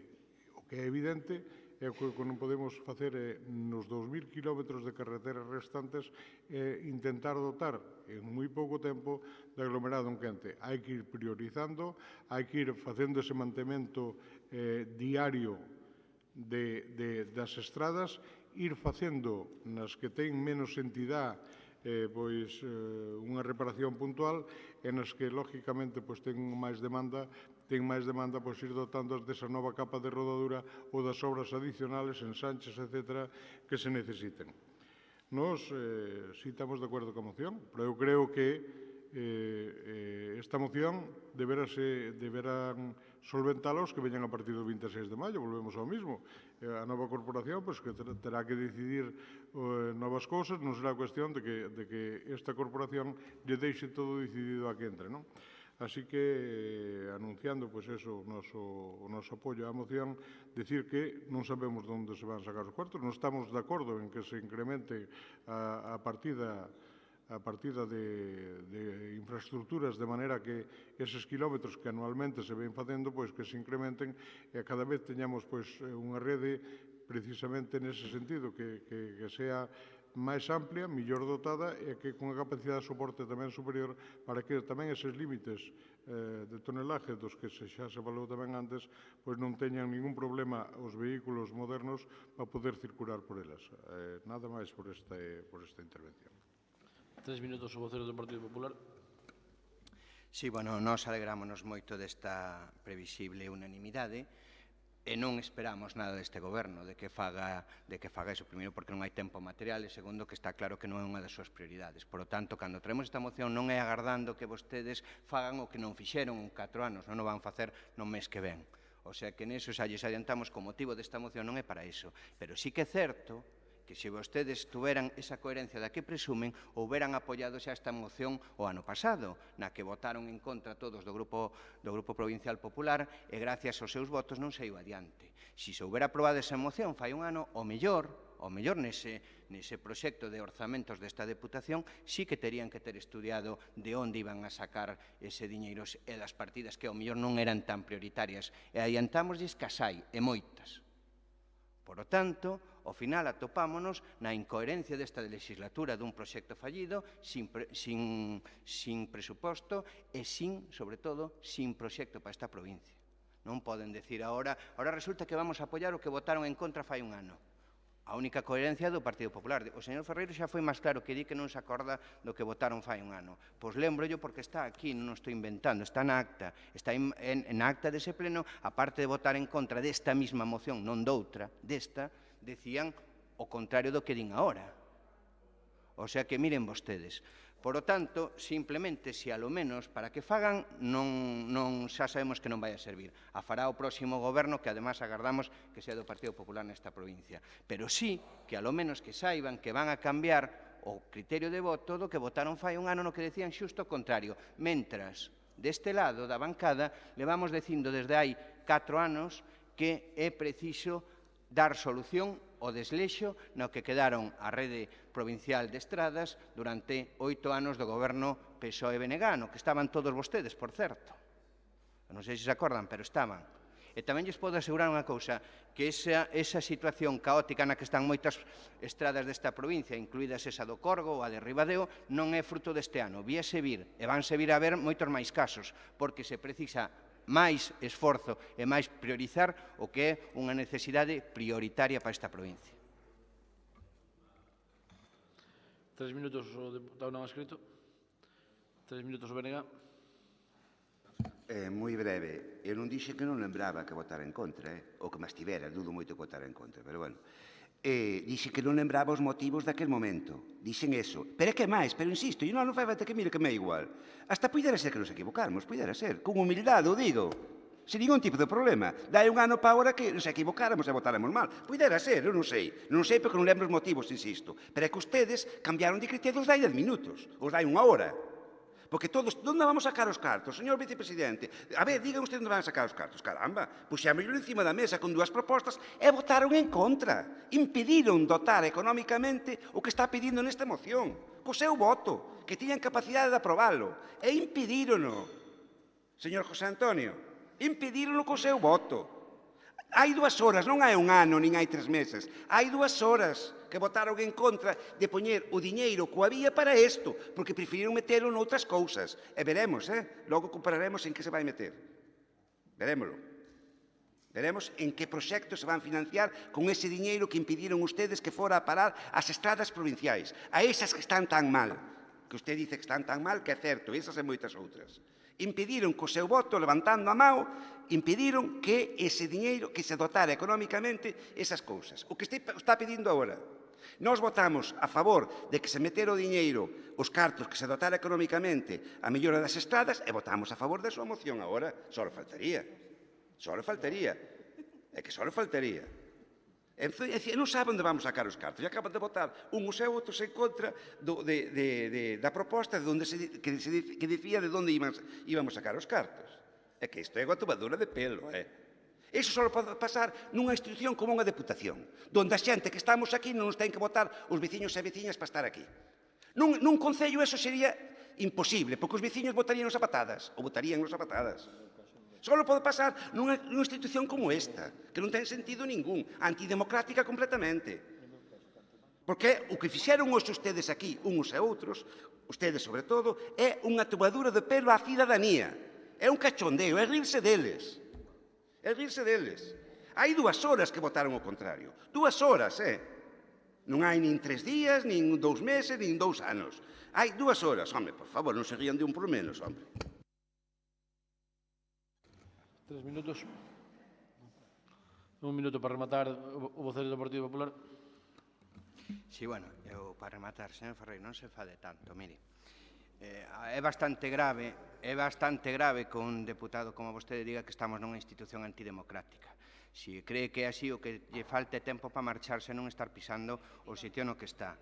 É unha falta de respeto importante. Mire, ese é o primeiro. Eu creo que é o primeiro.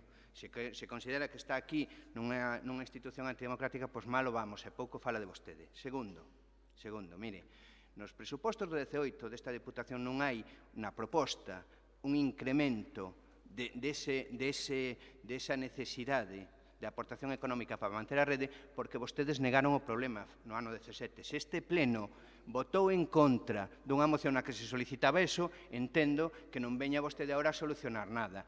Mire, vostede dice que non se acorda, pero paso agora a acta porque aquí votou en contra, vostede tamén, señor Ferreiro. Por lo tanto, agradéceselle que recoñeza que hasta se equivocou. Despois, a verdade, esa equivocación non leva a propósito de enmienda porque conleva un enfado absolutamente desmesurado pola súa parte.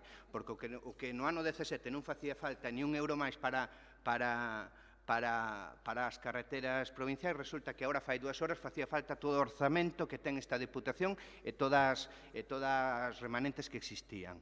Mire, eu só me quedo neste tema con algo que dixo un compañeiro e que tamén oín a outra persoa que ademais aprecio. Nas carreteras desta Deputación non van a pasar nin as cosechadoras.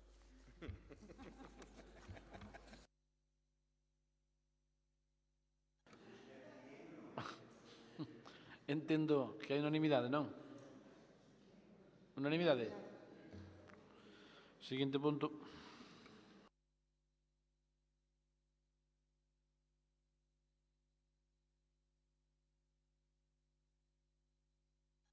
Relativa a la encomienda de xestión a Suplusa para a construción e xestión da residencia para persoas maiores e centro de día en A Pontenova. 6 minutos o diputado non escrito. Gracias, señor presidente. A ver si nos necesitamos dada hora. Por todos é conocido que o Pleno desta Diputación no ano 2010 aprobou a construción de unha rede de centros de atención a terceira idade que incluían centro de día e que a día de hoxe, basicamente polas maniobras xurídico-administrativas do grupo de goberno, pois non están abertas e estáse todos os días a incumplir os acordos de pleno reiterados que ten tomado esta institución. No inicio deste mandato, a principios do ano 2016, o presidente da Diputación Provincial, señor Conde, decidiuse a inclusión dentro da citada rede de residencias de novas instalacións, concretamente a Pontenova e Folgoso de Courel. O acordo do ano 2010 establecía que a construción e xestión de citada rede faríase por encomenda da Sociedade Urbanística Suplusa e tamén faría a gestión. Na actualidade, os centros encomendados a Suplusa son os dos concellos de Castroverde, Fonsagrada, Ribas de Xil, Navia de Suar, Napol, Trabada, Mira e Piedrafita, que son dos que se dispuxo de terreos e dos acordos municipales necesarios para a súa execución. Todos eles rematados e cun alto nivel de acabados, como así se recoñeceu en algún deles nos actos de inauguración do ano 2015. Hai 3 delas que podían estar funcionando neste momento, que son Pol, Trabada e Castroverde, que, repito, polas decisións tomadas por esta maioría gobernante ignorando o pleno, pois están pechadas e cas consecuencias de deterioro e de falta de servicios para a maioría dos cidadáns desta provincia. Un dos concellos que necesita con urxencia, tal por aquí tamén se aprobou, unha dotación social deste tipo, o Concello da Pontenova, que é un concello que por unhas causas ou outras, a pesar de tomarse a decisión no ano 2016, ou sea, fai 3 anos, a día de hoxe, pois, nada se sabe dela e nin siquiera dispón dun proxecto técnico, ou polo menos este diputado o desconoce. A decisión de construir esa residencia na Pontenova coincidiu co tempo coa de Meira e coa de Navia de Suarna. Ambas as dúas, executadas por Suplusa, están rematadas en este momento, paralizada o seu movimento por as maniobras do Grupo Social Arribista que decide que non se deben de abrir e que ten xudicializado pedindo graves responsabilidades económicas aos diputados, que despois explicarei esas responsabilidades económicas o que son. Entón, eu creo que, vista a inoperancia dos responsables da construción desta residencia, pois que, vista a eficacia de gestión da Sociedade Urbanística Provincial, este pleno acorde encargarlle a maior brevedade posible que a residencia da Pontenova sea construída e xestionada ao igual que as outras que falamos, pois, por esta sociedade. Nada máis e moitas gracias. 6 minutos o voceiro do PSOE. Vamos a ver, porque eu isto xa non sei se é en serio ou é unha broma, non? É dicir, que o diputado non adscrito propone aquí encomendar unha residencia. Eu estaba pensando en emendarlle a moción para propoñerlle que, no segundo punto, que lle poidamos encomendar tamén a xestión a Suplusa da residencia de Becerreá.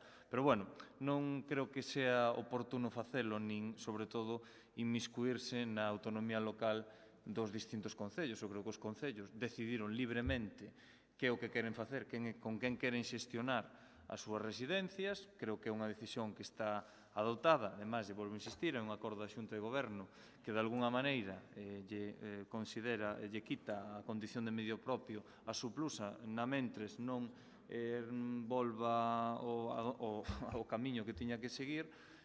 Pouco máis teño que decir, porque isto é reiterativo. Creo que a moción, non sei se tomala con matices cómicos, vindo de vostede, pois non sei se o di en serio ou está dicindo en broma, e, sinceramente, creo que quen se ten pronunciar, lóxicamente, o Concello da Pontenova nesta cuestión de tal relevancia como é a da residencia, máis aló de quen construe, que na deixa de construir. A realidade é que esta residencia a priori vai a construir a Deputación de Lugo e respetar a autonomía creo que de recibo facelo, non? E sabendo a maiores que Suplusa a día de hoxe, vamos, eu non se me pasaría por a cabeza na situación na que nos atopamos, máis aló de cuestións judiciais nas que queiran darlle voltas, embarrar e volver ao mismo, e cuestións patrimoniais.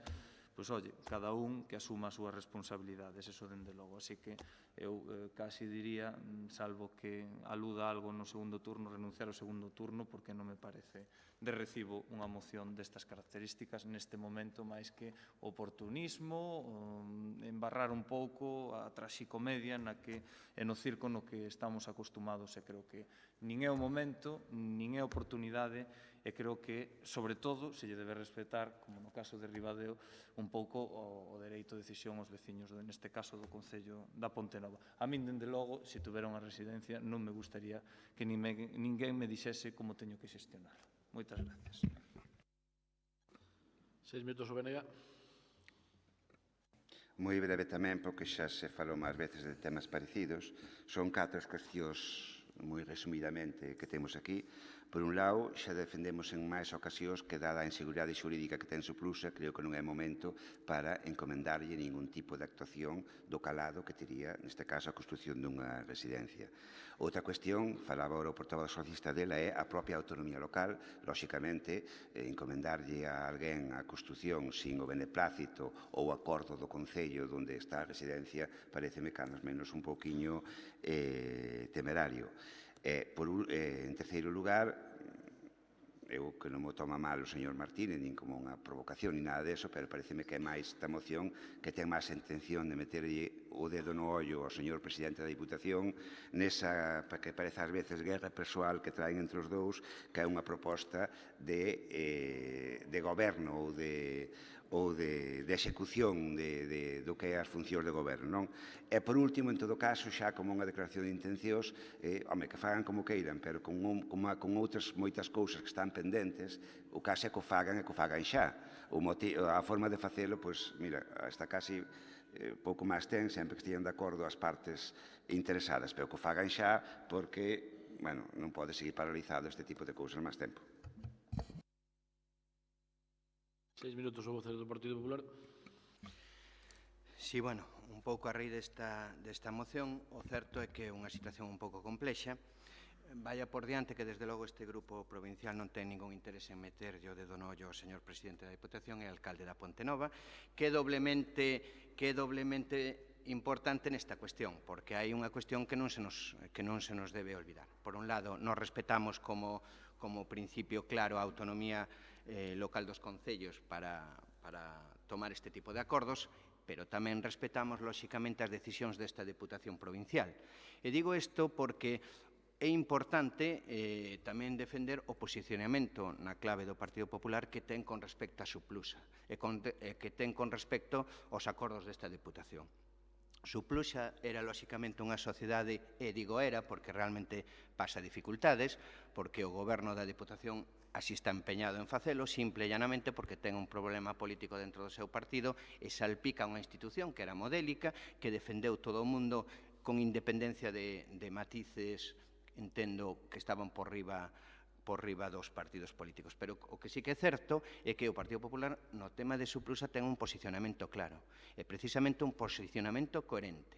É dicir, nos pensamos que Suplusa é unha ferramenta que ten esta Deputación e esta provincia para levar a cabo unha serie de encomendas que lle faga este pleno en representación da Deputación desde fai moitos anos. Unha ferramenta que era absolutamente adulada por todo o mundo hasta que chegou estes follos do Partido Socialista nesta legislatura. Por lo tanto, deso nos non vamos a dedicar.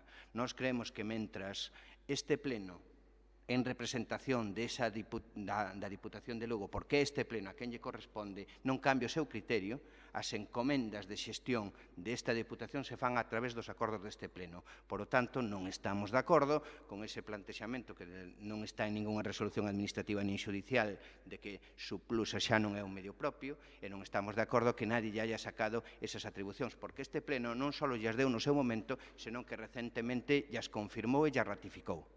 Por lo tanto, consideramos, polo ben da Pontenova, con independencia do que pense o señor alcalde, que lóxicamente ten moito que decir no tema, consideramos que Suplusa é, neste momento e a día de hoxe, e é un problema que se resolverá na próxima legislatura, pero a día de hoxe é o instrumento e a ferramenta que esta Diputación sempre utilizou nas súas encomendas, tanto para construir a rede de residencias de maiores que hai nesta provincia, como para a súa xestión. Por todo eso, como estamos neso, vamos a apoiar esa moción, sempre con respeto a esa autonomía que, ao final, o Concello da Pontenova tamén terá moito que decir. 3 minutos, o diputado non escrito.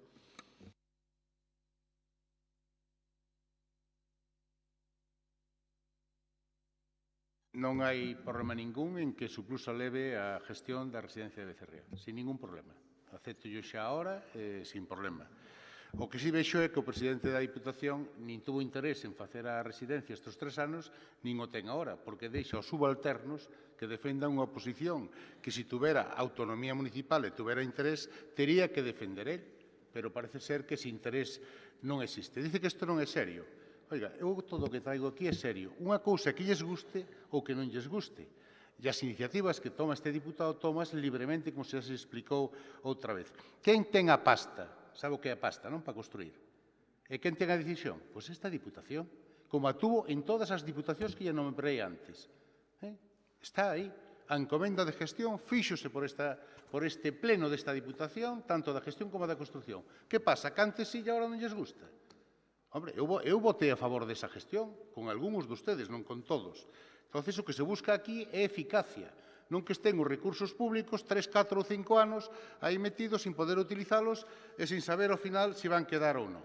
Vólveme, o portavoz do Bloque fala de inseguridade xurídica. Mire, se houbera inseguridade xurídica, Manolo Martínez estaba ahora xa en Boixe, porque ca cantidad de denuncias e de demandas que levan feitos, obviamente non me quedaría outro recurso que estar na cárcel.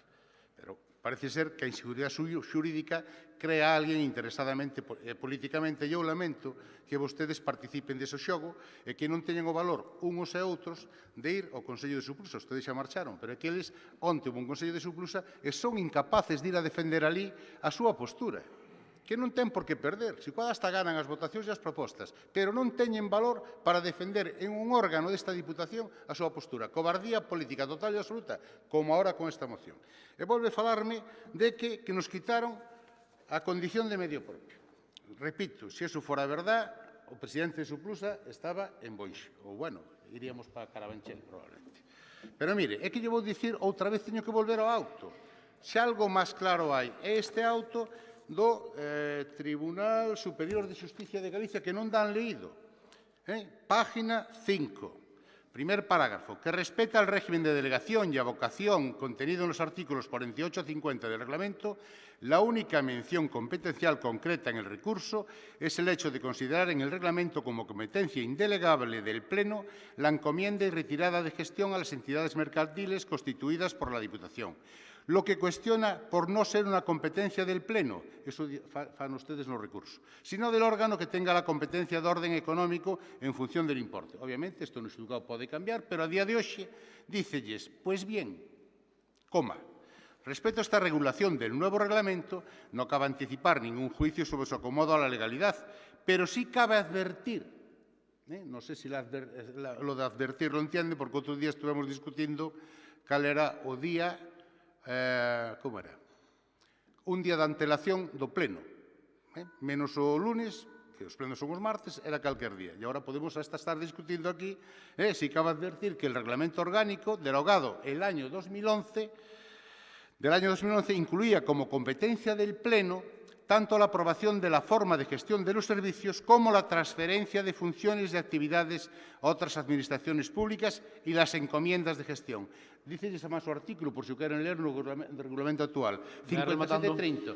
Isto dice o Tribunal Superior de Xusticia de Galicia. Entonces, co novo ou co vello, a encomendas de gestión fainas o pleno, non a Xunta de Goberno. E xa se dirá, me imagino, que axustado a dereito. Por outro lado, ustedes veñen, obviamente, demandando a responsabilidade patrimonial, que me parece moi ben que o faga. Están no seu dereito, pero, mire, acaba de haber unha auditoría do ano 2018, porque onte non foron e non o poden saber os conselleiros deste grupo, que se concreta nos seguintes resultados. O importe neto da cifra de negocio no exercicio 2018 foi de 635.827,93 euros, o que supón un incremento de 602.283,05 euros, por tanto, o 1.800% máis con respecto á cifra do exercicio 2017, onde o señor Conde era presidente de Suplusa. O 1.800 máis. Eso é a gestión de Suplusa. Os ingresos de explotación no exercicio 2018 foi de 9.557.947,51 euros, o que supón un incremento do 25,24 máis que cando estaba o señor Conde de presidente de Suplusa. O resultado, despois do imposto no exercicio 2018, foi de 1.635.837,19 euros, o que supón un incremento, agárrese, do 427,64%, máis que a gestión do señor Conde. Isto é Suplusa, e isto é a responsabilidade patrimonial do actual Consello de Administración de Suplusa. Conseguir o resultado máis importante para a sociedade Suplusa dos últimos 15 anos. Nada máis e moitas gracias. 3 minutos. Simplemente, non iba a intervir, pero a vista desta brillante xestión do deputado non adscrito e da brillante non, deixeme falar, unha consultoría externa,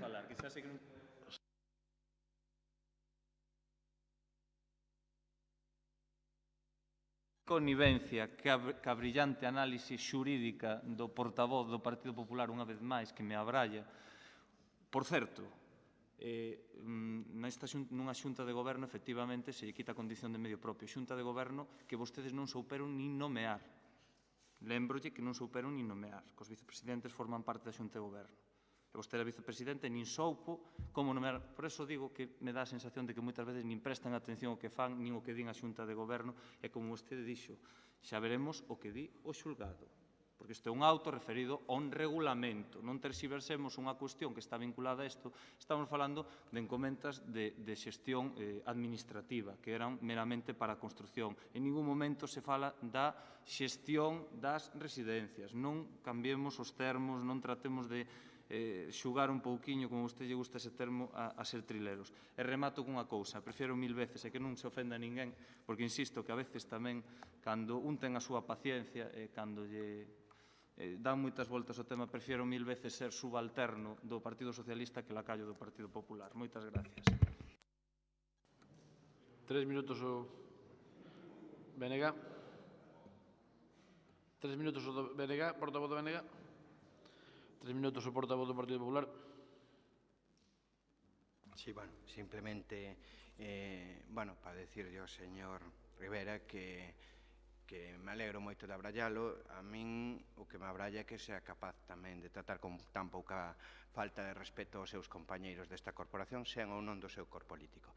En todo caso, decimos e aclaramos claramente, primeiro, respeto absoluto pola autonomía municipal dos concellos e, lóxicamente, polo alcalde da Pontenova, pero está claro que nós temos unha posición clarísima sobre o Surplus. E máis, casi me vou atrever a creer e dicir en alto que creemos que na próxima legislatura Surplusa, cando acaben os follos desta legislatura do Partido Socialista, recobrará a importancia que tivo nesta provincia, que é o lóxico, que é o normal, mentres non haya unha decisión clara deste pleno en contra desas encomendas. Por lo tanto, creemos, e deberíamos todos compartir, que Pontenova necesita e precisa ter esa residencia, e agardamos a que se faga canto antes posible. A día de hoxe, creemos que esa encomenda é o que o fai máis rápido e máis posible. E a día de mañá, pois xa iremos vendo. Un minuto para rematar. Espero que me dé dous, un por alusións, porque iso de lacayo do Partido Popular quedou obviamente claro hoxe nas votacións e en todas. Non sei ao final quen é o lacayo do Partido Popular, se o diputado non o ha escrito vostedes, que cando lles interesa e hai cartos, ben que arreglan e acordan con eles que é legítimo e lícito. Ora, se o fago eu, pois lacayo, e outras cosas peores, pero non se preocupe que estou acostumbrado. Mire, é unha actuación de boa fe, partindo da importancia que ten Surplusa, que é verdade, xa o dixen outra vez, nunca me preocupei de Surplusa hasta que estuve de presidente. E é así, non é así, porque había uns conselleiros e non tiña que, como usted, o mismo que se preocupa usted agora, pero os conselleiros iban, ustedes non van. Pero os conselleiros iban, pero non se preocupaba nada igual que eu. Os conselleiros, usted ou os outros, dá igual. Eu aquí era unha proposta de boa fe porque o Surplusa cumple. Fixo 2 residencias no plazo estricto, sin pasarse un día. Non están amuebladas desde fai meses polas maniobras do Partido Socialista. E eu que pensei que non lles importaba o color do gato. O que interesaba era que cazara ratós. Que ese gato, sea roxo ou sea blanco, pois fixera a residencia. Que máis les dá co faga a Diputación Surplusa se o que debe de buscar a autonomía municipal do presidente e ustedes é que a Pontenova teña, e o interés provincial, que a Pontenova teña unha residencia o máis breve posible. E a única con capacidade de facelo en tempo e plazo é Surplusa. Por desgracia, para esta institución. Nada máis e moitas gracias. Ben, eu quero agradecer ao diputado non escrito. Estivemos escriturando os terreos ali da residencia e a verdade é que os veciños da Pontenova dixeronme que estaban moi agradecidos ao diputado non escrito porque en 30 anos que leva na política é a única vez que se acordou deles. Darlle as gracias. Que o Partido Popular tamén lle dou as gracias polo ben que polo interés que pon nese sentido. Pasamos a votación. É que usted acaba de facer unha afirmación que é falsa. Este diputado, e usted sabe, preocupouse moitas veces polos vecinos. Pero non minta. Está ben que sigan instalados. Aviso a segunda vez. Se teño que volver a avisalo, vou votalo. E non digo yo en serio. Vamos pasar a votación. Votos a favor da moción? Abstencións? Votos en contra? Queda aprobada a moción. Seguinte punto.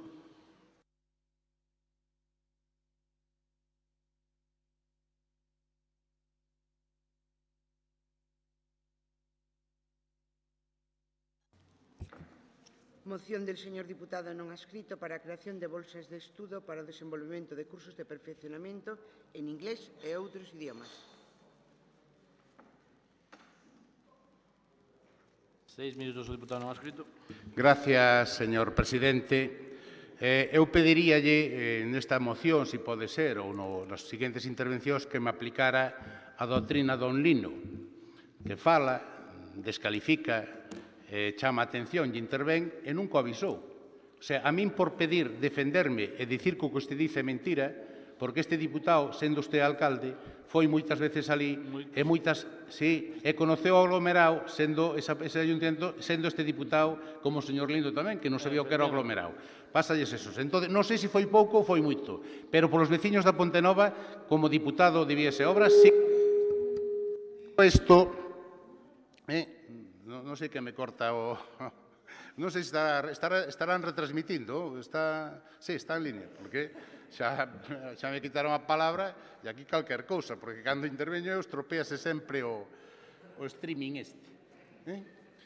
Bueno, aquí esta vou a dar por defendida nos seus propios términos. O que se trata é de algo que non se fixo nunca nesta Diputación, están moi ben as carreteras, están moi ben outro tipo de actuacións, incluso as residencias, pero eu creo que esta Diputación debe dar un paso adiante nunha provincia pois que ten unha problemática e unha despoblación importante, onde os concellos pequenos teñen poucos recursos e onde na Diputación, visto a cantidad de remanentes que existen, pois podense dedicar unha parte deles a facer algo tan importante como é que os nosos pequenos podan desplazarse ao estranxeiro durante o brao e, concretamente, con bolsas de estudio financiadas con 2.000 euros por esta institución, con unha media de 4 por concello, daqueles concellos menores de 5.000 habitantes, porque eu entendo que concellos de máis habitantes tamén teñen máis medios e recursos e poden facer de motu propio. O que se trata é que a Diputación destine unha partida de 500.000 euros con cargos remanentes de 2018, que parece ser COSAI, para a convocatoria de bolsas de estudio para o desenvolvemento de cursos de perfeccionamento en inglés, francés, alemán, italiano, portugués, xaponés e chinés, cunha estancia de 2 semanas de duración que se efectuará baixo os principios de publicidade, concorrencia e obxectividade. O importe de 2.000 euros se destinará aos alumnos de segundo de ESO e bacharelato, como dixen antes, dos concellos de menos de 5.000 habitantes, e estas axudas deberían de entrar feitas as correspondientes bases a maior brevedade posible pois, para levar a cabo neste verán. Nada máis e moitas gracias.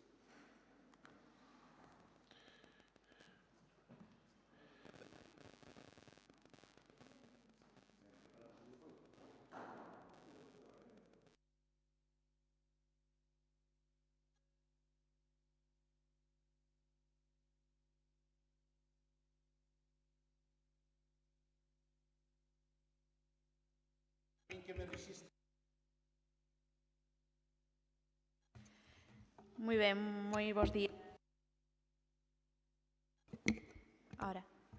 Bos días, moitas gracias. Ben, en principio, coa moción presentada polo deputado non adscrito, nosotros do Partido Popular estamos de acordo. Todo o que sexa axudas ao estudo, á formación, á mellora en competencias lingüísticas, sobre todo nun mundo globalizado como este no que vivimos, no que poderíamos afirmar que é esencial o coñecemento de varias linguas e que quedarse no coñecemento dunha soa pois xa realmente non serve para nada se queremos evolucionar, se queremos progresar, tanto no ámbito persoal como no ámbito profesional ou tamén no eido social, xa que o manexo de diferentes linguas é unha condición importante non só para viaxar, sino para ter outro tipo de posibilidades de desenvolvemento e de progreso que nos vai a permitir acceder a outras linguas, a outras costumes que, sin certos matices lingüísticos, non entenderíamos. E, ademais, tamén permítenos mellorar en relacións interpersoais, así como comprender e tamén respetar, polo tanto, diferentes culturas e incluso a nosa propia lingua e a nosa cultura. Por todo iso e tamén, os argumentos que daba o deputado non adscrito, nosotros estamos de acordo con esta moción. Si ben faríamos unha pequena emenda in voce, que xa sei que non lle gustan as emendas ao señor deputado, simplemente nunha cuestión que vostede na súa exposición de motivos, no seu primeiro punto, pon aí unha cantidade, que son 500.000 euros. E claro, nosotros instaríamos a quitar esa cuantía, porque incluso vostede, creo que foi na primeira intervención, que foi no punto 2 que se debateu, que se decía que, además vostede pedía que se lle informara canto ascendía a cantidade total de remanentes de tesorería, polo tanto, non sabemos cal é a cantidade que queda de remanentes. Vostede puido, ao mellor, incluso facer unha emenda ao punto 2, cando xa se traían 1,5 millóns de euros de remanentes e xa metelo aí, pero non o meteu, entón non sabemos canto queda. Si pon 500.000 e quedan 600.000, pois dende o noso grupo non estaríamos de acordo en destinar todos eses cartos. E se queda moito máis, pois claro, incluso se podería ampliar a partida. Por iso lle pedíamos que non puxera unha cuantía para non limitalo a eso. E despois, no segundo punto, que fala de bolsas de 2.000 euros destinados a alumnos de segundo de ESO e bacharelato nos concellos de menos de 5.000 habitantes, nosotros engadiríamos un punto máis, que sería, de alguna maneira, colaborar tamén con outros concellos que de 5.000 a 20.000 habitantes, pois, de alguna maneira fomenten axudas para, saquen axudas tamén para fomentar esta aprendizaxe, esta formación no estranxeiro e instar ao Concello de Lugo, que é o único da provincia con máis de 20.000 habitantes, para que, de alguma maneira, poña en marcha un plan similar de axuda á formación plurilingüe. Nada máis pola nosa parte, en principio, de acordo co fondo, simplemente nós non o limitaríamos a unha cuantía que o está limitando vostede e engadir ese punto de colaboración con outros concellos e instar ao Concello de Lugo. Nada máis, moitas gracias. 6 minutos o vocero do PSOE. Nós somos plenamente conscientes da necesidade de mellorar a formación e o currículum dos alumnos de segundo da ESO e de bacharelato, e o certo é que acollemos positivamente esta proposta. Creemos que reforzar a aprendizaxe en linguas estranxeiras é algo a valorar e facelo, ademais, positivamente, co que nos gustaría colaborar tamén co reforzo da aprendizaxe da nosa propia lingua, que é algo que nesta moción pasa inadvertido e que creemos que cada vez é máis necesario. Polo tanto, a valoración que facemos da proposta é absolutamente proveitosa. A día de hoxe sí que hai que dicir que habería que empezar de cero para crear un programa deste tipo, que unha vez máis, pero xa falamos do tema das competencias nalgún que outro punto deste pleno, a Xunta de Galicia tería que entrar con plenas competencias en materia de formación e en educación, pero, nós non nos poñemos a un lado, sino que decimos que si nos gustaría facelo na medida do posible.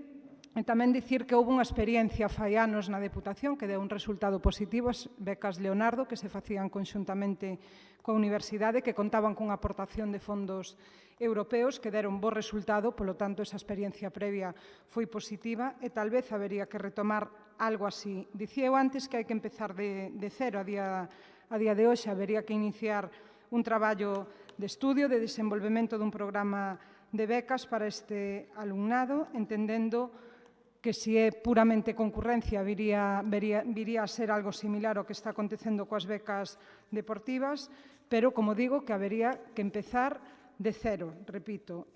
Non sei se ese sería o mellor modelo, poderíamos optar a outros, incluso con fondos europeos. Tamén habería que facer todos eses traballos en materia económica. O PP acaba, a feira do Partido Popular, acaba de facer alusión a eles, que habería que ter en conta as dotacións. Eu creo que tamén habería que valorar e cuantificar se eses 2.000 euros están na medida xusta, poden ser un exceso ou poden ser escasos. Creo que habería que facer unha valoración, posto que estamos falando de 15 días, de diferentes países, de diferentes desplazamentos, e creo que todo isto necesita un traballo previo. Creo que sería oportuno por parte do deputado que plantexa esta moción que reconsiderara e que suavizara os acordos que nos trae. Eu pediríallo en dúas cuestións. Unha, no tempo material, que dá para desenvolver unha concurrencia ou un programa que permitira chegar axudas aos estudiantes da nosa provincia para que aprenderan linguas estranxeiras, e tamén nos termos económicos para poder cuantificalos e definilos, eu creo que con mellor criterio. Todos estamos de acordo en que se isto sair adiante en algún momento debería ser para beneficiar por igual e sin discriminar, todo o contrario, mellor premiar, enténdase o término premiar, aquelas persoas que tiveran máis dificultade para acceder ás linguas estranxeiras. E nese sentido pido que se reconsideren os tempos que se plantexan e que se permita facer o estudio sobre as cantidades. Vimos de aprobar uns remanentes para a incorporación ao gasto e inversións na provincia.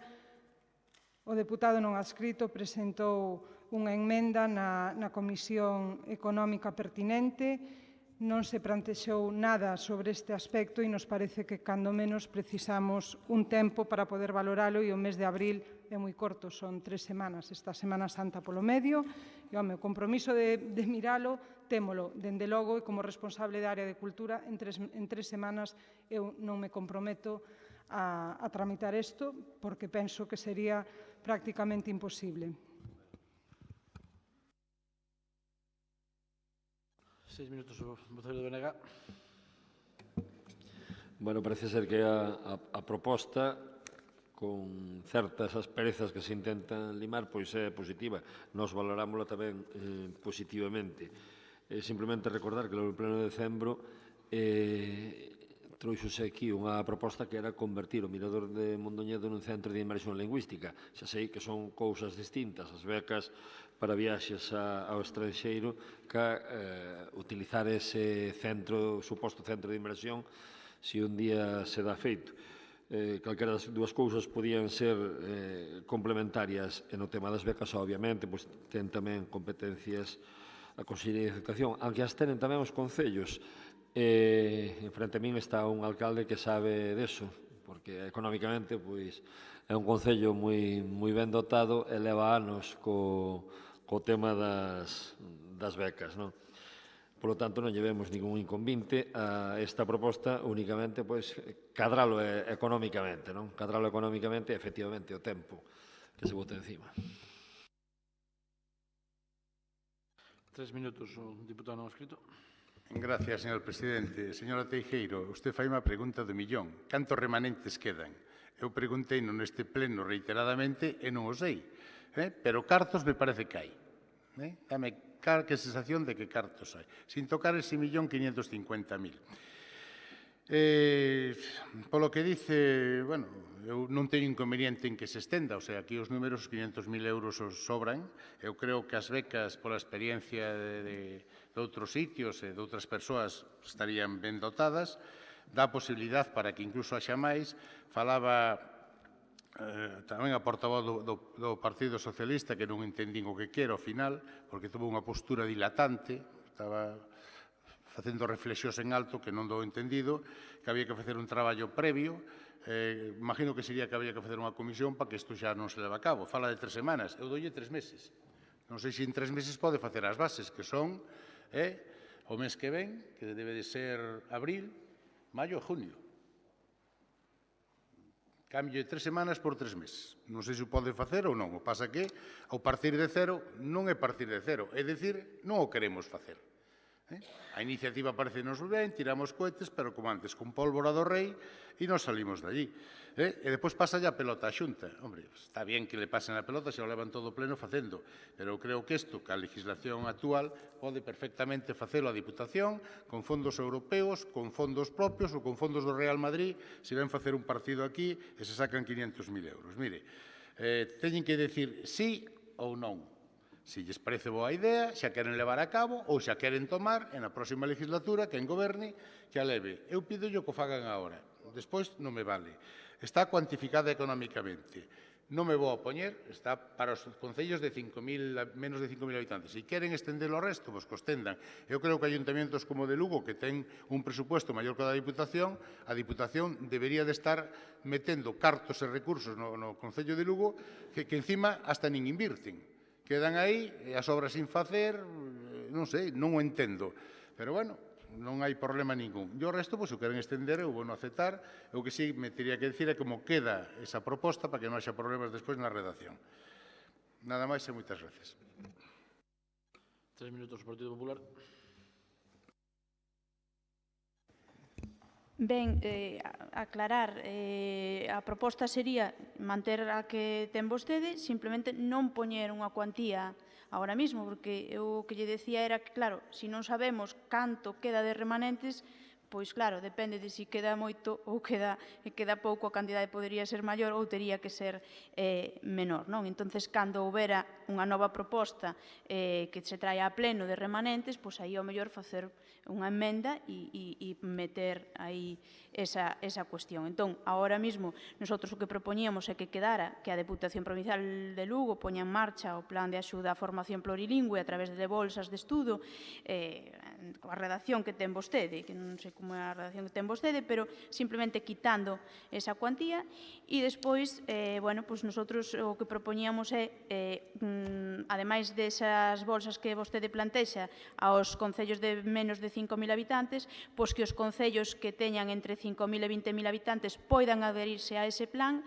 Nese caso, a Deputación financiaría parte do custe total das bolsas e o concello outra parte. E, por último, instar ao Concello de Lugo, que é o único da provincia con máis de 20.000 habitantes, para que poña en marcha un plan similar de axuda á formación plurilingüe.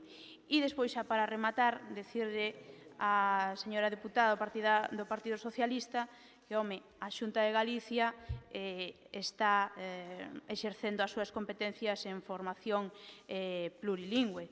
De aí que o 75% dos centros de ensino en Galicia sexan plurilingües fronte aos 0 centros que tiñamos cando estaba o bipartito. E nada máis, moitas gracias. 3 minutos o vocero do PSOE. Voceira. Ben, pois, moi brevemente, creo que fomos suficientemente explícita na primeira intervención. Non podemos asumir a moción tal e como ven plantexada, nin pola cuantía, nin polos plazos que se especifican. Si nos comprometemos a estudiala, pero tal e como está plantexada non imos a votala favorablemente. Gracias.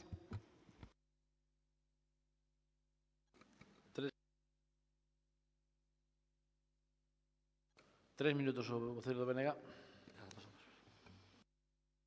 Un minuto para rematar, o deputado non escrito. Gracias, señor presidente. Despois de escoitala, a verdade que en principio non era contrario a aceptar a enmienda, visto o que se toma, pensando que con quitando esos cartos e dándolles tamén aire estamos permitindo a estos señores que o que dicen que non poden aceptala, porque, señora diputada do Partido Socialista, pareceme ben os estudios, pero eu xa lle quero feitos. Estou casado de estudios, de que durante estes 4 anos das propostas que se levaron aquí, cerca do 80% non hayan sido incumplidas sistemáticamente, e a partir de aí, mire, xa queren así, que eu creo que é unha proposta razonable, lóxica, hai cartos e recursos para facelo, xa a documentación que nos entregaron é correcta, parte dese 1,5 millón, e senón que non lo expliquen, pero é que non nos lo dan explicado. Entón, eu temo que se quito os 500.000 euros da partida, pois xa non aparezcan neste ano seguro, e porque ben xa veremos. Con lo cual, vamos a someter a votación tal como está redactada. Nada máis e moitas gracias. Votos a favor da da emenda, da moción? Abstencións? Votos en contra? Queda rechazada a moción. 12º punto.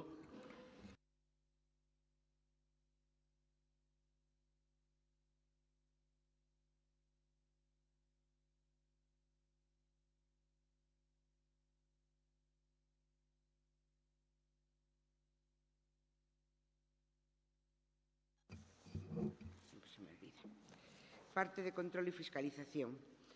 Conta dos informes do cuarto trimestre de 2018 relativo ao cumprimento de plazos da Lei 15/2010 da Deputación de Lugo, da Sociedade Urbanística Provincial de Lugo, S.A., do Consorcio Provincial para a Prestación do Servicio contra Incendios e Salvamento de Lugo e da Fundación para o Desenvolvemento das Tecnologías da Información e da Comunicación, TIC, e informes dos meses de outubro, novembro e diciembre de 2018 del Real Decreto 635/2014. Pido a palabra en relación aos informes que dá conta a señora secretaria. Non sei se me permite. Sí. Pode preguntar. Ben, bueno, varias matizacións, xa non só no tema do endevedamento, que terminamos o último exercicio orzamentario completo deste mandato, non? Que pasamos, este presidente colleu a Deputación con débeda cero e vai na deixar cun 18% de endevedamento. Bueno, iso hasta podemos máis ou menos compartilo porque foi a través de iniciativas que liderou este grupo para o investimento na rede provincial. Pero si nos deixa preocupados tres aspectos. En primer lugar, volvemos a ter un incumplemento na regla de gasto. Cando se modificou nas bases do plan único e se reducía o límite de facilitar aos concellos o 80% ou 50%, explicousenos aos concellos que esa medida viña para cumplir a regla de gasto. Vemos que neste exercicio 18, a pesar de disminuir o adianto aos concellos, volvese a incumplir a regla de gasto. Pero, concretamente, hai outros dous aspectos que me gustaría facer unha reflexión negativa. Entrégansenos unha relación de 111 facturas por un importe que supera os 456.000 euros, en donde se nos informa que levan máis de 3 meses anotadas sin ter todavía o recoñecemento da obriga feita. Parécenos, ademais, significativo dos servicios dos que procede, especialmente Cultura e o Servicio da Granxa Provincial, que xa nos ven habituado a encontrar algunha sorpresa no que a xestión se refire. E despois, en último lugar, en donde se dá conta dos reparos que tuvo a Deputación Provincial no exercicio do ano 18, pois tamén nos chama a atención que hai 28 expedientes de reparo cunha cantidade económica en torno a 600.000 euros e, concretamente, aí pediremos a documentación correspondente, unha cantidade significativa de 173.000 euros na aplicación orzamentaria 43.21.22.799. Estas tres reflexións, pois, lonxe de permitirlle que o felicitemos, pois, creo que como control fiscalizador que temos co grupo da oposición, pois, indudablemente, nos parece que poden ser mellorables e, ademais, que estes datos reflexan claramente un empeoramento significativo no que a xestión se refire.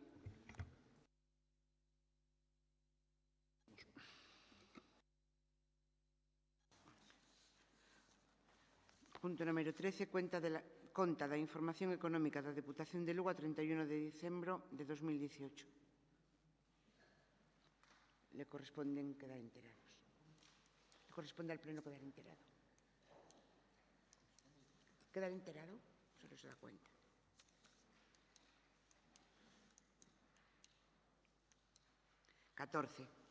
Cuenta do informe de avaliación do cumprimento de obxectivos que contempla a Lei 2/2012 de Estabilidade Orzamentaria e Sustentabilidade Financeira 31 de diciembre de 2018, aos efectos de suministración de información do estado de execución do cuarto trimestre ao Ministerio de Facenda.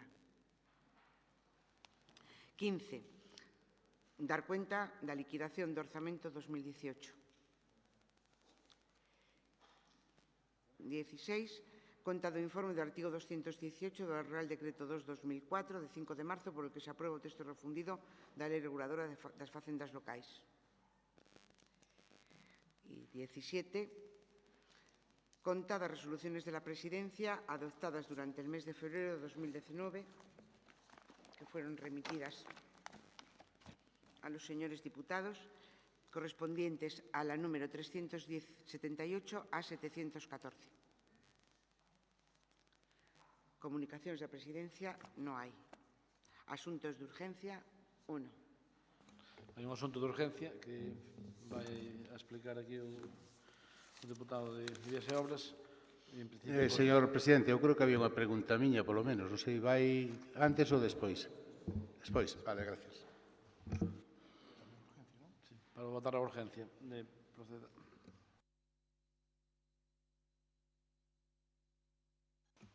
Ben, dado o debate de outros puntos que xa houve nesta sesión plenaria e atendendo precisamente a ese límite de tonelaje que afecta as carreteras provinciales, nosotros recabamos un informe do Servicio de Vías e Obras no sentido de que se pronunciara sobre a oportunidade ou non de poder ampliar ese límite de tonelaje dos 20 toneladas ás 40. Ese informe é favorable.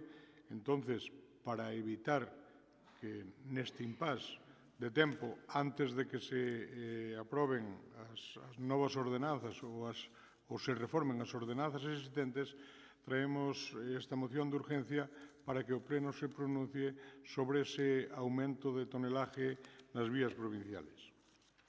Isto é o razonamento da urgencia da moción. Pasamos a votar a urgencia. Votos a favor da urgencia? Si me permite intervir, presidente, en relación á urxencia. Sí. Vamos a ver.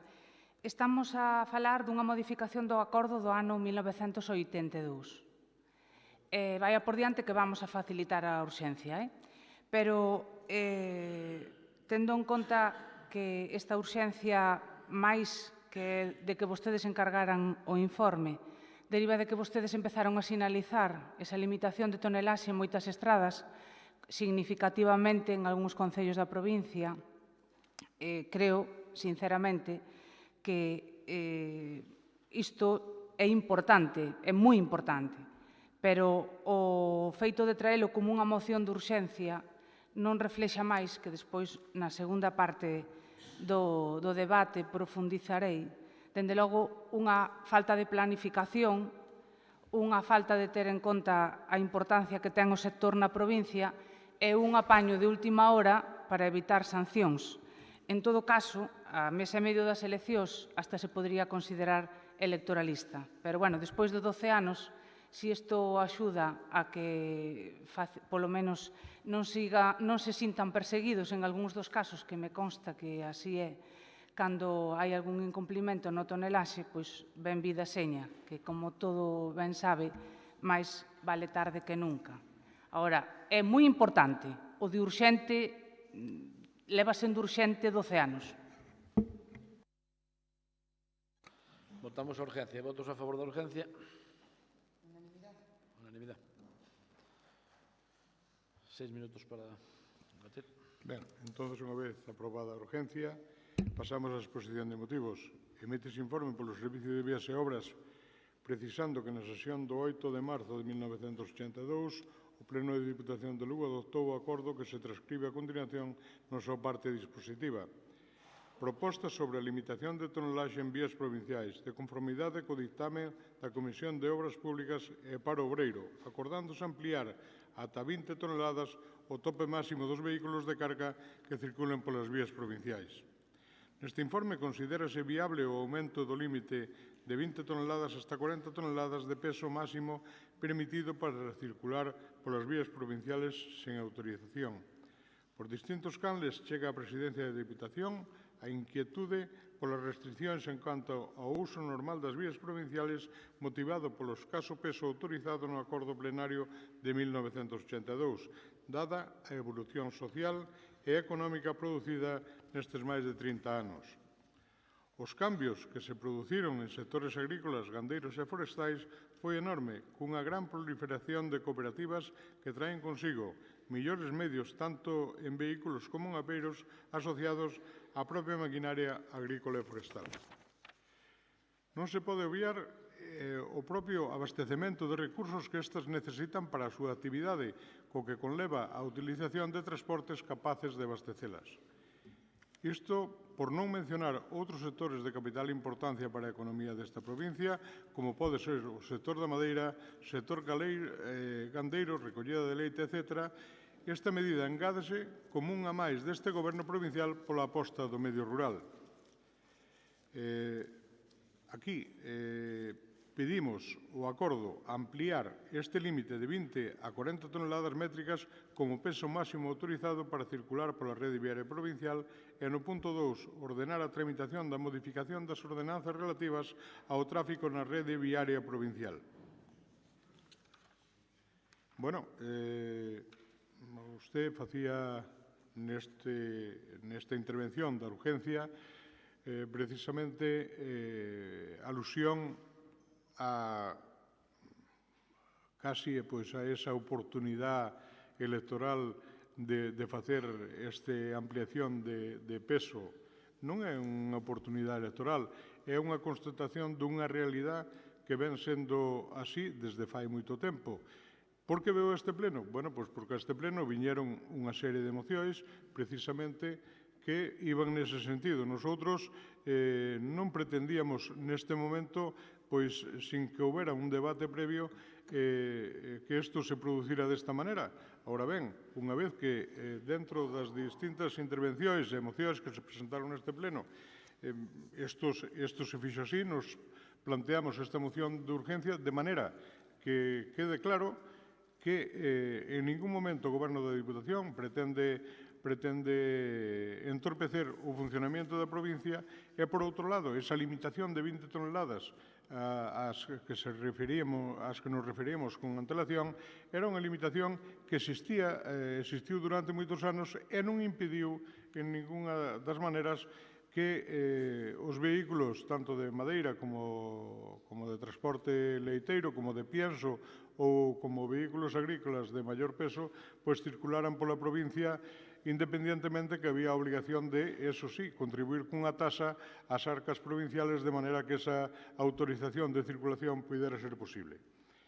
Eu creo que é unha medida sensata que traigamos ahora mismo aquí e que precisamente os sectores implicados, aos que lles agradecemos a algún dos sectores a súa presencia neste foro, de maneira que todos quedemos enterados de que precisamente este aumento das 20 ás 40 toneladas non é unha barra libre para que todos aqueles que circulan polas carreteras. Hai que ter en cuenta que os que circulan polas carreteras, se rompen algo, terán que pagalo, e hai que ter en cuenta tamén que, concretamente, o sector da madeira, estamos pendientes da aprobación dun convenio que eu agradecería que se fixera da maneira máis rápida posible, de maneira que todos soupésemos acá tenernos, de maneira que o funcionamento, precisamente, e a saca de madeiras dun sector importantísimo, económico, e social incluso para a nosa provincia pudese ter un contexto no que todos pudésemos funcionar con total tranquilidade, de maneira que a Diputación pudese ter claro hasta onde ir no caso de que haxa unha infracción, e tamén a xente do sector da madeira soupera en todo momento a que atenerse cando se infringe ou no momento que se queira facer unha saca, de maneira que todo poda estar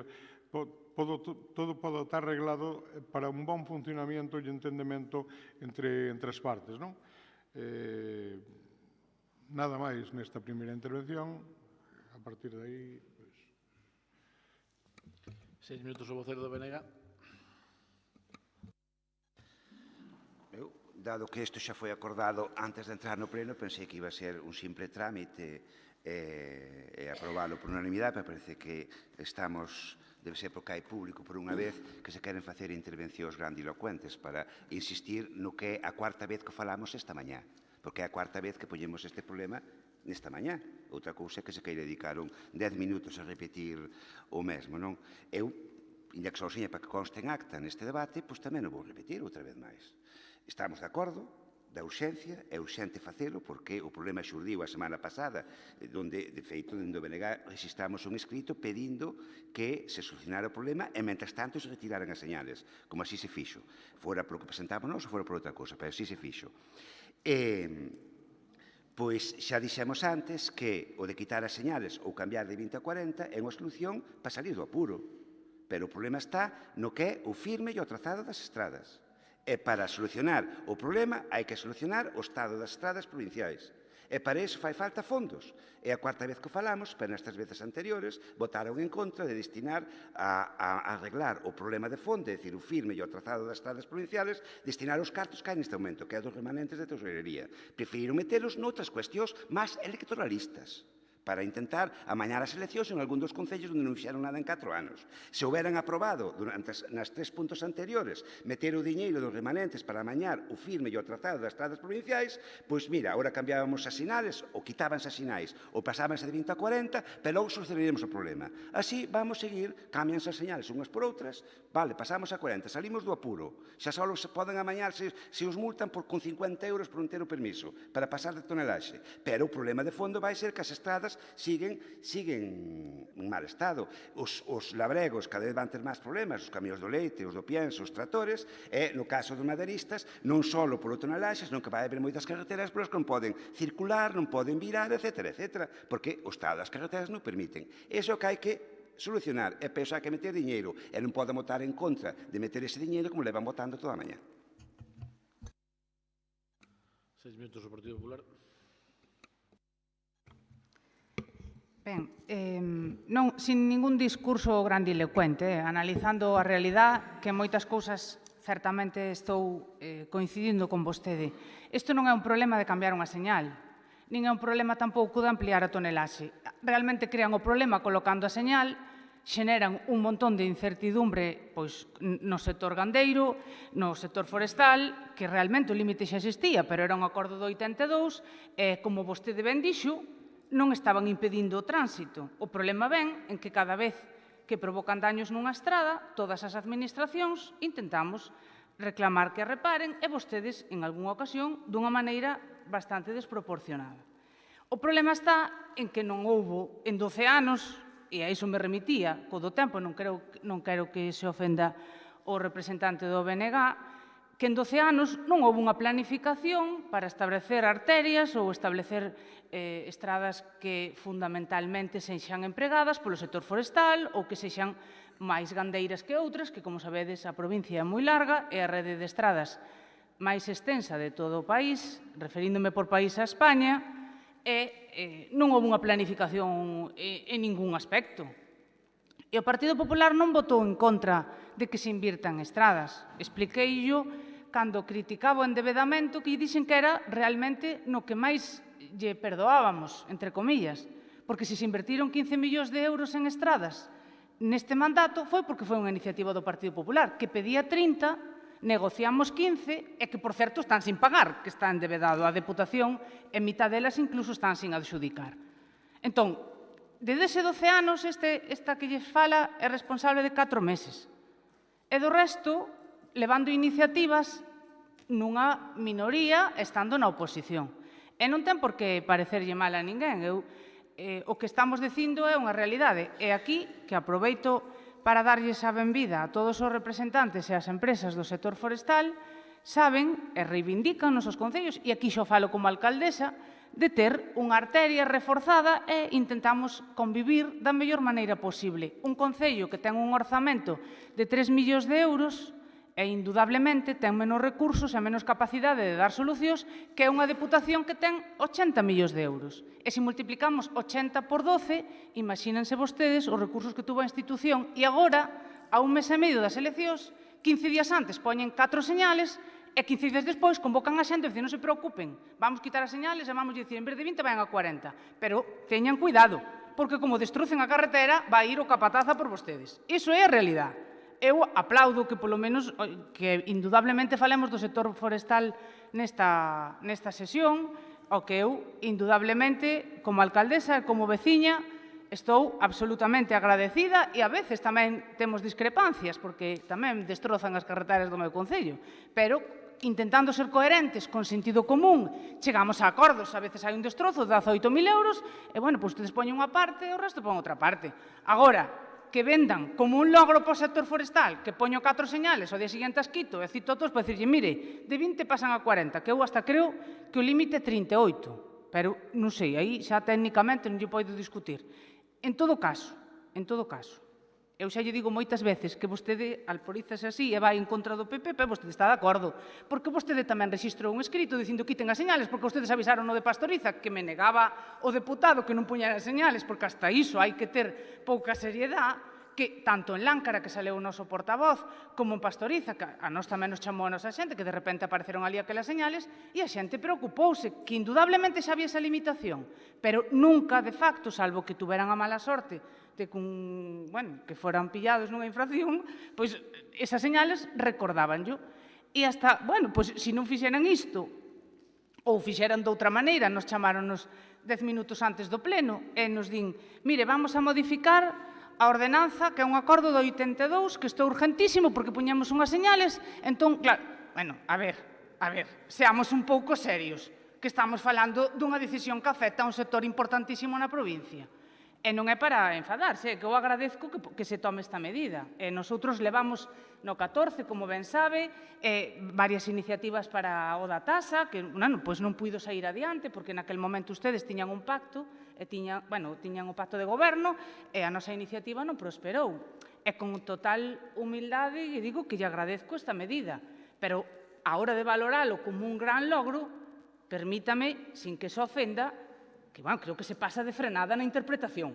É un detalliño que ustedes primeiro provocaron. Eu creo que isto así, pois tampouco está moi ben facer, pero, se a vostedes lle parece que o están facendo ben, dende logo nos vamos a apoialo. Todo o que seña. Invertir en estradas. Insisto, que non se ofenda ao señor Ferreiro, porque dice eso, porque nunca gobernou. Porque en estradas 1 millón de euros non é nada, hombre.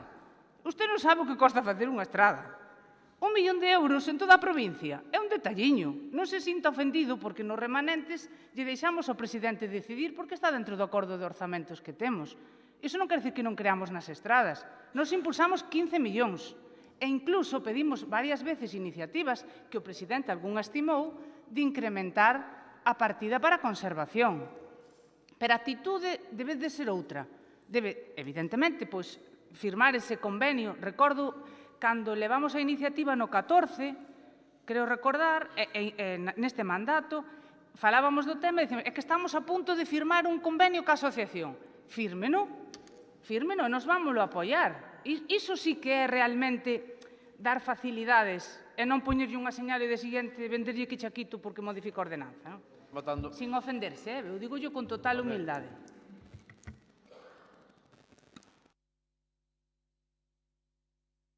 6 minutos o deputado non escrito. Gracias, señor presidente. Saludar ás persoas que nos acompañan, con moitos das cuales discutimos en algún momento esta problemática que me nos trae aquí. Eu creo que, visto que nadie é responsable, eu responsabilízome de 9 anos. Durante 9 anos eu negociei, xestionei, ca mellor voluntad posible de arreglar os entortos, porque eu creo que, ademais, e eles o dirán, mellorouse moito nesas conversacións, nesas xestións. Volver aquí ao ano 2007 ou 2008, pois eu creo que sería malo para todos. E agora, salvo, ou polo menos fai un ano, cando deixei as responsabilidades, que quedaba un convenio firmado, había incluso, creo que, acordo por as dúas partes, non sei por que non se firmou, aí xa non me responsabilizo, tampouco me preocupo, se é unha decisión política que está en un momento determinado, que se se gestionou outras cousas e outras voluntades. Eu sí que me enterei esta mañá de que se habían cambiado as señales.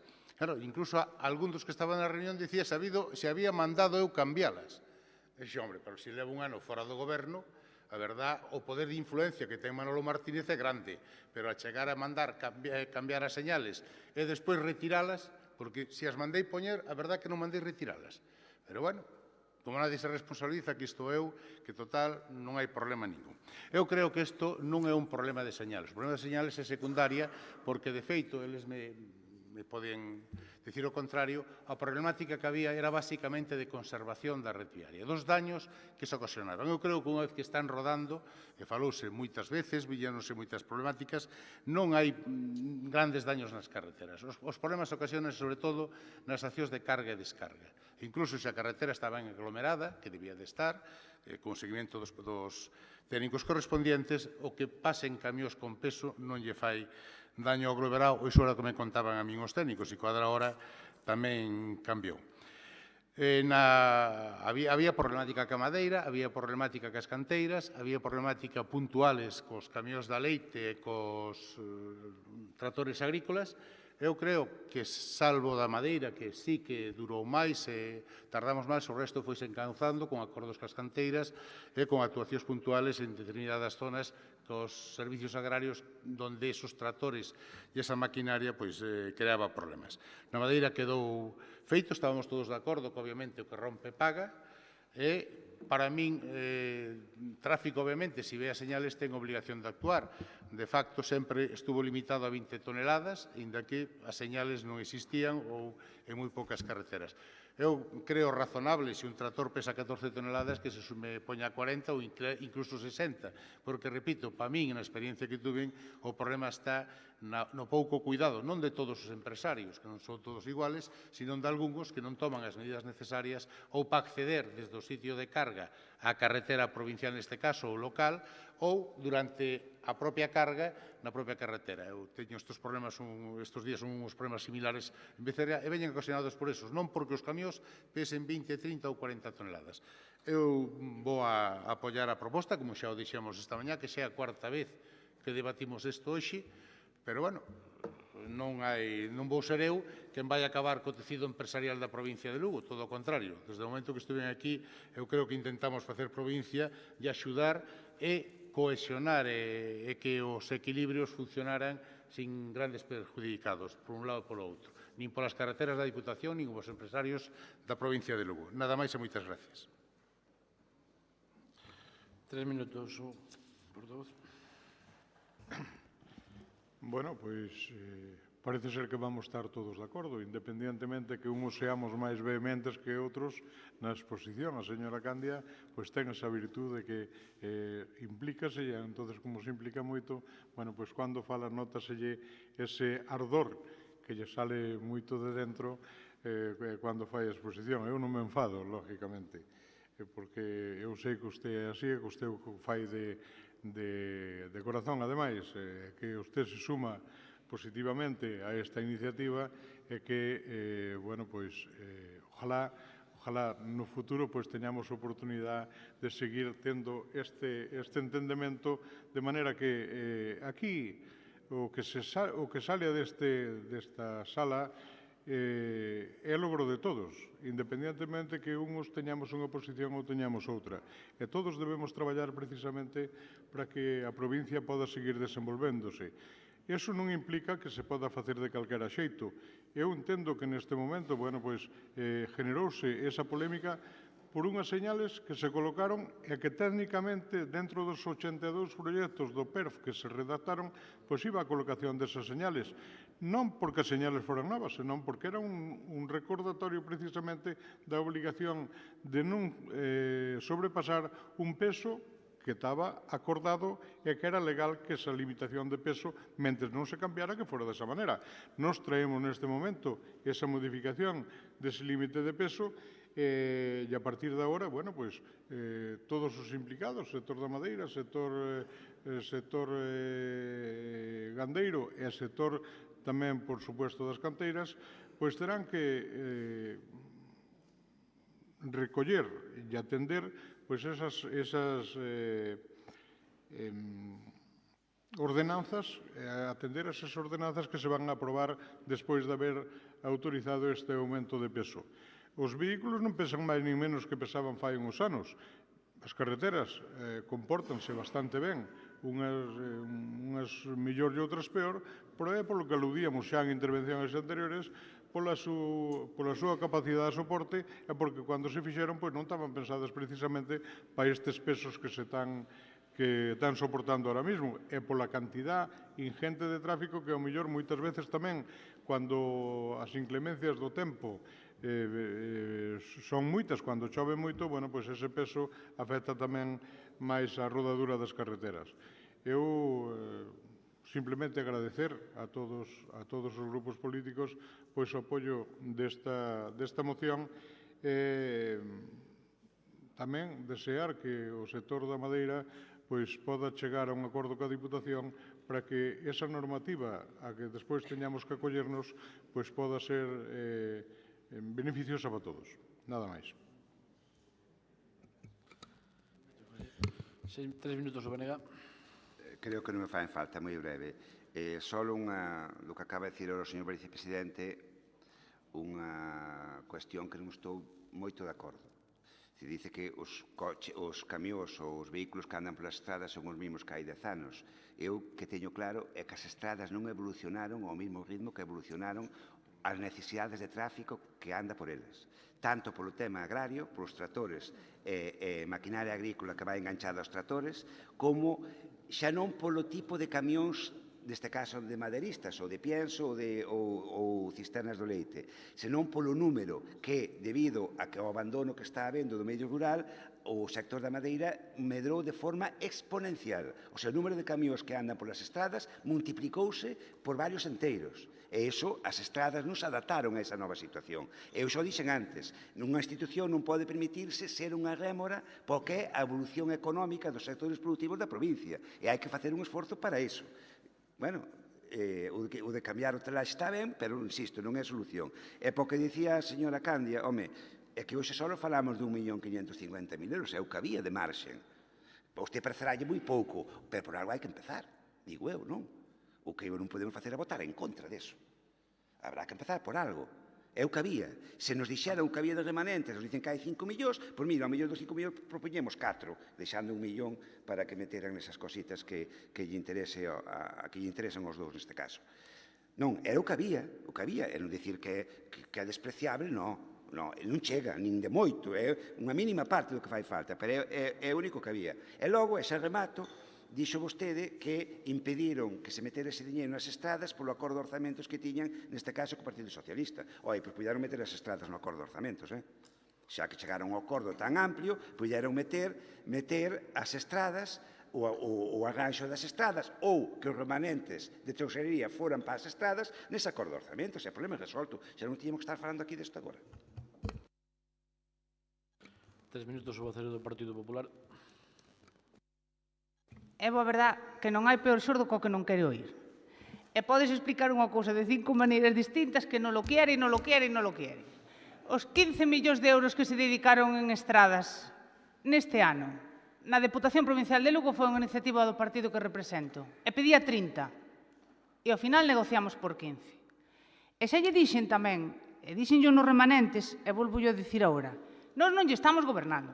Eu sei que vostede se sinte moi cómodo increpándonos a nós, pero vostede ten que dirixirse ao presidente. E eu tamén. E iso teño que aclararlo porque a veces desviámonos no que é importante. Mire, durante 12 anos a Deputación xestionou máis de 1.000 millóns de euros, dos cuales somos responsables de 5,5, máis ou menos, que foi o que nos deixaron de maio hasta que nos votaron en outubro. É dicir, 1.000 millóns de euros na provincia de Lugo. Tuveron unha política de estradas que, bueno, hai que ser construtivos e mirar para diante, pero máis que a estradas dedicáronse a facer carriles, porque é que realmente, en vez de, que coincido evidentemente, que a maquinaria non se parece en nada, hai que ver algunha proceso, é que cando escoita un estas cousas hasta lle asusta, porque do Pascualí que teña unha casa, a maquinaria que anda hoxe por aí, por as estradas, dicir que pouco evolucionou, iso xa asusta, porque é que se ve que non estamos na realidade. A maquinaria forestal evolucionou e moito. Son máquinas do siglo XXI. Están circulando por estradas do siglo XIX. Iso é a realidade. Despois, tomaron esa política de meter aglomerado, decisión acertada. En algunhas estradas chega eses carriles que fan. É verdad. Eu, falando do meu concello, a mellor entre Lindín e Santa María Maior, que lle agradeci moito ao deputado no escrito, que me aglomerou ali aquilo que faltaba, pois ao mellor nos chega esa anchura, non? Pero en algunhas que son vías de evacuación de moitas hectáreas forestais, esa dimensión non chega. E aí é onde me refiro a unha planificación. A marcar que con 3 millóns de euros é máis difícil, pero con 1.000 millóns de euros xa hai voluntad. E hasta, pois mire, hasta podíamos acabar o mandato sin abrir ese melón. Pero que me veña con esta iniciativa, dicindo que é algo boísimo, pois eu vou a apoiar, pero enfocala deste xeito é unha auténtica provocación, porque vostedes, por non facer co sector, non foron capaces nin de chegar a un acordo con convenio. Liquidaban as tasas con convenios fantasma que non estaban nin aprobados realmente. Non vin nestes 12 anos unha decisión en positivo, salvo esta, que lle aplaudo, pero que vostede primeiro creou o problema e depois quere vendernos a solución. E aí é o que non lle aplaudo. Iso é o que non lle aplaudo. Agora, pouco do que poidamos dicir agora, a mesa e medio, se poden facer un esforzo e firmar o convenio, pois creo que sería de xusticia, non? Porque, indudablemente, creo que todos, empezando por o sector, pois dedicou tempo e a mellor vontade a intentar negociar e a intentar chegar ao consenso. Pero non o fixo, e se non fixo o difícil, probablemente entenderá que non lle podo aprobar este detalle, que está ben, porque ao mellor teñen carga de conciencia, pero non deixa de ser un detalle. Vai rematando. E, dito isto, non só na época que vivimos, sobre todo, pero non é só polos postos de traballo que crean, nin por todo o movimento económico que en torno a este sector se xenera, talleres, proveedores, é que especialmente foron o banco de moitas familias dos últimos anos, de xente que se quedou no paro, e eu falo pola zona que me toca moi cerca. Así que, por todo iso, pois, creo que merece un esforzo chegar a un acordo no convenio, e tamén merece un esforzo que, sendo un detalle, o valoremos positivamente. 3 minutos, o diputado non escrito. Gracias, señor presidente. Todos temos claro que o que temos que buscar é seguridade xurídica para as dúas partes. A parte que traballa e que utiliza as carreteras non só provinciales, sino locales, sino tamén para as propias persoas que utilizan.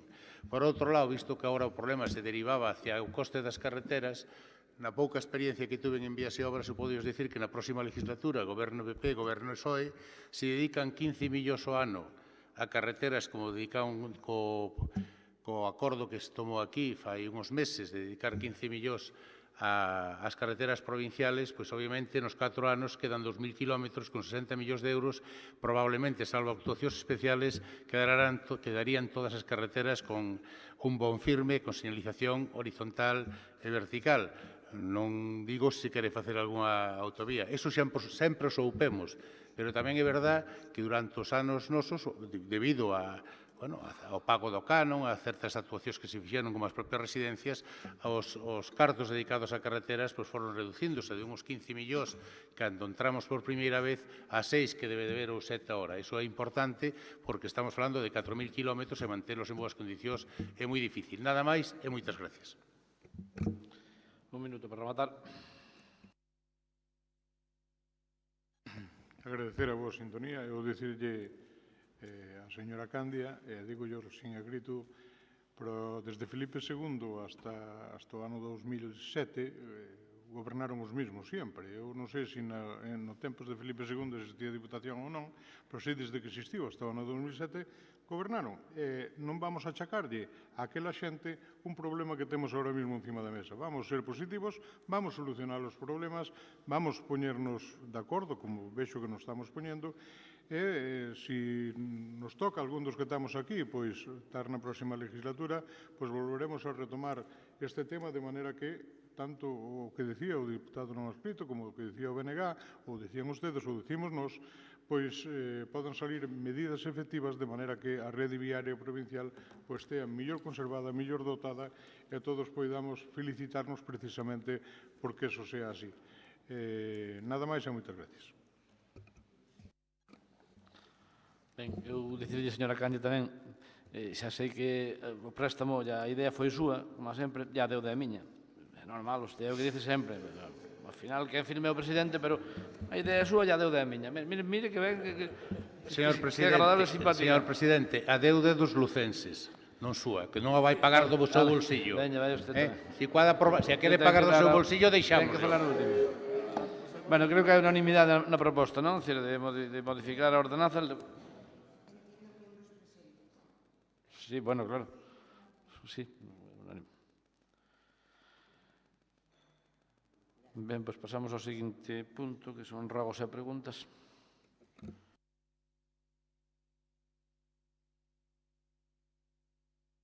Hai un rogo do BNG referido ás carreteras de Pastoriza.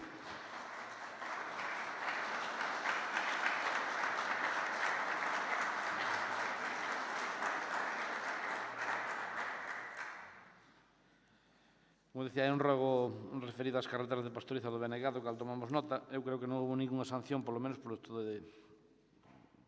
Que o sepamos, non hai ninguna sanción por parte de tráfico ni nada. Soname que non. Tomamos nota. Un arranxo para unhas fochancas na estrada Lugo P5807 no Concello de Sabiñao, que tamén se estarán a arranxar. E unha pregunta sobre o investimento do Plan Único de Abadín, que estáse co técnico, pois estará para rematar o informe, supoño, co técnico. E se non hai nada, levantamos a sesión. Ten dúas preguntas do noso grupo sin responder da sesión anterior. E unha miña. Usted non é unha pregunta, é unha solicita. Que eu entendo para un solicito ao pleno, non entendo que sea unha pregunta isto, pero bueno. Pode verlo así. Vale. É verdade que as do partido... Visto que o pleno non quere, non atende a solicitud, non hai problema ningún. Xa lle farei a pregunta no próximo pleno. É verdade que as do partido Moitas popular gracias. están sin contestar. Nós temos dúas preguntas. Cales eran? Sí. Non recordo.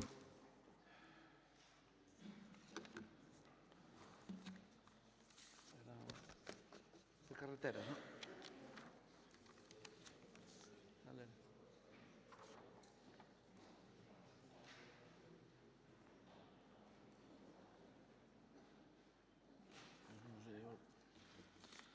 Teñas aquí, se necesita. Non, sí, temos aquí tamén, pero se me pasou. A verdade que...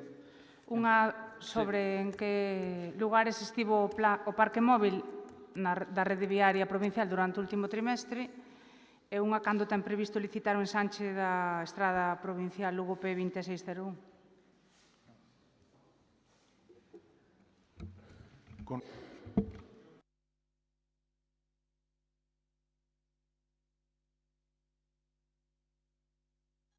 Con relación ao tema do Burgo, están os técnicos mirando ese tema, tanto que se pode recuperar do proxecto anterior, como de que maneira hai que desenvolver ese novo proxecto para facer esa circunvalación. A verdade é que o tema das preguntas, como dicía o presidente, pasóusenos, non era intención, non, de verdade que non, non era intención. Un pouco despistados, Están un pouco despistados.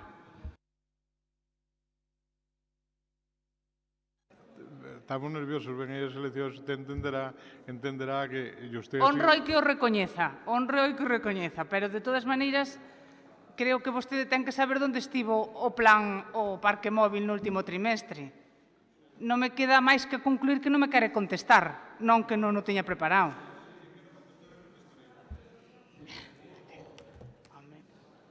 Que? Estaría en Pol, sí, seguramente. Vai sobrao, Pol, vai sobrao.